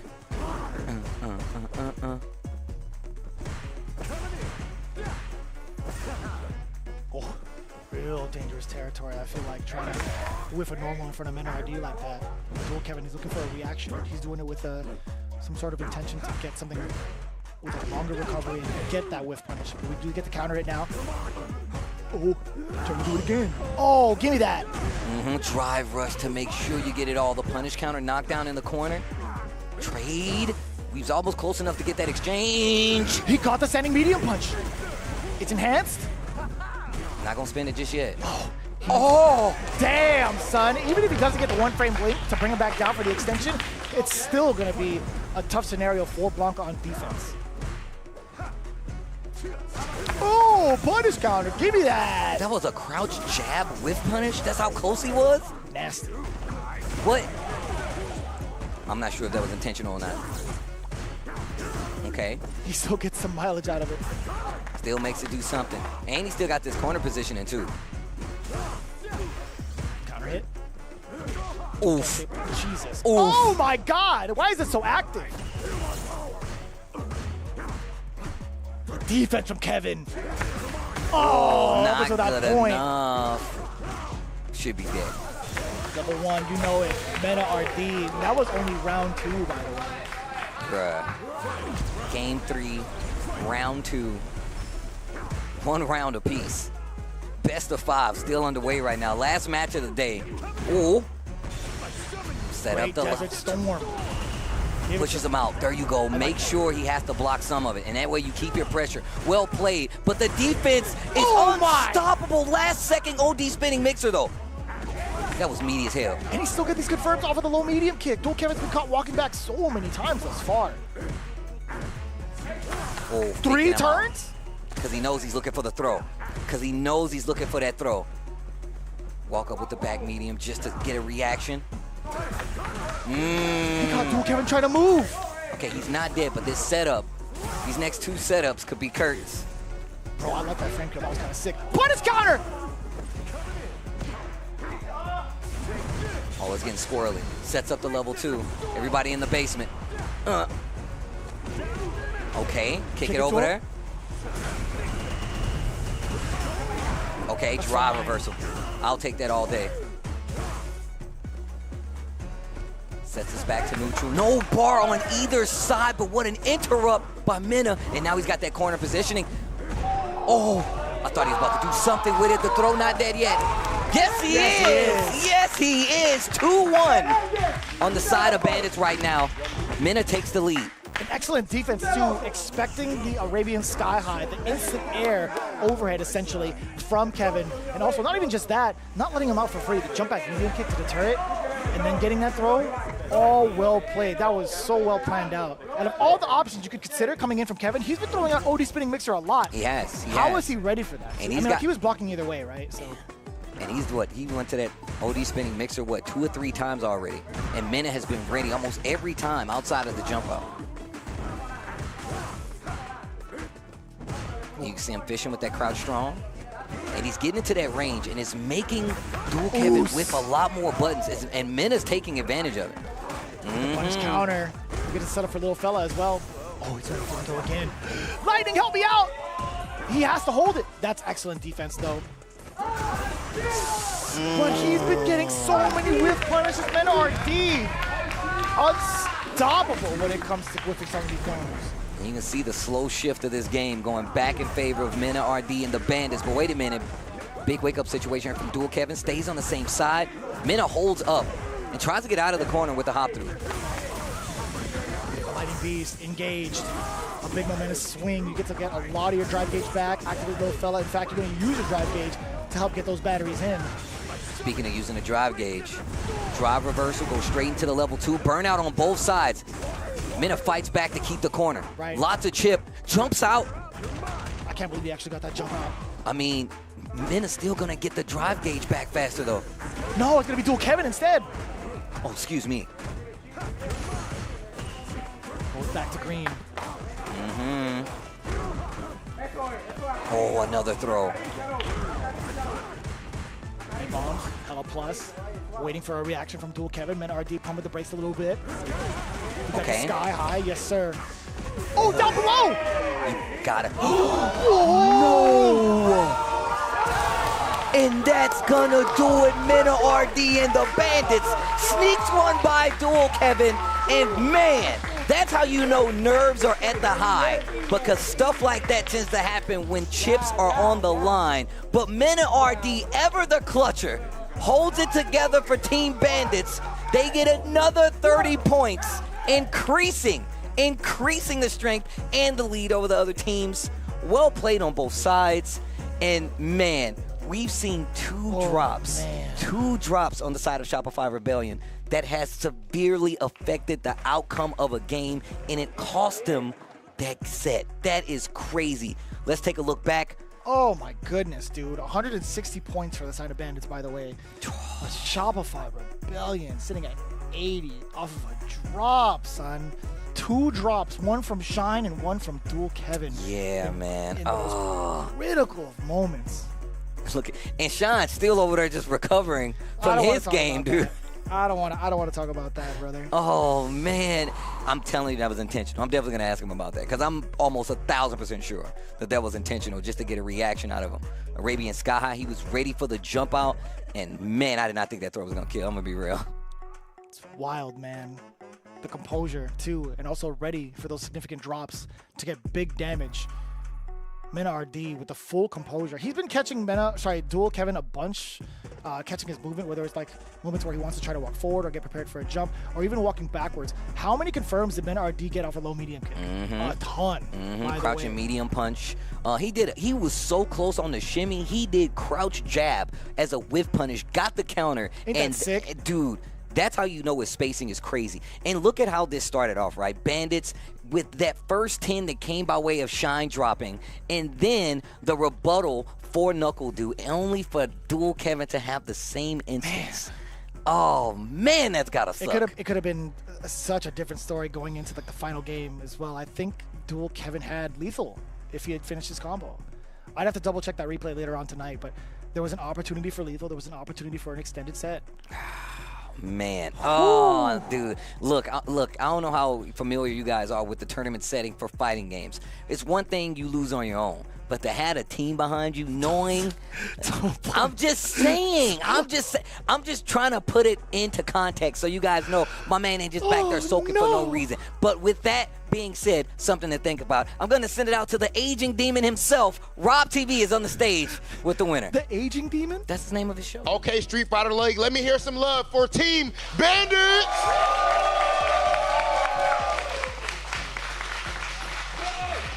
Steve, I heard you call me the aging demon, by the way. I'm going to talk to you about that backstage. But Mena RD, before this match even started, I saw Boost turn to you before the first match. And he's like, something like this, and you did some type of breathing technique situation. What was that about? Hey, we can't give away all the tricks, but Bandits is working. Okay. Bandits is working. We've been working a lot. We went to Japan, and we have been able to play a lot, obviously, but we have created, as I said before, our own culture, and we have our own routine. So you're going to see a lot of weird things, but they work. It seems like this season, I mean, and it's crazy to say this because we've literally seen you guys become world champions before.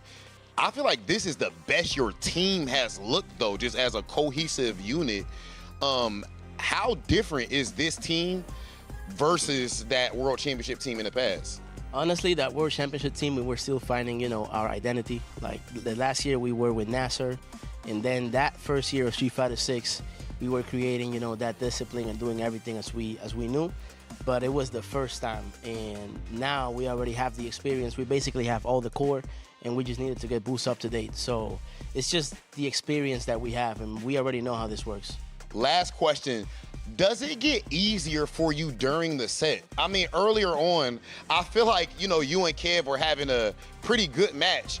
And as the time went on, it looked like more and more dominant. I know we had a drop at the end, but Or are you just downloading your opponents and it's getting easier? Like by the end, do you just know it's GG's already? Nah, it's not. It's not pure download. You know, I have a lot of respect for my opponents, especially Kevin. He's been one of the most, one of the players that have been able to beat me the most. So I have a lot of respect for him. It's just, you know, I don't know if it was a team technique or what happened, but him going back to character select screen, even when he won, it gave me confidence. I was like, oh, he's not feeling comfortable right now. He's trying to gather himself, and it gave me a lot of confidence. So I don't know, maybe he wasn't. Maybe it was just a Shopify thing, but I grabbed that and I found the confidence because I thought he was, you know, uncomfortable. It's like somebody looking away in the face-off at the weigh-in or something like that. Exactly. Okay, Street Fighter League, one more time, please, for Team Bandits. Amazing performance. Absolute phenomenal, top to bottom for the whole team. And, of course, the Capcom Cup champ, Mena RD, gets it done. We have more Street Fighter League action for you right after this break.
You ready? Top player, repeat. You on the scene. Wait, there's poisons on the menu. No mercy for you. Ready? Then show me. All right, let's get it. Game over, yo. Too easy. Beast mode, baby. Sure thing. Let's dance. You know what they say. If you rock the boat, prepare to get washed. Let me play. Make way for the ninja side. Domo arigato. From the Martini. Behold. Watch you know as I command the stage.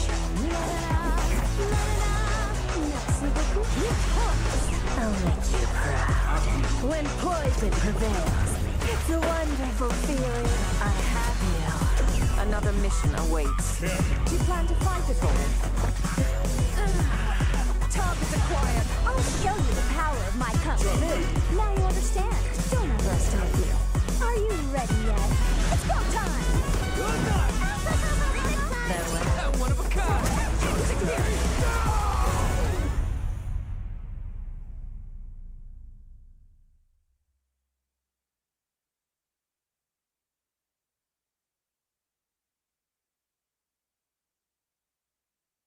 If Vermeil is to survive, our people need help now. I will not idly sit on the throne as our nation faces its death. Our village has long kept these canines as our wards. This is a threat to our very way of life. You're not the only one here who's curious about Lady Amara. The future of Azuria rests on your shoulders, and you sat yourself down right in front of an assassin. Are you out of your mind?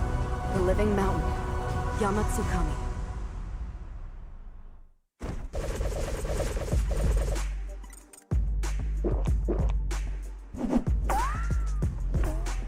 Red Bull gives you wings.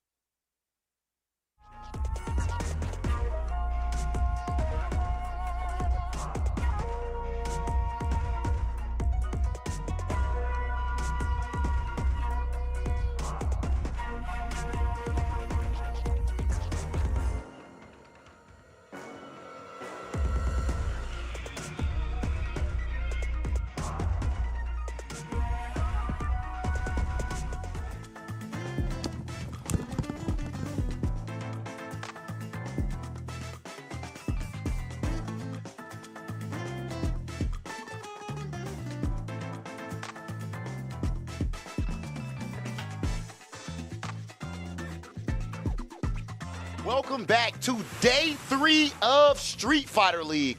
And oh my goodness, what a day it has been. Somehow, some way, we keep on turning up. My dog, Tasty Steve and Vicious. Steve, it's good to have you here, by the way. Yo, likewise, man. I've been missing it, but I've been watching. Y'all been holding it down, man. You know I'm a fan either if I'm watching or I'm talking. So good work, y'all. Y'all know what it is. Hey, man, the tradition that I like to go with here, instead of starting with the first match, yes, that last match, man. I knew it. Talk to me, Rob. I mean, like, you had like a lot of words to talk to in regards to like the Bandits camp, but I know you were feeling some type of way watching Shopify Rebellion. Oh yeah, I mean, Shine and all those guys are my They're your dudes. close They're friends. Team Gale. Yeah, exactly. That's my buddies and everything. So, what I want people to recognize there when you see how down Shine was feeling right there on that camera is just how much work these guys put into this, right? I agree. You know, you've seen this same type of thing, and when you watch sports or the highest level, championship level, this is the same thing, I guarantee you. And, that just goes to show, in order to be great, you have to risk putting your heart on the line. Yep. I agree with you. And it's like one thing to feel that type of way during that moment. There has to be another way to kind of combat that as a professional, to be like, you know what? We can't dwell on the past anymore. My record may be a little bit shoddy at the moment. I still have to focus in on the now and the present and what's coming up in the future for some of these battles. I hope Shine can pick himself up. I know how he is as a person, but I have like the utmost faith that he can provide some pretty decent feedback for his team and also like significant points, right? Yeah. The switch up into Chun-Li, although it was an error, he proved to be quite competent having both Kimberly and Chun-Li under the belt. So I'm looking forward to the potential of Shine going forward with both of these characters. And I said the same thing. When he came up, I was like, yo, what character is he going to pick? And he went to the Chun-Li. That says a lot about how far Shine has evolved and still being ready to compete. Once again, it was just that game was basically his. Right there. It was his. It was his game. Same thing goes for Dual Kevin. Both of them. Those are 2 games. But I will say, once again, the contention from Shopify Rebellion is still there. They still got 10 points on the board. Do still having the season of his career when it comes to SFL. I mean, what more can you ask for outside of the W, you know? You not to call me the Agent Demon. That's your show, ain't it? Ain't that your thing? I changed the name, damn it. That was a good name, though. Why'd you change it? Because people was calling me old. That's why I changed it. Aren't you over 30? Yeah. We old, baby. You'll be there in a second. Okay. Anyway, let's actually go to our... He still got hair. I don't know why he's complaining. Our first match of the day, which was Red Rooster versus Shopify Rebellion. So... Knuckle Dude again right there with the Crime. Look, what's interesting with this for me is Crime, as good as he's played, he played up against 2 Capcom Cup champions. And we know the narratives has been these kids coming up, taking over. But 3-0, Minna beat Lil Crime, respectfully. All love. I always call the kids no disrespect. Okay. And then Agent Demon. And then hey, you can talk to me, man. It's fine. All right, cool. What? And then now in this one, Knuckle Dude 3-0 over Crime. Dude, unprecedented. Dude, Knuckle Dude is looking just. I think Shopify has a chance to win a championship right now, even though Bandits is in the best spot overall. But that first match, Kev getting his first debut as well, I think that's huge on the side of Shopify Rebellion. No doubt, right? We talk about the confidence game. We started off prefacing with like Shine's current mood and current perspective, but like same goes for Dual Kevin. He was coming in a little bit rough around the edges, but he had a very confident pregame interview, which he was like, you know what? I still got a lot of potential in myself. I know for sure that we can do some damage. Even Ringe harped on it. It's like, actually, no, you and Ringe talked about it. It's like if the Shopify Rebellion team is doing this well right now in the placings, imagine when Dual Kevin gets started. I mean, if we look at, and we've all seen this from seasons past, where every team doesn't start on fire. Sometimes that second half of the season is when the teams really come together. And like y'all said, the teams are already really tight right now. So who knows what happens in the second leg. It just so happens, man, today, man, it's a lot of gaming, and it ain't easy. Like you said, he went up against Capcom Cup champions, and dude was still hold. That's why I'm glad you brought that up. If once you see, there's a lot of great young talent here. But once you see them go up against the big vets, the Minnas, the Dudes, and all these names, it becomes very evident, like, that there is still some space for both of these guys to grow, both of the players to grow. And Crime still has another half of the season to play, even though he didn't get all the dubs he wanted this time around. I love that analysis, and it made me just think of this, too. I think some of these matches in tournament might have been closer or something like that in a regular tournament, or maybe it could have a different outcome. Street Fighter League is a different beast. And I don't care what stage you've been on. Whatever big, huge stages you've been on, the players, multiple Listen. players have reiterated that this is the hardest tournament to play in and has the highest pressure because of the team format. Speaking of teams, Team Bandits, 40-0. Had no idea what we were going to call that, zip dude. over 2 game after, and this is fresh off of them 40-0 and everybody. That's right. They were the #1 dogs, right? They were coming in at 100 points, pretty much like breaking records in regards to Street Fighter League and getting all of these points immediately. As the rookie team. As a rookie team. As the rookie team. These guys were coming in swinging, but we did not expect the big 40 bomb against them from the Bandits camp. These guys were swinging. It's not, look, no matter who you are, and we talked about like the gaps in the play, you looking at a team, and we in Germany was talking about this. This team is composed of people that Mena was like, oh, that dude, we need him. Oh, that the coach, Chris T, we need him. Oh, Boost, let's get him Automatic. too. I got my brother, run it. That is a team that you can't sneeze at no matter what. You might get one, but the chances of getting the other two still almost impossible to call. What I love about Team Bandits, guys, I'm telling you, I know they won a world championship.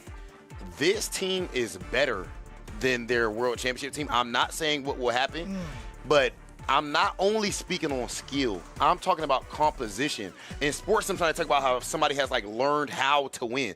They have something going on that is replicable. I notice when I'm doing these winners interviews and even some behind the scenes stuff. Of course, I wouldn't release anything, but as far as the actual winners interviews, they're doing things consciously. Even outside the game, that is getting them into, I would say, like flow state or something like that. But we ain't gonna get them too much. Okay. I was going to say, you got the tricks. You're about to reveal all of them, Our man. next match, you're right. KSG versus FlyQuest. Now, FlyQuest takes this 30-10. I am so surprised at what's going on with KSG this season. I couldn't agree more. Like one of the biggest things that I was looking forward to was seeing like what the competitive caliber was for VX Bao. Primarily, we've seen him show off his competency with Ed over in Chengdu. We've seen the Bison as well. The Mai was a little bit unexpected to kind of start things off in general, but I am kind of shocked seeing Zhen being the only one to carry a lot of these points for KSG, right? He came out swinging from day 2, starting things off, and then he was the middleman for this one, for this particular day. But it's really hard to kind of make that statement comparing them to the team they had to face off against, which is FlyQuest, right? Psycho coming off from an immediate big W against Blaz. And he didn't even pop off on the young fella, but that's just how he plays the game. So it's cool to see like that momentum being carried for the FlyQuest team and the real big challenge being faced towards KSG. There was a lot of hype around this international squad. I think these guys are amazing on their individual selves in the CPT, but it's just hard to justify those individual talents into a squad game. Steve, were you surprised about what Psycho said in the interview after? Bro, what was I talking about? Well, I literally was like, yo, you got kids out here? This, first off, congratulations to my guy Psycho. You know I'm a fan. But the I was like, my man said son. I said he had the kids in the crowd being like, am I a son? He's like, you're not that kind of Brother, son. You know what I said? He got triplets already. He got triplets. I'm literally like lobbing up this question in a wholesome. I'm thinking I'm about to get something wholesome back. He said, yeah, well, VX Bao my son too.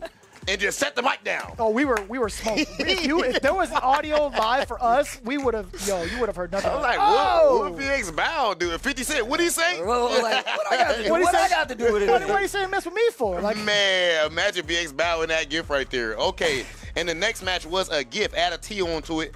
Falcons versus Red Rooster. This is the best Red Rooster team that we have seen on Street Fighter League. I am so glad that it appears that Mono's focus, all love and respect to every team that's been on here. I loved all the players they've had here. But there's clearly less of a focus just on national pride.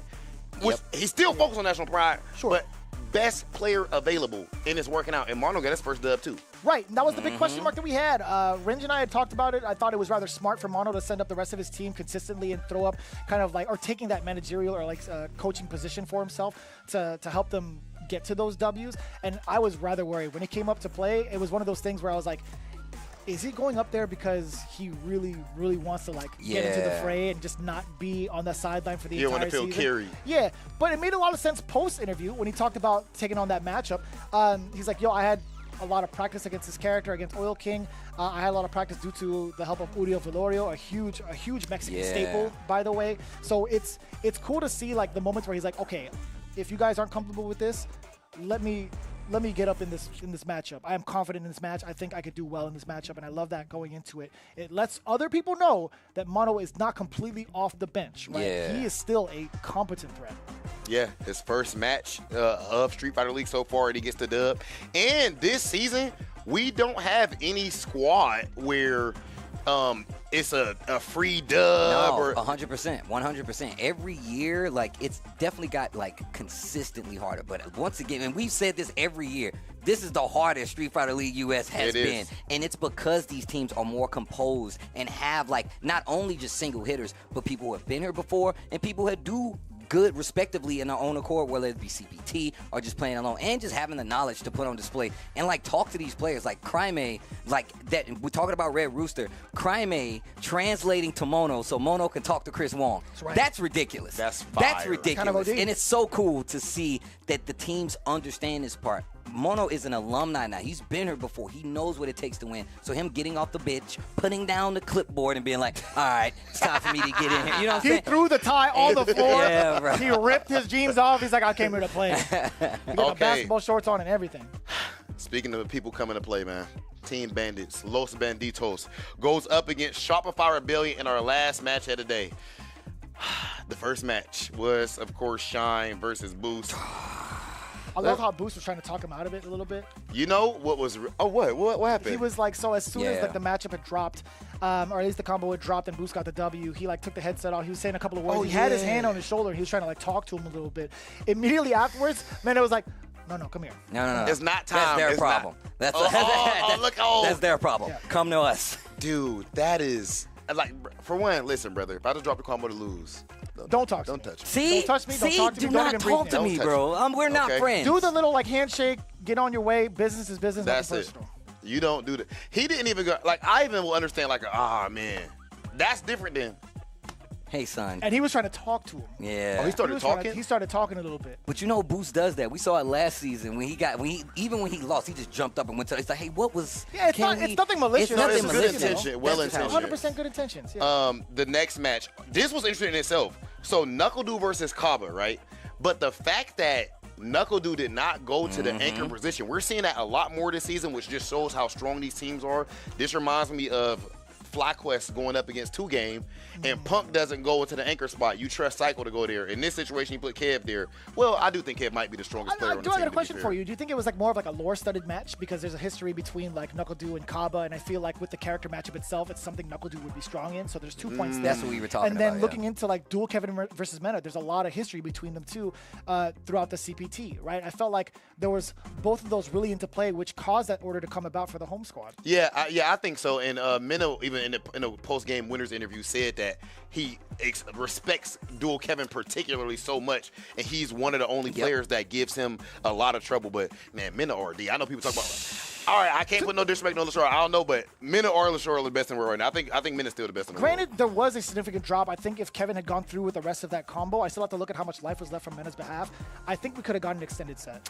I think so. I actually think so too. It was literally just one of those situations where we saw it a couple of times. We saw in that same matchup where Kev was getting like the ground game control. He went for multiple throws, like 5 or 6 throws hit, and then he started to shimmy the throw. That last throw for Mena, I want to ask him, it was intentionally short so he can get Kev to hit a button and clip him out. That. 1,000%. I was like, he knows that he's looking for these throws, and he was heavy on the defense for throws, and he was like, I know Dual Kevin is going to react to this, and he took advantage of this. That's adapting on the fly, because if you look at every one of those games, you can see the adjustments from each player to try to take advantage. Well played, though. Like, you got to say that, not Dual Kevin, but just looking at Du going into that and then going to Dual Kevin, like you said before, them having confidence to put these stronger players in the middle, or they felt like, hey, we can get these points here and we can round it out in the extra game. That is like one of the first that we've seen here in Street Fighter League, and it's a very important role, and it puts more importance on every player on the team. It's not just somebody you can just say take all those points. Of course. You need somebody that's sitting on the bench that can get up and get the dub.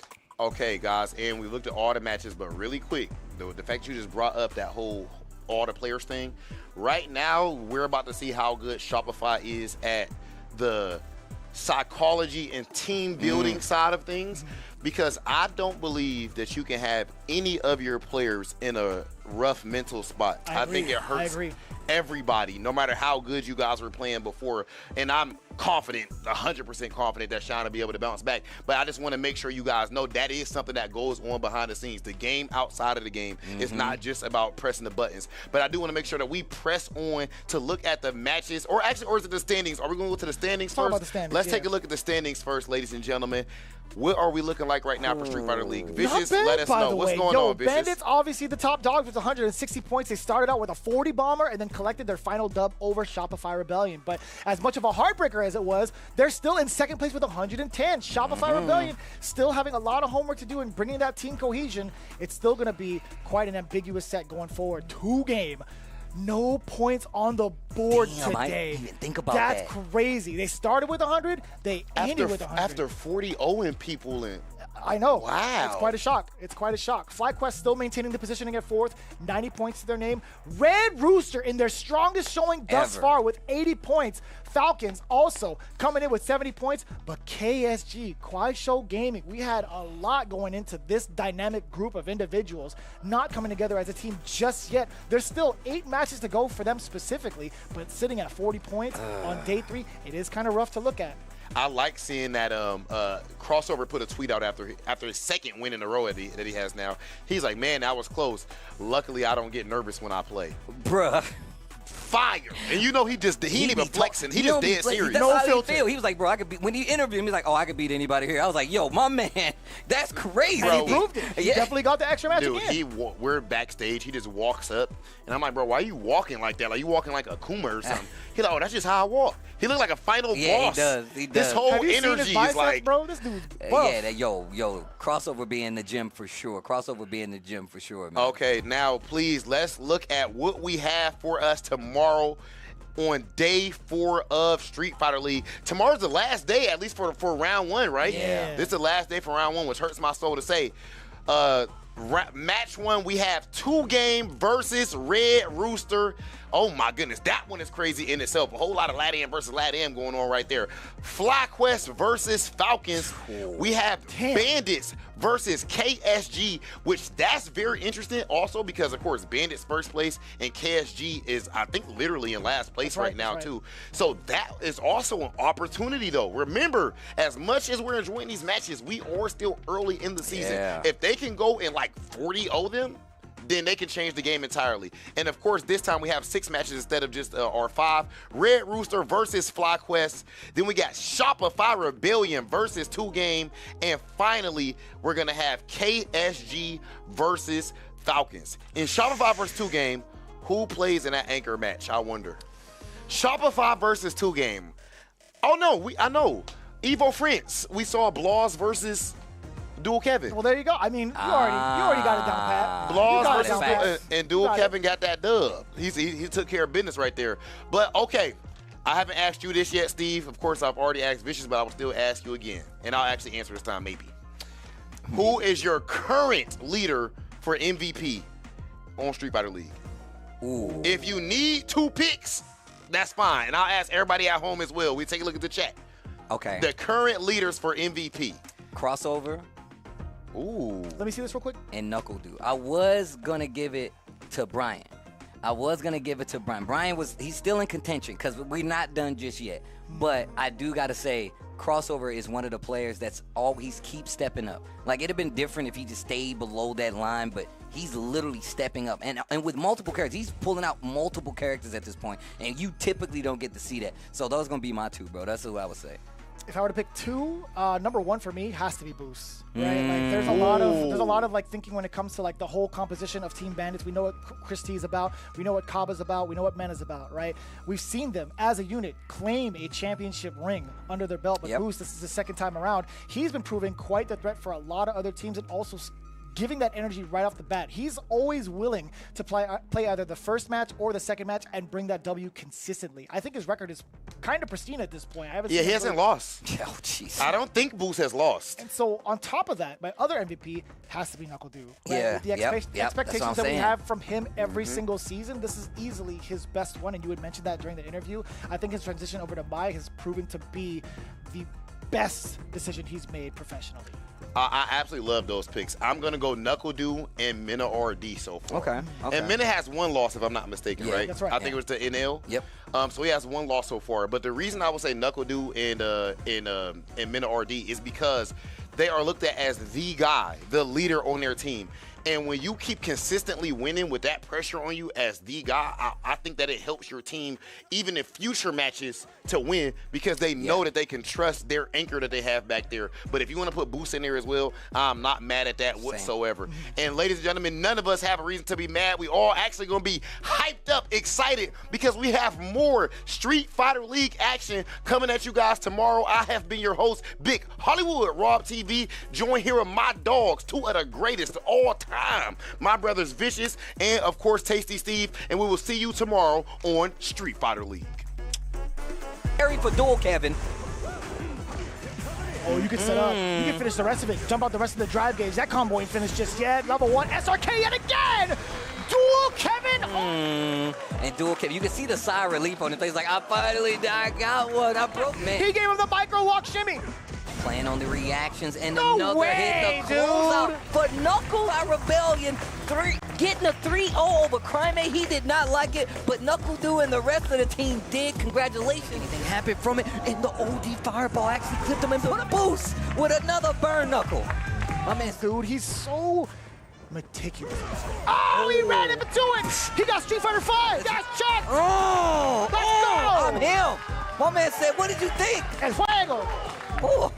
Okay. Right, because Mena was looking for an activation route for Lightning Beast. Punish counter. Oh my God. Almost fell off a chair. Look, Kaba is calling him out. He was like, yo, you jumping over these bad boys.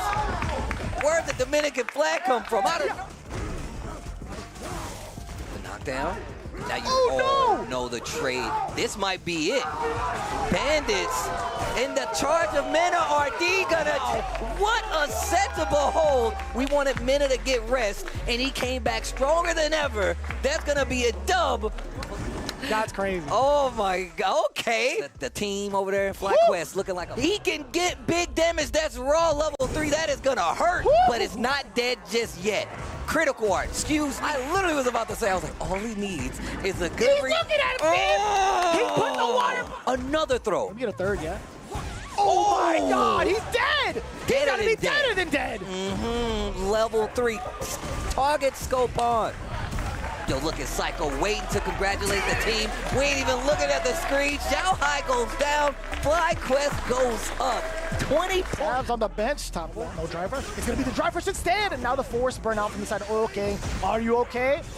Double up! Oh my God. Damn, son. He asked the question. Burnout. He's... No. Oh, no. He's got the level 3. He's got the level 3. Damn, son. Mono with his debut performance. Crime on the way out. Another one. Drive rush again. Oh my. Time around. Crime. The corner. The guess is crazy. The throw. Oh my God. Crossover. He's about to get the bar back. He's back in the green. The sway's not going to work, but it's going to work for crossover as he waits, gets the bait, crossover, steals it for Red Rooster. Cock-a-doodle-doo, that is. Chris Wong in disbelief. Like, rising tackle. No. Oh my God, he's got so much meter. Oh no, what a drop on the side of Shine. And that actually cost him. Yes, sir. Oh, down below. You got it. No. And that's gonna do it. Mena RD and the Bandits sneaks one by duel, Kevin. And man, that's how you know nerves are at the high, because stuff like that tends to happen when chips are on the line. But Mena RD, ever the clutcher,